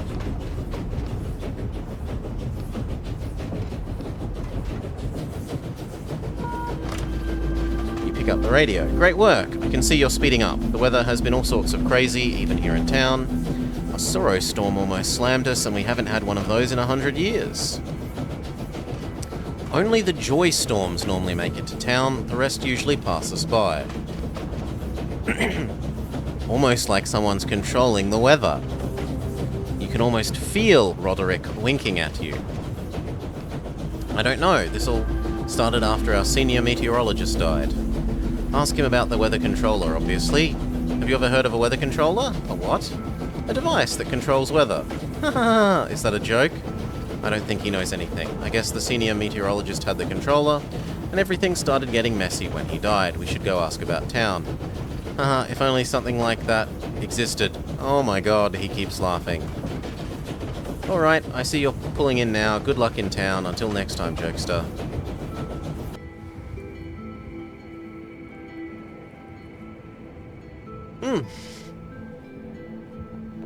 Unfortunately, this means we are now leaving the train.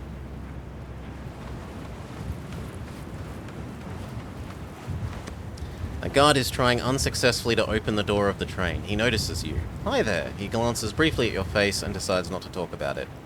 This guy here is causing a little traffic jam. Poor man got caught in a fierce storm.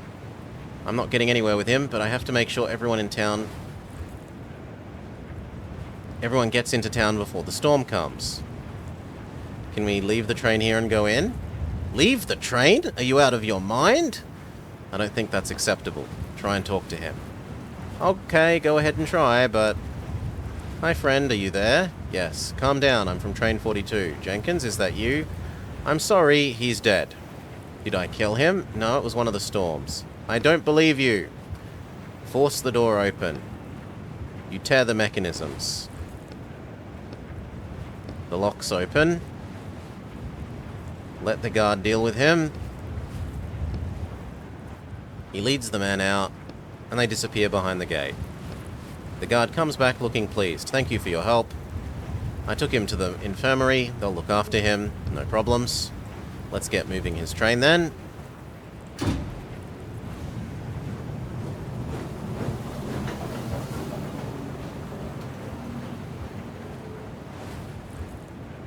Alright. And now we talk to you. Or now I'm allowed to go through the door, even though they said don't leave the train out here. Yeah, so they said don't leave the train out here. What they actually meant is leave the train out here after you've dealt with the other train.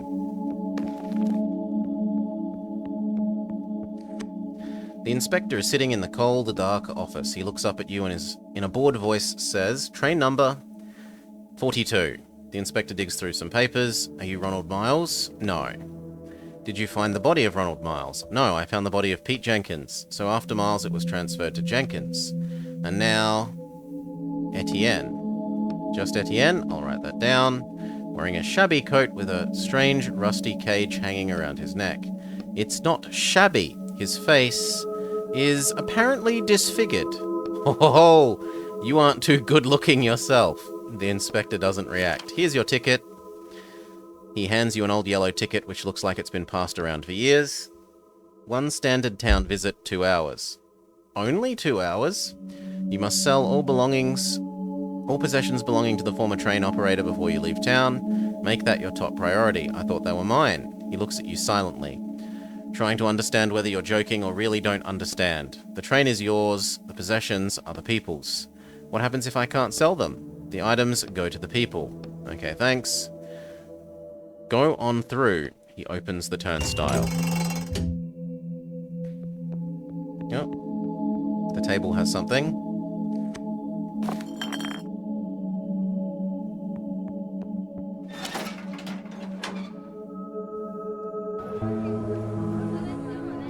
Alright, but before we continue, I need a quick break. Use the restroom, refill my empty water, maybe grab a cookie. I'll be back in just a minute or two. Until then, I suppose I can let you enjoy the background music. If I don't knock everything over on my desk. Yeah.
Cheers, all.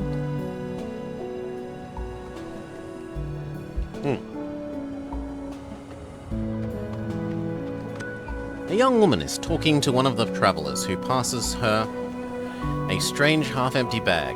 Extend my time by 1 hour, please. Hold on. The man freezes, tilting his head. Just who do you take me for? It's not even enough. There's not even enough sand here for 15 minutes. She shakes a small pile of red sand out onto the palm of her hand. You're up to your old tricks again. Do I need to call the guard? No, please, 15 minutes. Just let me catch my breath and I'll be on my way.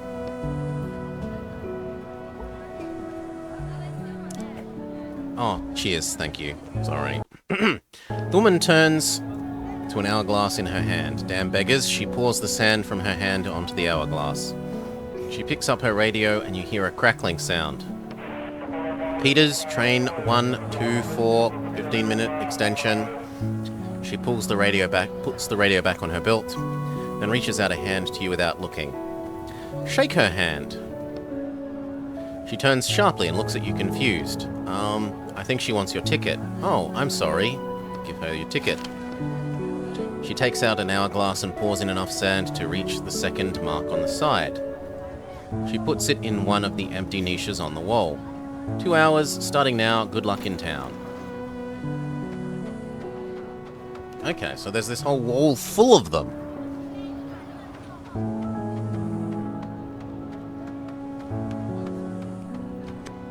An inspector is standing by the train. His assistant is inside rummaging through possessions. You again. Is everything okay? This is that guy's train. What was his name? Max. Is he better? We can sell this. You hear him say. I'd say there's enough to live on here. We'll split it up, I think. Max is resting now, and we're keeping an eye on his stuff. Don't look in there. You know what? He hesitates for a moment, then reaches into his pocket and takes out a bag of sand. Take this, you're a good guy, you helped Max. Let us take care of things. Sure. The inspector turns around and loses interest in you. So, for our help before, we were rewarded with a brief extension to our stay here. The merchant is desperately trying to get your attention. His smile reminds you of late-stage insanity. Hey, hey! Come over here. Have you got any sand? Yeah, I got plenty. Hear me out. Buy a melon. Sand melons. They're delicious. The name sand melons seems to describe them quite accurately. Small, shriveled fruit that look like they're covered in a layer of dust. Too much dust. Delicious, but no one's buying any. I tell you, they're scrumptious.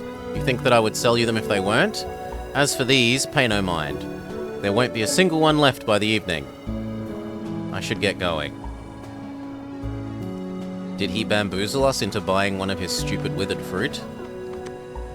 A middle-aged woman is resting on a stoop by her train. A basin of laundry, children's clothes, sits at her feet. She stares at your train for a moment. She sighs, leans against the train door, which buckles slightly under her weight. You're from train 42, huh? Did you know the previous operator? Jenkins? Yeah. He was my husband. Oh, she gets up heavily and starts hanging the laundry as if nothing has happened. I'm sorry. Are your hands clean? Take off your dusty gloves. Pass me the clothes. She nods at the basin and the diapers inside. Her nod sends ash flying from her cigarette onto a pair of men's pants hanging on the line. Hand her a pair of children's pants. You take up your dusty gloves and pick up a pair of children's pants. You glance at your hands for a moment. This is the first time in a long time that they've looked human. All that's left are the thin scars dripping across your palms. They probably won't ever fade. The woman takes the pants from you. Hand her a sheet. She shakes out the sheet and throws it on the line. What's your business in town? Got stuff to sell? Yeah, your husband's possessions. The woman ashes her cigarette and you can see her glance quickly at you as she takes the sheet.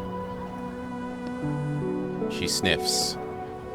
A pile of socks from the basin you take and give them to the woman. She doesn't turn around to take them from you. I'm so sorry. When I found him, there was nothing I could do. She nods weakly. She passes you a cigarette. She already had a fresh one in her mouth. I mean, we're made of paper. Accepting a cigarette is terrible. I don't. The woman literally shoves the cigarette into you. Enough with the fake choices game! Pfft. You sit on her train stoop. I found a journal on the train. I guess it belongs to you now. Customs wouldn't let me give it to you, but I'll figure something out. She smiles. A journal? I didn't know he knew how to write. He probably robbed or killed someone. Those aren't his things. Thoughts seem to put her in a better mood. She finishes her cigarette, packs up, and heads inside her train. A child's joyful laughter greets her.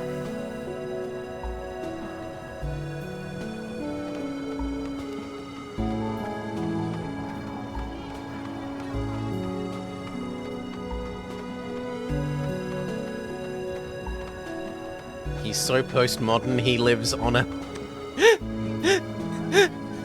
He's so postmodern, he lives on a house attached to a skateboard pulled around by a train. Oh, wow. Are you a digger? A what? A digger. My hearing's fine. I'm asking what it means. The man looks at you without blinking for 10 seconds. You're attracting suspicion again with your unnecessary questions. I'm not a local. I'm not from here. The man continues to look at you without blinking. This is the only town on the continent. Possibly the whole planet. Where the hell are you from? I left for a long time and now I'm back, but I don't remember anything. A digger is someone who digs up buildings. In the desert. Do you know what the desert is? Or is there no desert where you come from either? Okay, they dig things up. Just in a different way back in my day. I'm a digger. I was one of the best. I find that hard to believe. Need work tomorrow? I want to dig up a building on Malta Street, but I can't do it by myself. What's the plan? I started digging from the top, got from the 20th to the 7th floor, but the lower floors are hard work. The sand's packed tight. It's a pickaxe's job. I want to round up more people, and we'll move out by sunrise. Is there anything special there? There was a gun store on the first floor. The work is all that should concern you. I'll pay you, and what's in the building is none of your business. You in or not? I'll think about it. Fine, think about it. Is it going to start a riot in town when he gets his hands on weapons? No, he gets caught in a firestorm out on the road. I should get going. No, but it's not even have items out of order. Like, just talking to that woman, there was no item at the end of that, right? It was just dialogue choices and what happens in the story. So let us turn down the cigarette. Grumble, grumble, grumble. The sound that reaches your ears seems impossible in the desert. Rustling pages, hundreds of pages.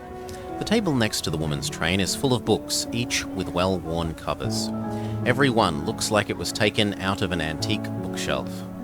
Hello there. Hello. Are you new to these parts? I've never seen you before. Her attentive but slightly unfocused gaze slides over you. Your paper face doesn't seem to bother her. I'm new. Do you know everyone here? Of course not. It's just that generally the same people bring their trains to the same station every day. Were you looking to choose a book? Show her the journal. I have something that might interest you. She tries to look uninterested, but you can see her fingers tremble as you hand her the journal. Notes. Interesting. Interesting. Are these someone's memoirs? An absolute treasure trove. Have you read it? I thought it was just an old train driver's journal. Let me read some of it to you. I just want to sell it. I'll buy it. How much do you want? She looks appraisingly. You look appraisingly at the bookseller. She's hooked. Time to collect some sand. 5 bags of sand. I'd be glad to give you 5 bags of sand, but then I'd have to leave town right now, and I still have so many books to sell. Would you lower your price? I guess we'll say yes. I wasn't spending so much, of course, but that is a fair price. She disappears into her train, returns with 2 bags of sand. They have yellow letters in a language you don't know. This is for good luck. Thank you. You should have found out what was in the journal. It might have helped us understand the world better. I thought you could help me with that. I haven't heard much of any use from you lately. And it just doesn't reply. I really don't like the way it's making everything fuzzy at the moment when we move. Open suitcases are strewn about the train car. A man is washing something in a metal basin full of dark red water. He's washing so intently that you can hear the fabric ripping. He has an impressive large fang from some unknown animal hanging around his neck. He stops his washing and shoots you a mean look. The cage around your neck, is that some kind of new trend? You hear dislike in his voice. Let's just keep going. We don't need any problems. Is he washing out blood? Who cares? We're only passing. Let's keep going. Maybe I should tell, hey, you feel a powerful yank down near your neck. You look down to see the man's wet hand grabbing the cage. I had a trendy friend once, always bragging about his sand bear fang. You pull the cage towards you, but I taught him some manners. 1 punch, 2, he looks at you with bloodshot eyes and keeps trying to pull the cage. The cage hinges start making an unpleasant crunching sound. Help me, I'm being robbed. He pushes you away and drops into a fighting stance. It appears a real fight is about to start. Well, stun.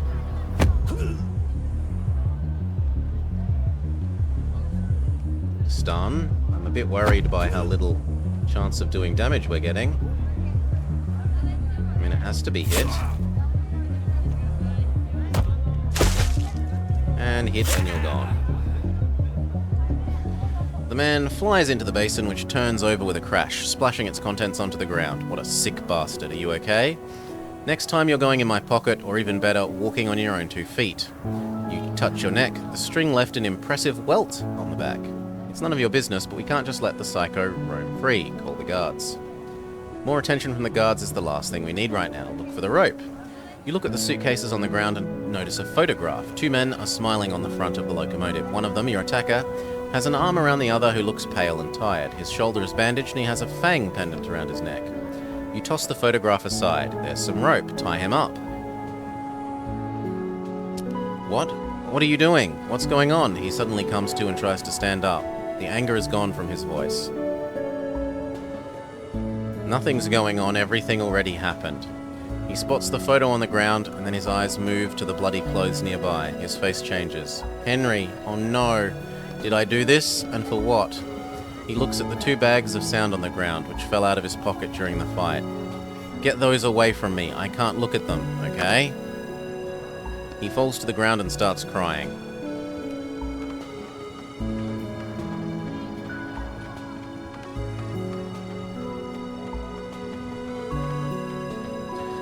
It has sort of... The music here is too happy for this place. You're looking at a completely unremarkable train, but suddenly a loose piece of sheet metal at the back of the car catches your eye. Instinctively, you look around and then get closer. So, first you're a fraud and now you're a thief as well. I haven't stolen anything. What have we got here? You're standing right by a gap between the train and the loose sheet metal. The darkness inside is calling you. Look inside. A flashlight would have come in handy, or a lighter, or some matches, but you don't have any of those things. And I'm not going to stick my arm inside someone else's train. Flashy train. A whole mansion on wheels. Someone's doing well. In a world where you can die any second. Knock. Silence. I can see him watching us from the window. Look around. Okay, whatever. You don't want to answer the door, you don't want to answer the door. An old man is waving at you so furiously that it seems like his hand might fall off. Sure. Get out of here. What do you mean you were calling me over? So, go on, get. Up close, I can see that you only have 30 minutes worth of sand. He waves his fist angrily, but doesn't look particularly dangerous, but he probably knows a few dirty tricks. Yeah, I've already fought. I don't want to fight again, despite the fact that we have some bread.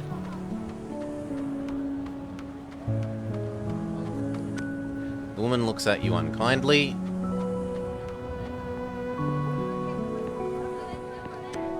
Two guards are sitting at the gate, playing a strange game with stones. He pretends not to notice you. The guard on the right isn't as good at feigning indifference.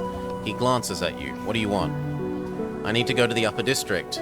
Are you over age 60? No. Are you visiting your wife and newborn? No. He looks at you, glowering. Is there no other way in? He continues to glower at you. He wants you to leave. I'll be on my way then. Can I just lie? I cannot just lie.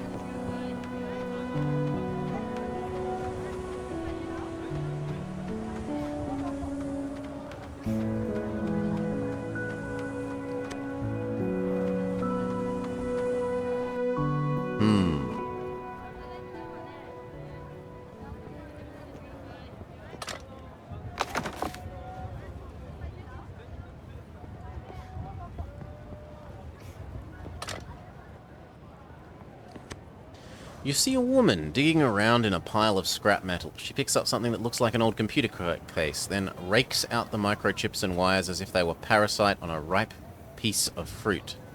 She tosses the cleaned computer onto a pile to your left. Do you want something? She picks up a new one, not paying attention. Do you need any help? She looks at the pile of scrap metal she still has to go through. For money, actually sand. I'm getting paid pretty well for this. I wouldn't want to share my earnings with anyone else. Who's paying you? Do they have more work? Perhaps something a little less dusty? I'm not sure. She looks you over from head to toe. Stand up straight and puff out your chest. I don't think they'll have any use for you. You could go ask Mr. Nariano yourself. He lives in the middle of the square. Got it, thanks, she responds with a sour smile. How do I get into the upper district? Do you know anything that might help? I don't know nothing. She smiles slightly. What's that pipe? Where does it go? It's a secret. She gives you a quick glance, then continues ripping apart computers. I'm good at keeping secrets, so am I. She looks at you in the eyes for a moment longer than is comfortable. That's what we're looking for. We can crawl through and go straight to the upper district. There's a passage there. Now we just have to figure out what to do about this sewer guardian. You've got a lot of computers there. She's concentrating hard on her work. Where did they come from? She gives you a glance. Jenkins brought them in a week ago. He dug up a whole warehouse full of them. Jenkins. She looks at you questioningly. Was he a nice guy? Oops. Oh. Did I say was? I meant to say I heard he's a nice guy. No idea where you would have heard that. Certainly not in town. He's an absolute jerk. I hope he dies.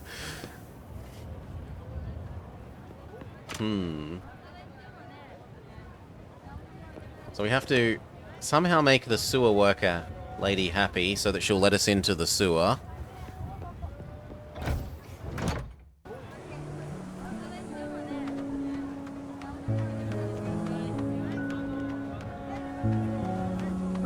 But I feel like we've talked to everyone else pretty much now. Examine this train in silence. It looks like the train has been washed recently. The metal and glass are gleaming, and the thin layer of newly settled dust looks like an elegant decoration. The green stems sway on the roof. You see Kalanoche, Haworthia, and tons of other plants you don't even recognize. I'm sorry, did you need something? I wanted to ask, do you know how I can get into the upper district? You can only get in there once you retire, and I think you still have a while before that happens. How do I get in there now? She shrugs. Take a closer look. The longer you look at the trailer, the more you shiver. Chills run up and down your spine like something icy has touched between your shoulder blades. Aren't you afraid your old trailer might fall right off? She looks... Yes, this trailer is quite old. If it falls off, it falls off. The corners of the woman's mouth turn up, and she shakes her head. Ask what she does. She doesn't understand your question. She just stares silently. When you think she's not going to answer, she starts to speak. I'm making it through life, day by day. I meant the plants. Oh, I used to enjoy nurturing life. What is the trailer? The woman looks at the old trailer and stiffens for a split second. You see all the muscles on her face tense, and then in an instant, the illusion passes. What's inside? Old things, ancient things, toys? Why do you carry them around? I thought it was better to travel light in the desert. I have no idea, but I'd rather keep them with me. Do you know anything about the meteorologist? He tells us when the storms are coming. Is that it? Do you know anything else? She turns her head to look at you. You can't read her expression. I won't keep you any longer. Do we go give the sand that we've currently traded for to... Nope. Or you? Nope. Well, then I am a bit bamboozled, because it feels like we've done pretty much everything. We've talked to everyone and we can't get into the upper area because we're not old enough.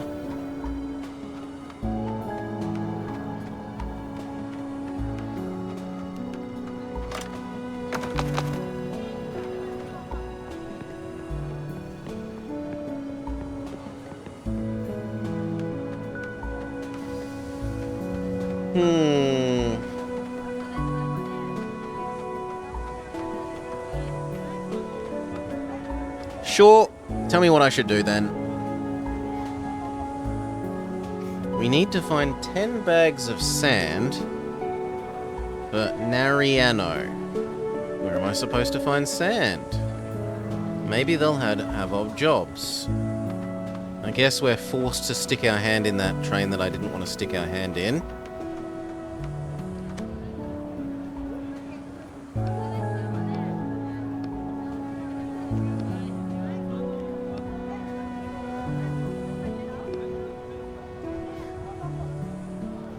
Sure, touch the oddity.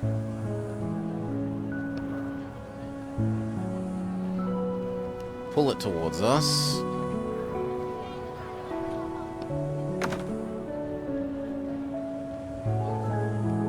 You get a bag of sand. Sure.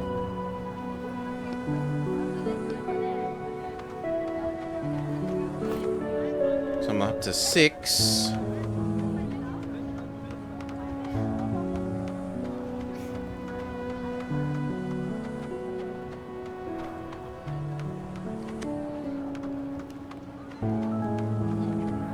We still need 4 though.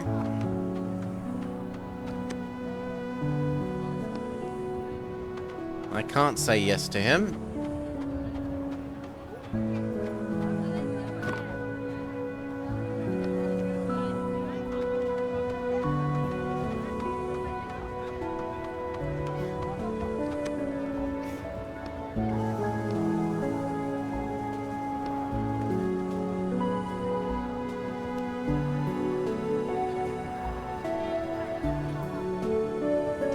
Warm the melon cellar. Oh, God. You nod at the man's feet. He looks down mistrustfully, then pauses. Well, slap my train and call me a sand melon. How could I have dropped that? How did I miss that? Thanks, I almost lost it. You nod in response and walk away. You spend the next few minutes unable to shake the thought that you could have used that sand.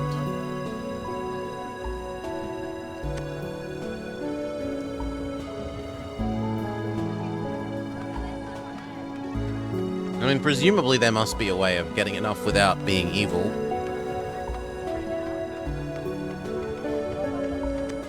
Is this where he lives? Mr. What's his name?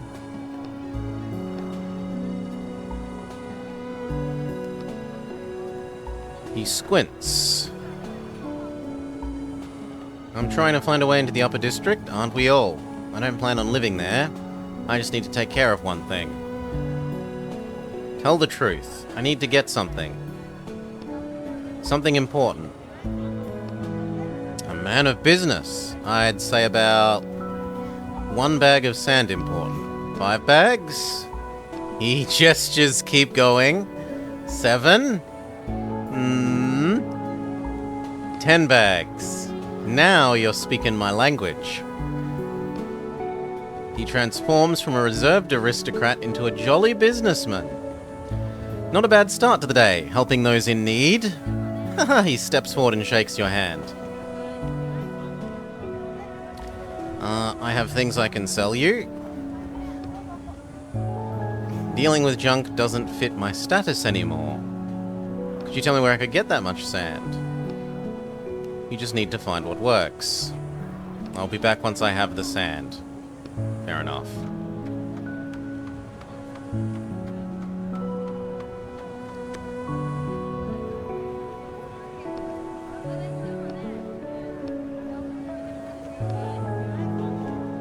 I guess I have to fight this guy for money as well.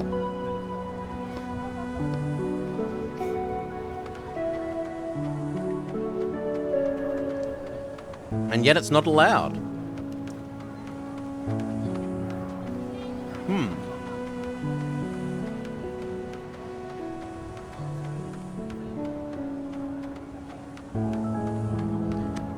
Well, that is awkward, because now I think we actually have talked to everyone.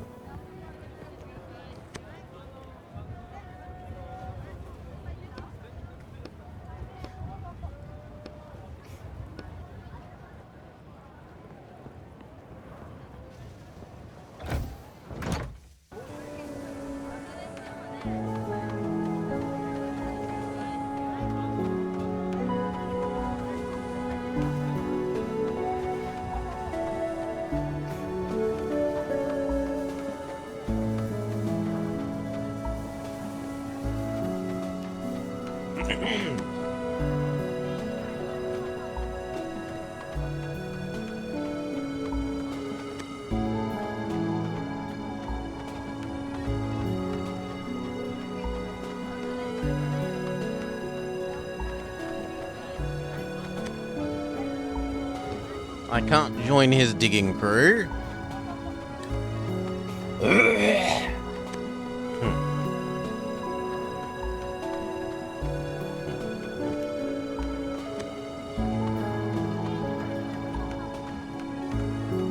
We already yoinked his money for attacking us.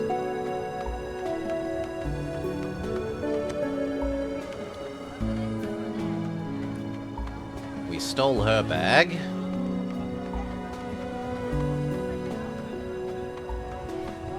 This person has no interactability. Oh. The man's sleeve bears the letters CX next to an hourglass symbol. And you keep looking at the letters CS, trying to think of what it might stand for. Customs Service. I just finished going over your stuff in there. You need to sell everything that belonged to Jenkins before your time is up. Anything you don't sell will be confiscated.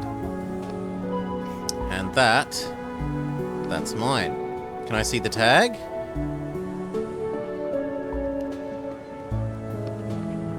An item with no tag belongs to no one. If it belongs to no one, then it's not yours either. Sell it. I'm not selling my friend.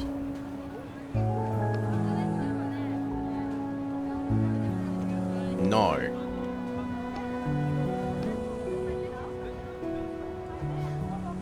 beat you up. I don't mind. Run out of time.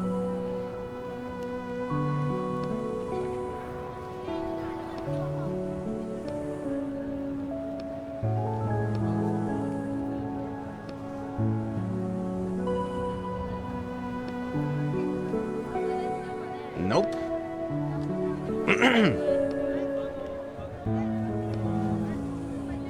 Hand in half the sand at the entrance. Do what you want with the rest. Good luck.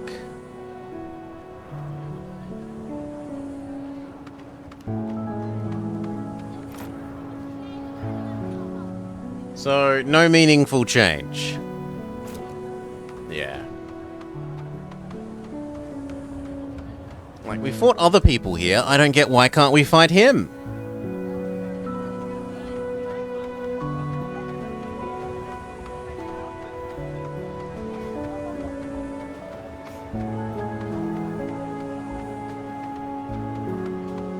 He says you don't have enough money.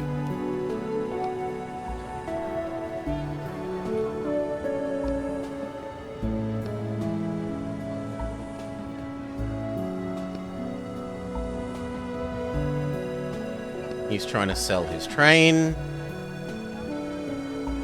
Let's listen.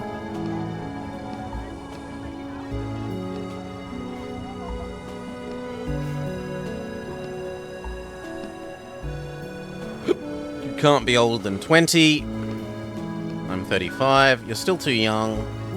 You can't retire. He keeps trying to sell us his train.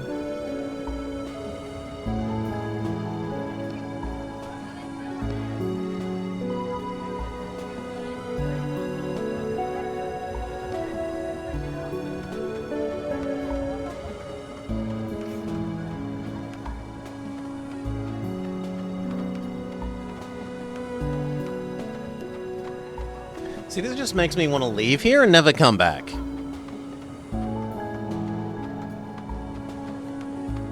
Generate a different mission.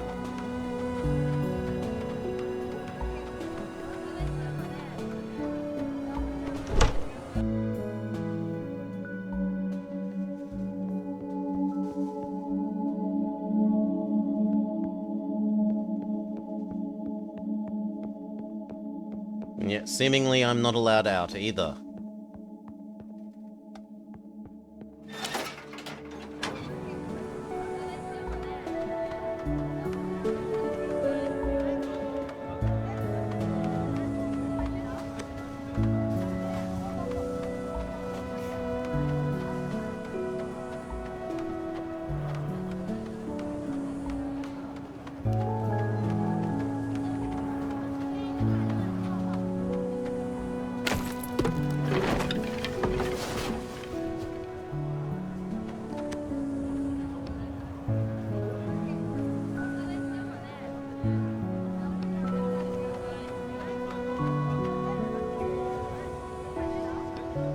What do we have to sell? Everything left in the bag. Some weird gas cylinders. Except for you. Some rags, a cup. Some kind of map. You notice a customer approaching. Say that this map leads to something important, a treasure or whatever. What are you selling? A bunch of junk. I see. But I have something that you might even call a real treasure. I hope you don't mean these helium cylinders. They're empty, by the way. Show him part of the map. 10 bags of sand and it's yours. It leads to treasure. What treasure exactly? You tap on Roderick's cage. A map to water, to a pile of sand, a pile of food, shelter, water. That's what you say. Alright, I think I read that they give out water for free in the upper district. That's my fault. Then tell me that before you make a suggestion, you useless cylinder. What's it doing outside town? Well, customs won't let you in with your own sand, so why the hell would I need sand out here? Food. Shelter.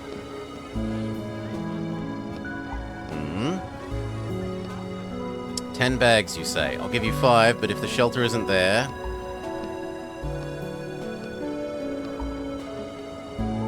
It's a deal.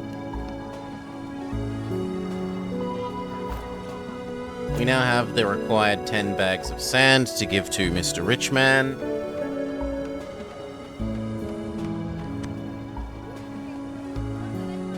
Wonderful, wonderful. He jumps down from the entryway like an excited child.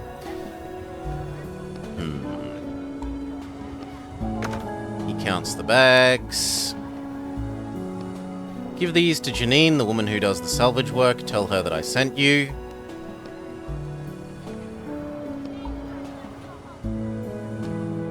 Truly is a pleasure doing business with you. Come back anytime.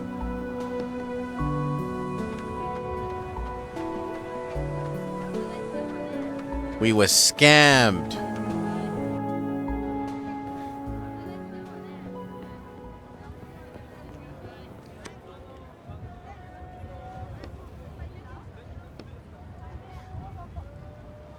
How's he doing? He's doing 8 bags of sand better. He hasn't lost his touch. She smiles prettily. Let's go. I don't want to be here anymore. This was a bad area. Train 42, your time's up. Prepare to leave town.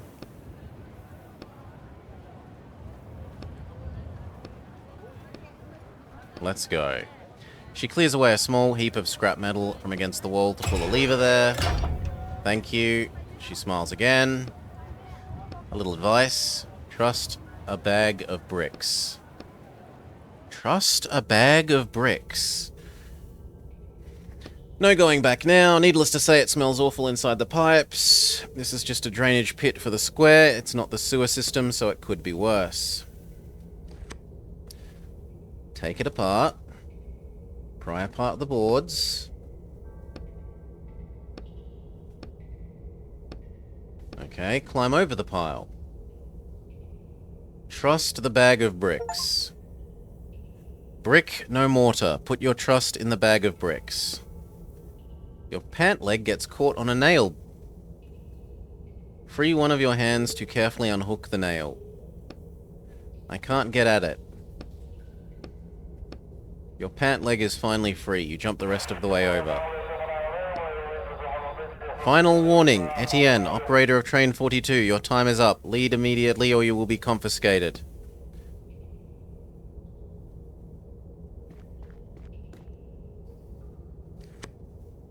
This one is blocked by another pile of garbage. Painstakingly pick up the shards of glass.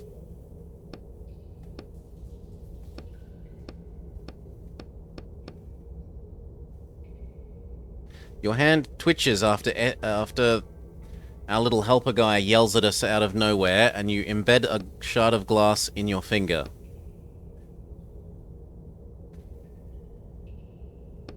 You have a go. Not yet. Jump. Too late. Bang. Crash.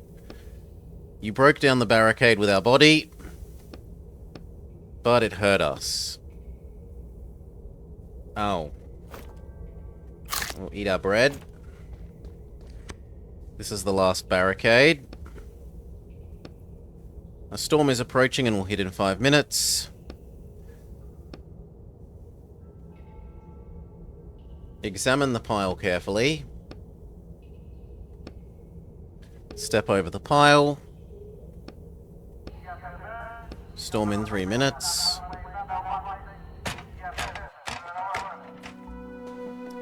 Alright, Upper District Alleyway.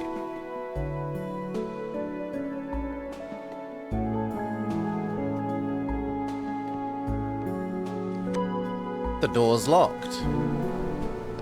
The joy storm has arrived. I repeat. Dad, is that you? You hear the sound of sand pouring out. It's getting closer. Soon it envelops your whole soul consciousness. You're overtaken by a strong emotion that you involuntarily lean forward. It's like you're drowning in a calm, relaxing sea.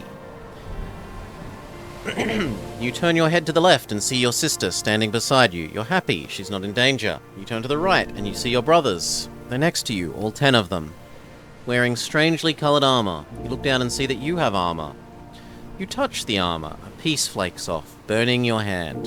The image fades, the vision passes, and you're filled with an unbelievably nostalgic sense of longing.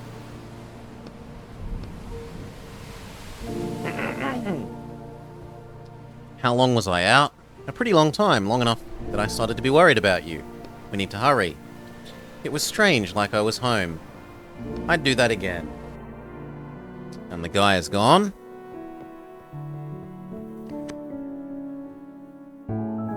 Someone is making soup inside. This poor guy is sitting on the ground, leaning against a wall. An idiotic grin is lighting up his face. Are you okay? You're such a good girl, Marie. Touch his shoulder. He opens his eyes. He looks friendly. What the hell? I was playing with my dog. Hmm? Nothing, asshole. I don't have time for this. I have important business. Shove your business where the sun don't shine. Now I'm gonna have to wait for the next storm to see her, and who knows when the hell that'll be. Well, sorry. So everyone seems to, well, at least that guy seems to be living in a world of fantasy that gets reinforced every time there's a joy storm.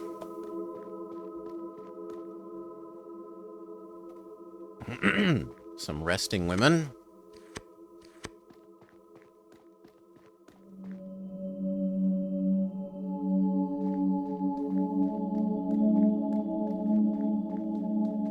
Oh, no, there's a worker.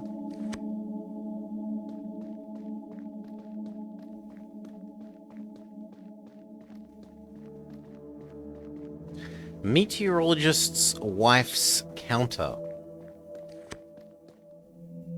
You see devices lined up on a dusty counter. Are you out of your mind with price tags like that, you old hag? A tired-looking woman is behind the counter and you see the slightest flame of hope flare up as she sees you. If you're here to look with no money, get lost. The counter is surprisingly full. Examine the counter in silence. Which one controls the weather? The text says that it's a device covered in switches and dials. They're all covered in switches and dials. Well, how about we look at the most worn out ones? Ones that look like they've been used every day. Ask her about the one on the left. How much for this? 100 bags of sand. How much? My price is firm. My husband didn't make all of these devices, just so that I could hand them out for free. A bribe? You want 100 bags of sand for this junk? Just grab it and jump out of the book. We'll figure it out later. Where are you seeing junk here, you jerk? Get lost. I'm calling the guards. She grabs a radio. Grab the devices. Do it. You're the one who deserves to be arrested. 100 bags? You're insane. That's what I said. She's insane. Hands up. 2 guards with clubs. I was only looking.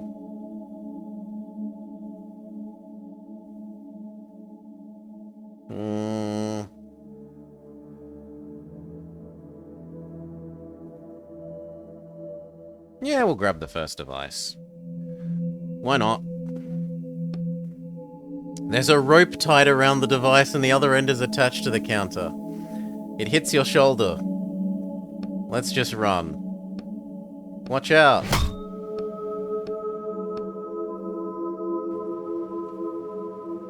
You open your eyes. It's cold, damn it.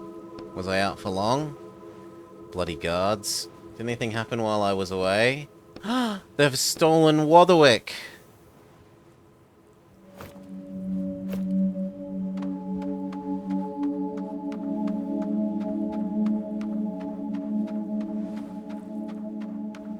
Yes, what a nice list of choices we had. Almost like they didn't matter at all.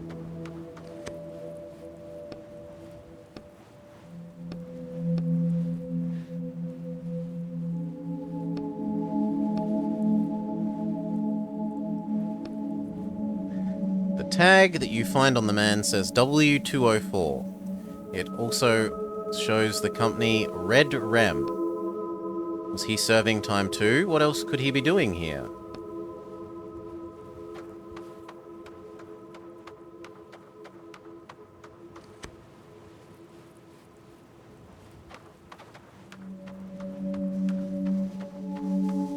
Oh, a secret way in. Trust a bag of bricks. I already know that. You notice the wall plate isn't completely attached to the wall. Maybe I can move it.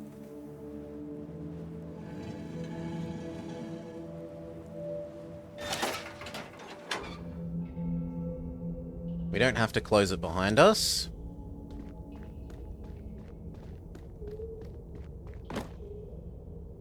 I don't have the crowbar because we haven't been given a workbench yet.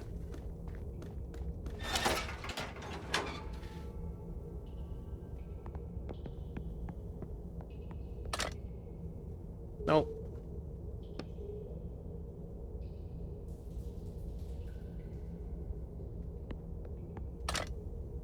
Shake the grate. Keep shaking the grate. Shake it like a psycho.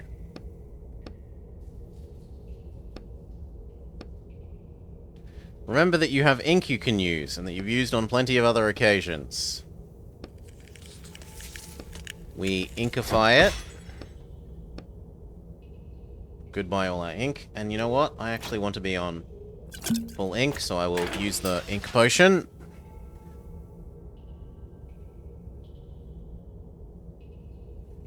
Can we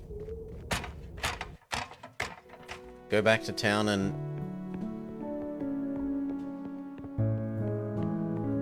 steal the item that we were supposed to steal?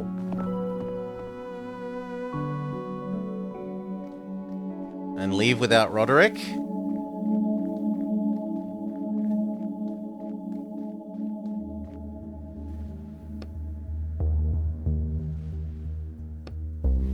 He called it a weather controller. Mr. Nereo is carefully twisting the device in his hands, trying to figure out how it works. Damn, he's already here. If this thing really can control the storms, do you think my husband really created something like that and didn't tell us? All these years, all the people who died in the storms or who went insane, he could have been responsible for everything. I wouldn't want to jump to conclusions, we don't know what it can do, and maybe your husband did everything he could, I hope so. Thank you. Thank you for telling me this. It would be such a terrible thing if the object fell into the hands of a stranger. Break the woman's radio. Absolutely, that's our first action. It shatters on the pole. She runs into a house. Give me that. Can it really control the weather? What if it could? Then I can't give it to you. I don't care.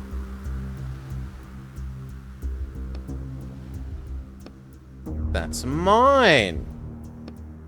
You sharply yank the cage off his neck and stuff it into your pocket. He flinches, not expecting you to act so suddenly. Huh? Attention all residents, this is Linda speaking. There's a death storm coming. A death storm is approaching. We have 10 minutes. I didn't touch the device. We need to stop the storm. Give it to me now. Not a chance. Tell me how to work it and I'll stop the storm. I don't actually know, but I can try to figure out. Then what use are you? You're just going to let people's lives depend on your attempt to try and figure it out? At least let me look at the display. I can work out what it means. 7 minutes. Train 12 is causing a jam up at the exit. A wheel has fallen off. Get the car off the tracks. It's blocking the way. I'm going to see Linda. Nope. Hit him. Ooh. Bang. Not again. Seriously?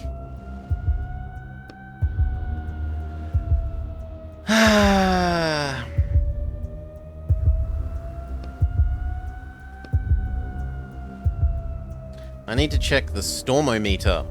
Death storm in 2 minutes. Gather your strength.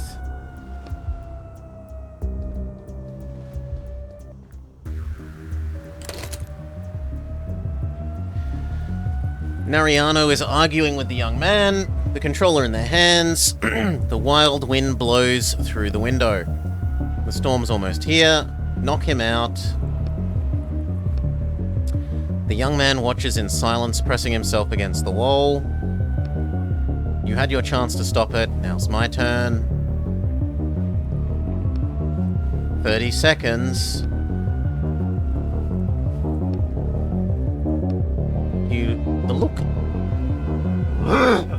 The look the young man shoots you is filled with 10% understanding and 90% fear of dying in a death storm in moments.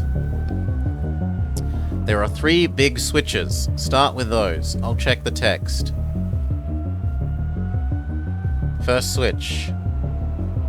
Second switch.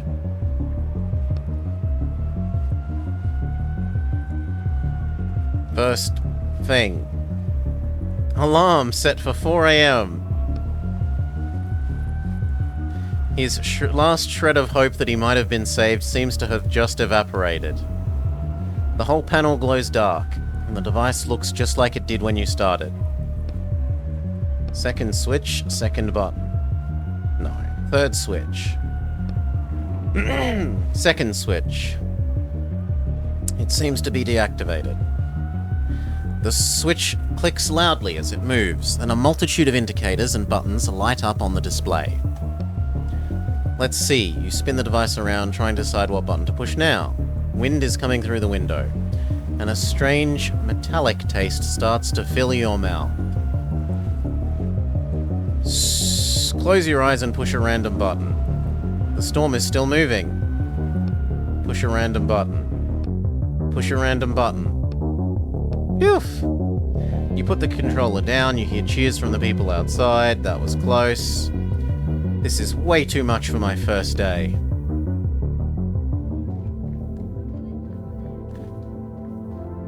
The large crowd has gathered. 1 sec, sorry. The people around are loudly discussing what has just happened. I saw the storm move away at the last minute with my very eyes. It was about to reach town.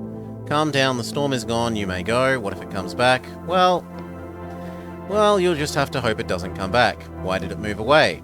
And why did it get so close? It's never happened before. It's a long story, we drove it off, don't worry. We? Who's we? The young meteorologist. He did an excellent job. He managed to neutralize the death storm in the very last moments. What do you mean neutralize? It's not important.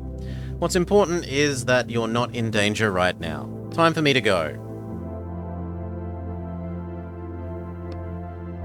Are you that... He gestures at the controller, which you've already tucked under your arm. Listen, kid. Is this your moment of truth? What moment of truth? Oh, so the big decision is, do we refuse to steal the final object that gets us our freedom and save the book people? Or do we run away and leave all the book people to die?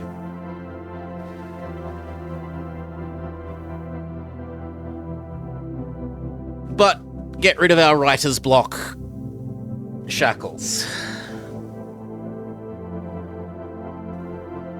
I mean, honestly, these people were pretty much all jerks. So, aside from the lady whose husband died that tried to give us a cigarette, so I say, screw them. I heard the storms that never hit town anyway. Just keep going a little bit longer and then the book will end. And then everything will work itself out. There are storms where I'm from, but maybe not like these. Could you leave us the device? Since the next time a storm comes, we won't be able to... Nope, I can't. It's the only thing keeping me from something dear to me. Oh. Alright, he backs off. Goodbye.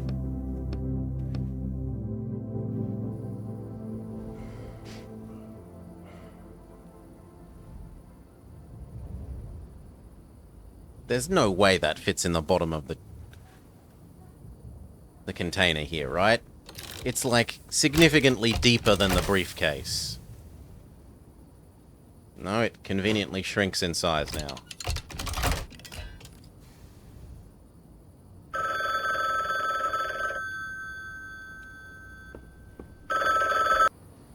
Everything's ready. Excellent work. I haven't even given the courier the briefcase yet, and you're calling? Not to worry, my shackles expert is on his way. He'll pick up the order while he's there. He'll make quick work of yours, and then you'll be free just as we agreed. Thank you. Silence. It was nice working with you.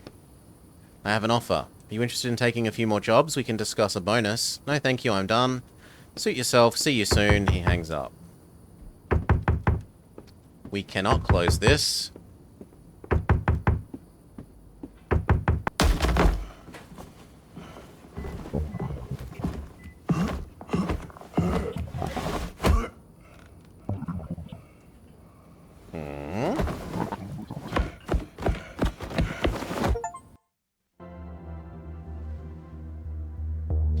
Ah, people were trying to rob us, and we have instead jumped into the book.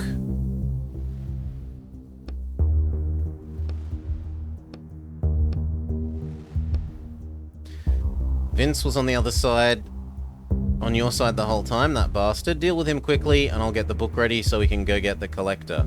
Can you handle this? I just saved your city a minute ago, come on. Alright. Heal up.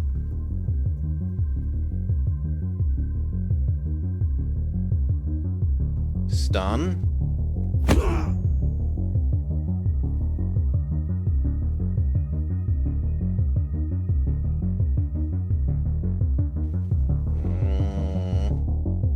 I don't really like this disable skill, but it seems better than letting them drain ink. Damn it, I really wanted to stun next.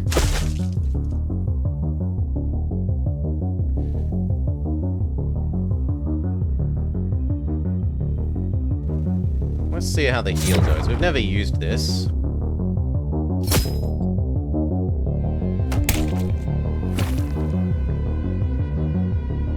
Okay, now let's drain you.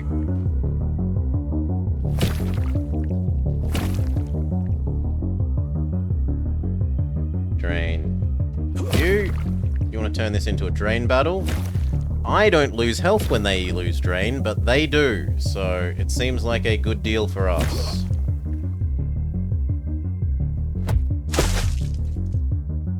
Stun. Now we can absolutely 100% finish off you.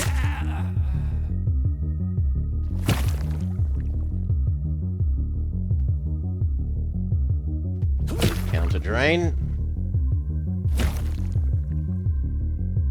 Counter drain.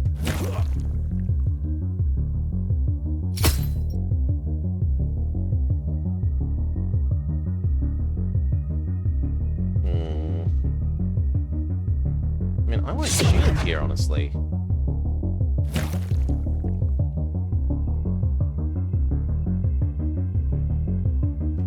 Stun. Drain.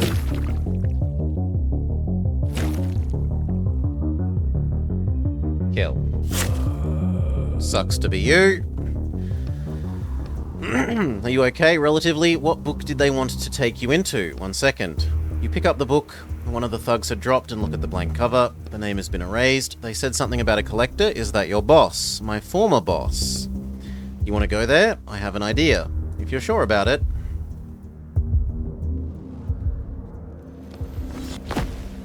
We jump in. Why, everything's blurry and there's no color. We've gone too deep. We're inside a book inside a book. I can barely breathe. We need to find the collector as soon as we can and get out of here. What's... Shh, your face. Why? What's... Shh, touch... You touch your mask. We need to hurry. You notice a familiar-looking briefcase. A tag is visible. Rich A, Item X, Client. Hermaner, Publishing. What are those? Briefcases of stolen items. I give the collector his orders in briefcases like these. So there are objects from other books inside. Think there's something we could use? Examine the first. A rag doll. Along with a set of rusty pins. What do you think it is? A voodoo doll. Examine the second. A leather-bound book. Lies on a velvet cushion. There's something written here. Al-Azif? Sure, we'll take the book.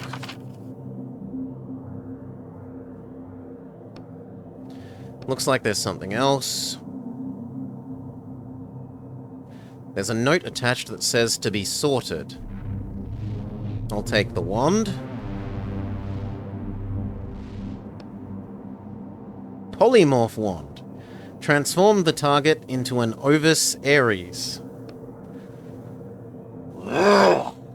Sounds ominous. Just don't point it at yourself. The capsule? A triangle with a biohazard symbol. Not a great start. There's something written here. Fear toxin. Causes prolonged panic. Store in a dark location. The cloak disappears. So does your hand. Okay, it's an invisibility cloak. You find a broom. A flying broom.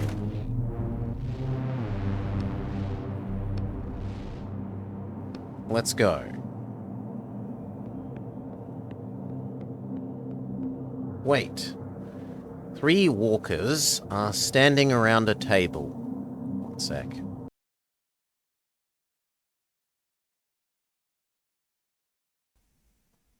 In the brightly lit room. They haven't noticed you yet. Damn. Thank you. Thank you, Salty. So this is where they handle the briefcases. What's the plan? Put on the cloak. Sneak into the room.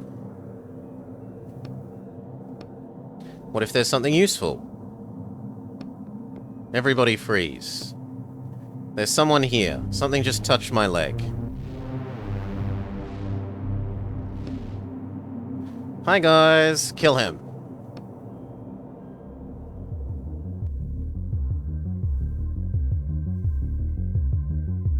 What does Book do? No, we've got new ability, Book. What does Book do? And why can't I use it?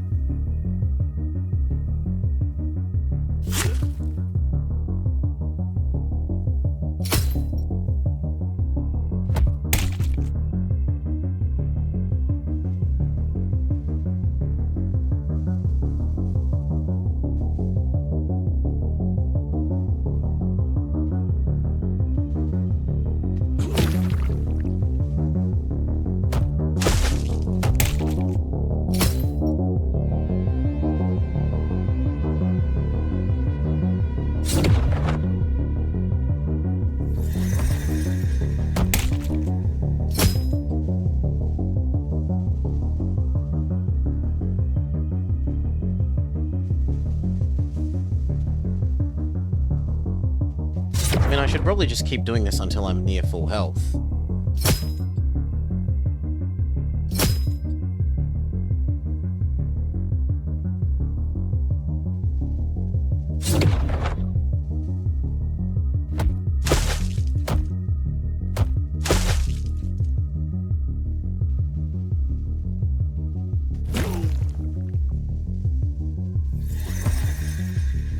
Oh, they have heal friends. That's unpleasant.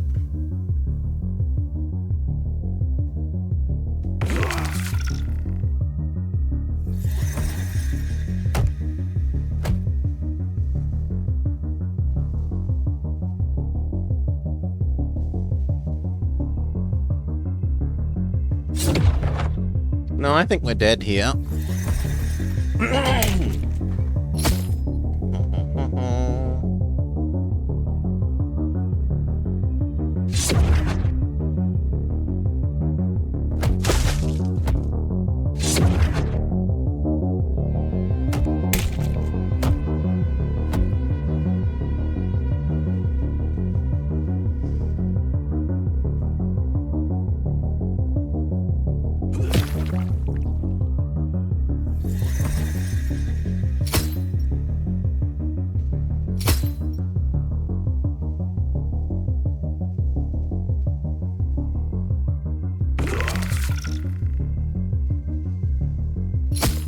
Okay, so Book is AoE attack.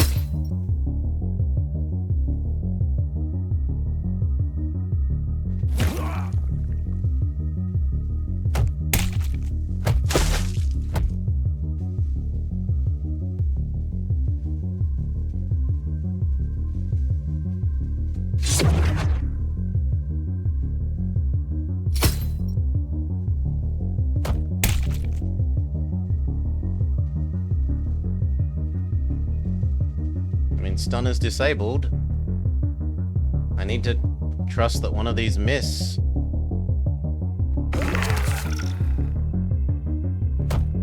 Oof. Okay, finally we can start farming health back.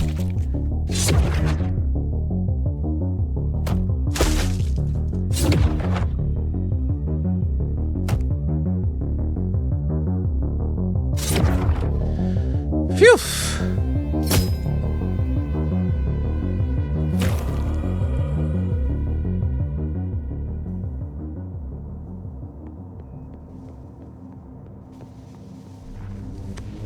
Let's see if there's anything useful. A faceted bottle, wrapped in packaging film. The liquid inside is transparent, but a faint rainbow shimmers across its surface. What is it? You unfold it and read. I found the water of life, like you asked. But I'm never going into a fairy tale again, not for all the money in the world. What in the world was going on in the writers' heads? I'll be expecting my usual payment. A massive futuristic blaster. It looks like it's for shooting tanks, not people. Yes, goodbye book. Hello, laser blaster. Sure.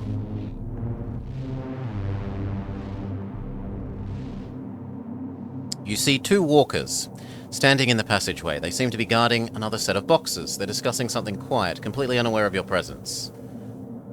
Put on the cloak again.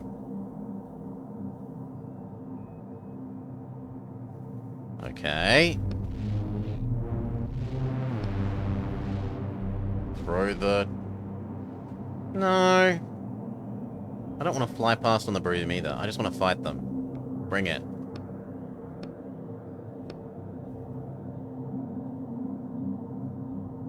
Sure, I'll use the wand.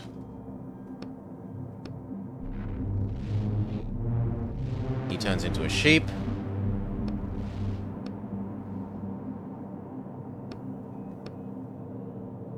The wand has been used.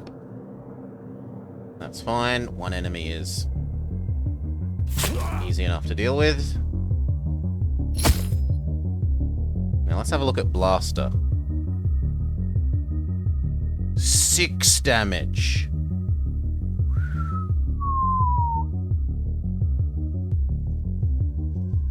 That is a mighty nice attack. Would be even nicer if we actually had a full health bar, mana bar though. Librarian. Really? I just want to attack him and use him to farm. Boo! I wanted to use him to farm our mana bar back up.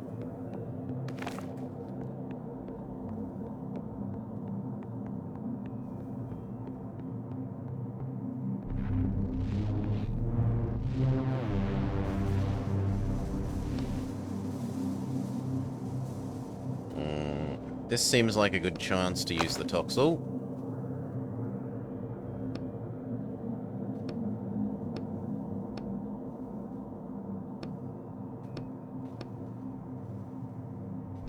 Okay, we're down to 2 enemies.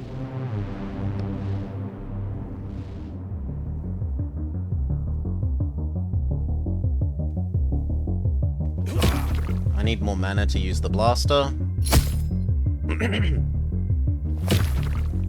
I need more mana to use the blaster.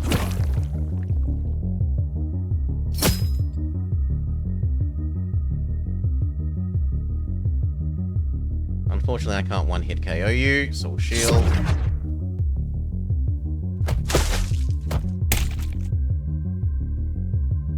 Good. Blaster.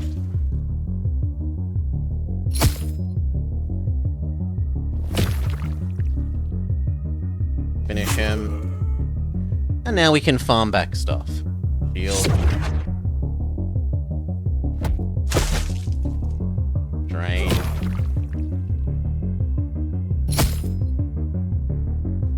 Drain.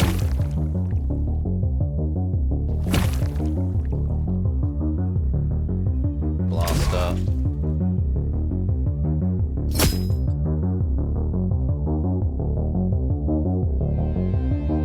Drain.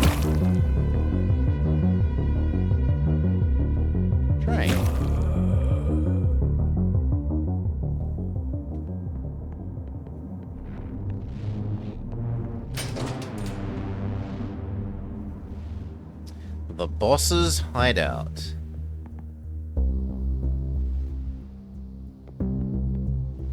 Alright, I give up. Just don't hit me. Take off my goddamn shackles. There's a slight problem with that. My shackles expert took the day off. His daughter's sick. He's lying. I know. How about you call when he's available? It'll only be a few days. Do you think I'm an idiot? Well, if you really want to know, you promised me you'd take them off. Hold up your end of the deal. But you didn't hold up your end. I'll hold it up right now. You squeeze his throat. You idiot. No one except the writers' police can take them off. Do you really think my own men would be walking around in shackles if I could take them off? I would build a literal empire stealing objects if I could do that, not just a stinking warehouse. I thought you had proof that he could do it. A friend told me about him. Wait, Vince told me about him. And then I found out he was one of your thugs. Was this all part of your plan? Well, this thing that's happening now wasn't. You're going to take off my shackles, I don't know how, but that's your problem. Or what? You're gonna kill me? A character? But you've turned into such a nice guy, haven't you? You squeeze his throat with all your strength and look him in the eye. Let's find out right now just how much of a nice guy you are. That doesn't inspire fear, to be honest. Finish this up quickly, I have things to do. I'll be offloading a huge lot today. That's right, did you think I was just sitting here twiddling my thumbs? I'm close to the deal of a century. Fit to bursting, with hundreds of stolen items. I can only imagine what will happen when these flood the market. You're right, it certainly is time for us to finish up here. Grab him by the essence? You push your hand deeper in, trying to touch not the collector's neck, but his essence. You feel a scrap of old paper. Your fingers run across the text written there in old ink. Many, many years ago. Wait, start pulling. I can call the shackles expert. Let's say tomorrow. That's the only time frame I can give you. We'll get your shackles off. You can write as much as you want. His henchmen are almost here. I'm not letting that happen to me again. You grab his paper with both hands and pull it towards you. What are you thinking? Don't worry, I've done this before. Oh no, you see the client slowly separating from the book's environment, becoming something foreign. Aren't his henchmen going to come for us? They don't have a direct route to this book. Besides, they wouldn't like what's waiting for them there. You keep pulling the paper. It gets more and more difficult. What's going on? Now is not the time to give up. I'm not giving up. This is as hard as I can pull. They're right outside. Now we add another force. You bend your knees, ready to jump backwards. You push off the ground. You hear an unbelievably loud crunching sound. With a ringing sound, the paper in your hands separates itself from the book and flies upwards. Damn it, I think he twisted my knee again. What on earth was that? Where the hell am I? What have you done? You'll find out soon enough. The collector jumps up and aims a gun at you. It's an antique, decorated with a swirling pattern. Take me back. Etienne, hand over the book. Where's my book? I'm afraid nothing would come of it. Don't joke around with him. The thing I just did, they'll hear it.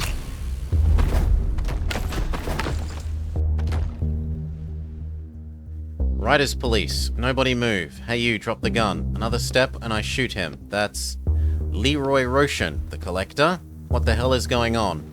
How are you mixed up in this? Hello, officer. Wait, how did you recognize me? You came in for questioning that time with your coat. I disguised my face but forgot to put on a different coat. I'm warning you, I won't surrender alive. He aims the gun at the police officers. Hold back your little writer pet here, smirking. He puts his hand up and looks at the officer waiting for a signal. Well, now, we'll come to agreement. Everyone will be just fine. Where's my book?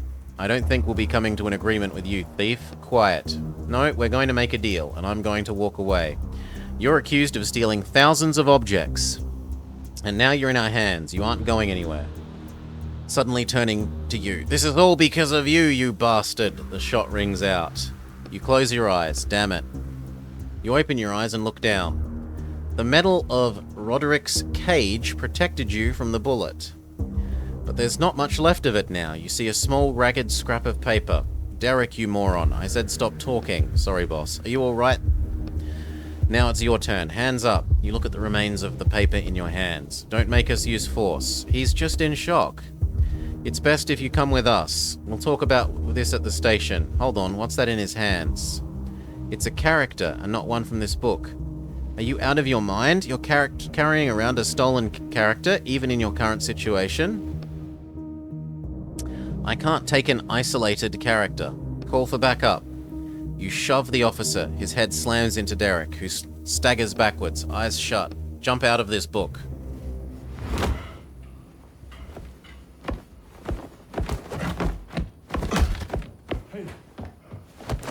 That's quite a lot of them. We then jump out of a window.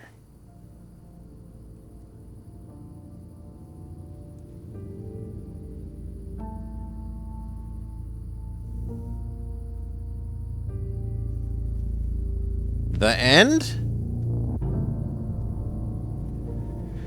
Leroy Roshan, also known as the Collector, was detained by the Writers' Police. The entire network of writers who used his services to buy stolen items were also detained, and these criminals received sentences ranging from 5 to 15 years. We were detained 5 minutes after our escape. The unknown stolen character was not found on us.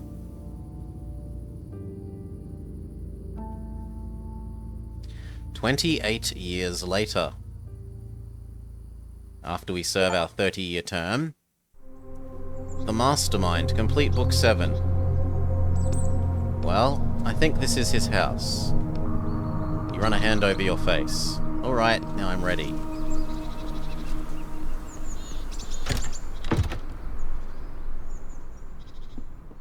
Oh, we're going to apologize to our guy, maybe? Yes. Sir? How can I help you? My name is Etienne. You probably don't remember me. We worked together a long time ago. I can't seem to recall. You could even say we were partners. I just wanted to see how you're feeling. I do believe I'm quite alright. Should I be worried? Do you remember your name? Of course. And where you live? Baker Street. That's good then. I had to make a few changes because of your injuries. Injuries, sir? Although it seems everything worked out. Sorry to keep you waiting. I'm back. Watson? Holmes! And you, sir? He looks questioning at you. I'm on my way out. Someone you know, Watson? I'm not sure. Are you quite certain you're alright? Yes, my apologies again for disturbing you.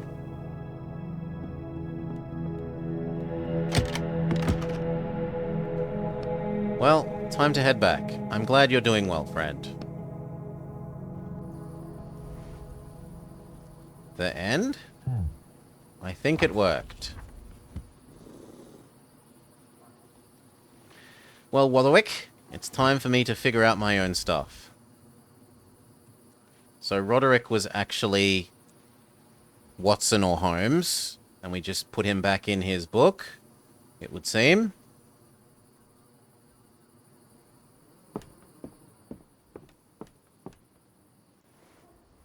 And now we get down to writing our own book.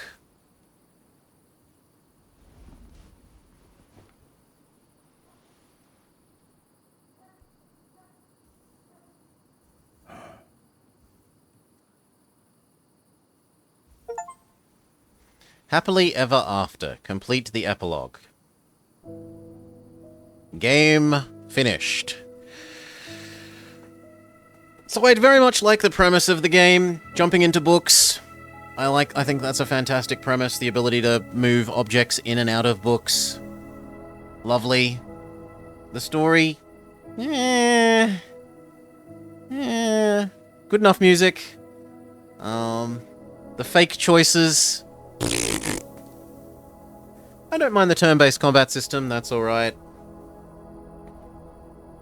And at times the helper, like at the very first the first map or two, like the first mission or two, the helper is actually really helpful when you get stuck.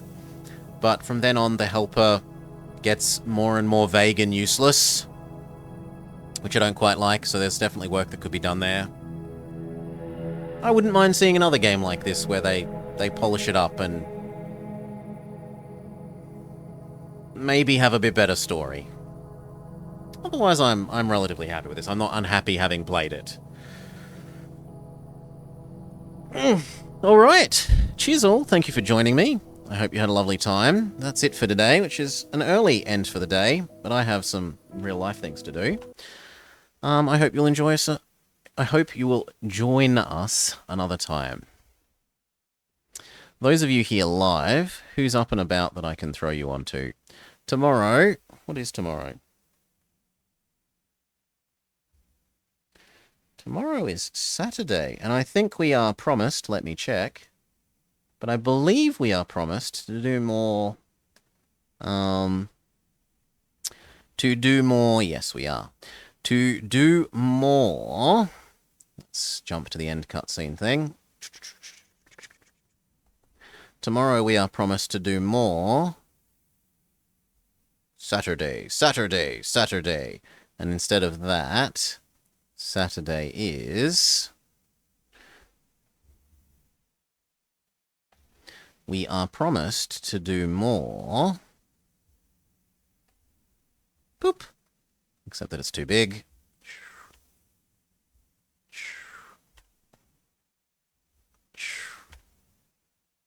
We're almost there. More Discworld Noir. As a senior detective with myself and Miss Morrigan Nightshade, as long as nothing critical has turned up in the meantime. And then after that, next thing on the to-do list is we are going to be a cute mummy fox in Endling Extinction. So yes, hopefully see you guys tomorrow for that. Have a great day. Have a lovely end to your standard working week. We will throw you all along to Kaladin, who is playing Civ 3, reclaiming his position as world's #1 Civ 3 streamer, which is hilarious and fantastic. Cheers again, all. Have a great day. Thank you for hanging out.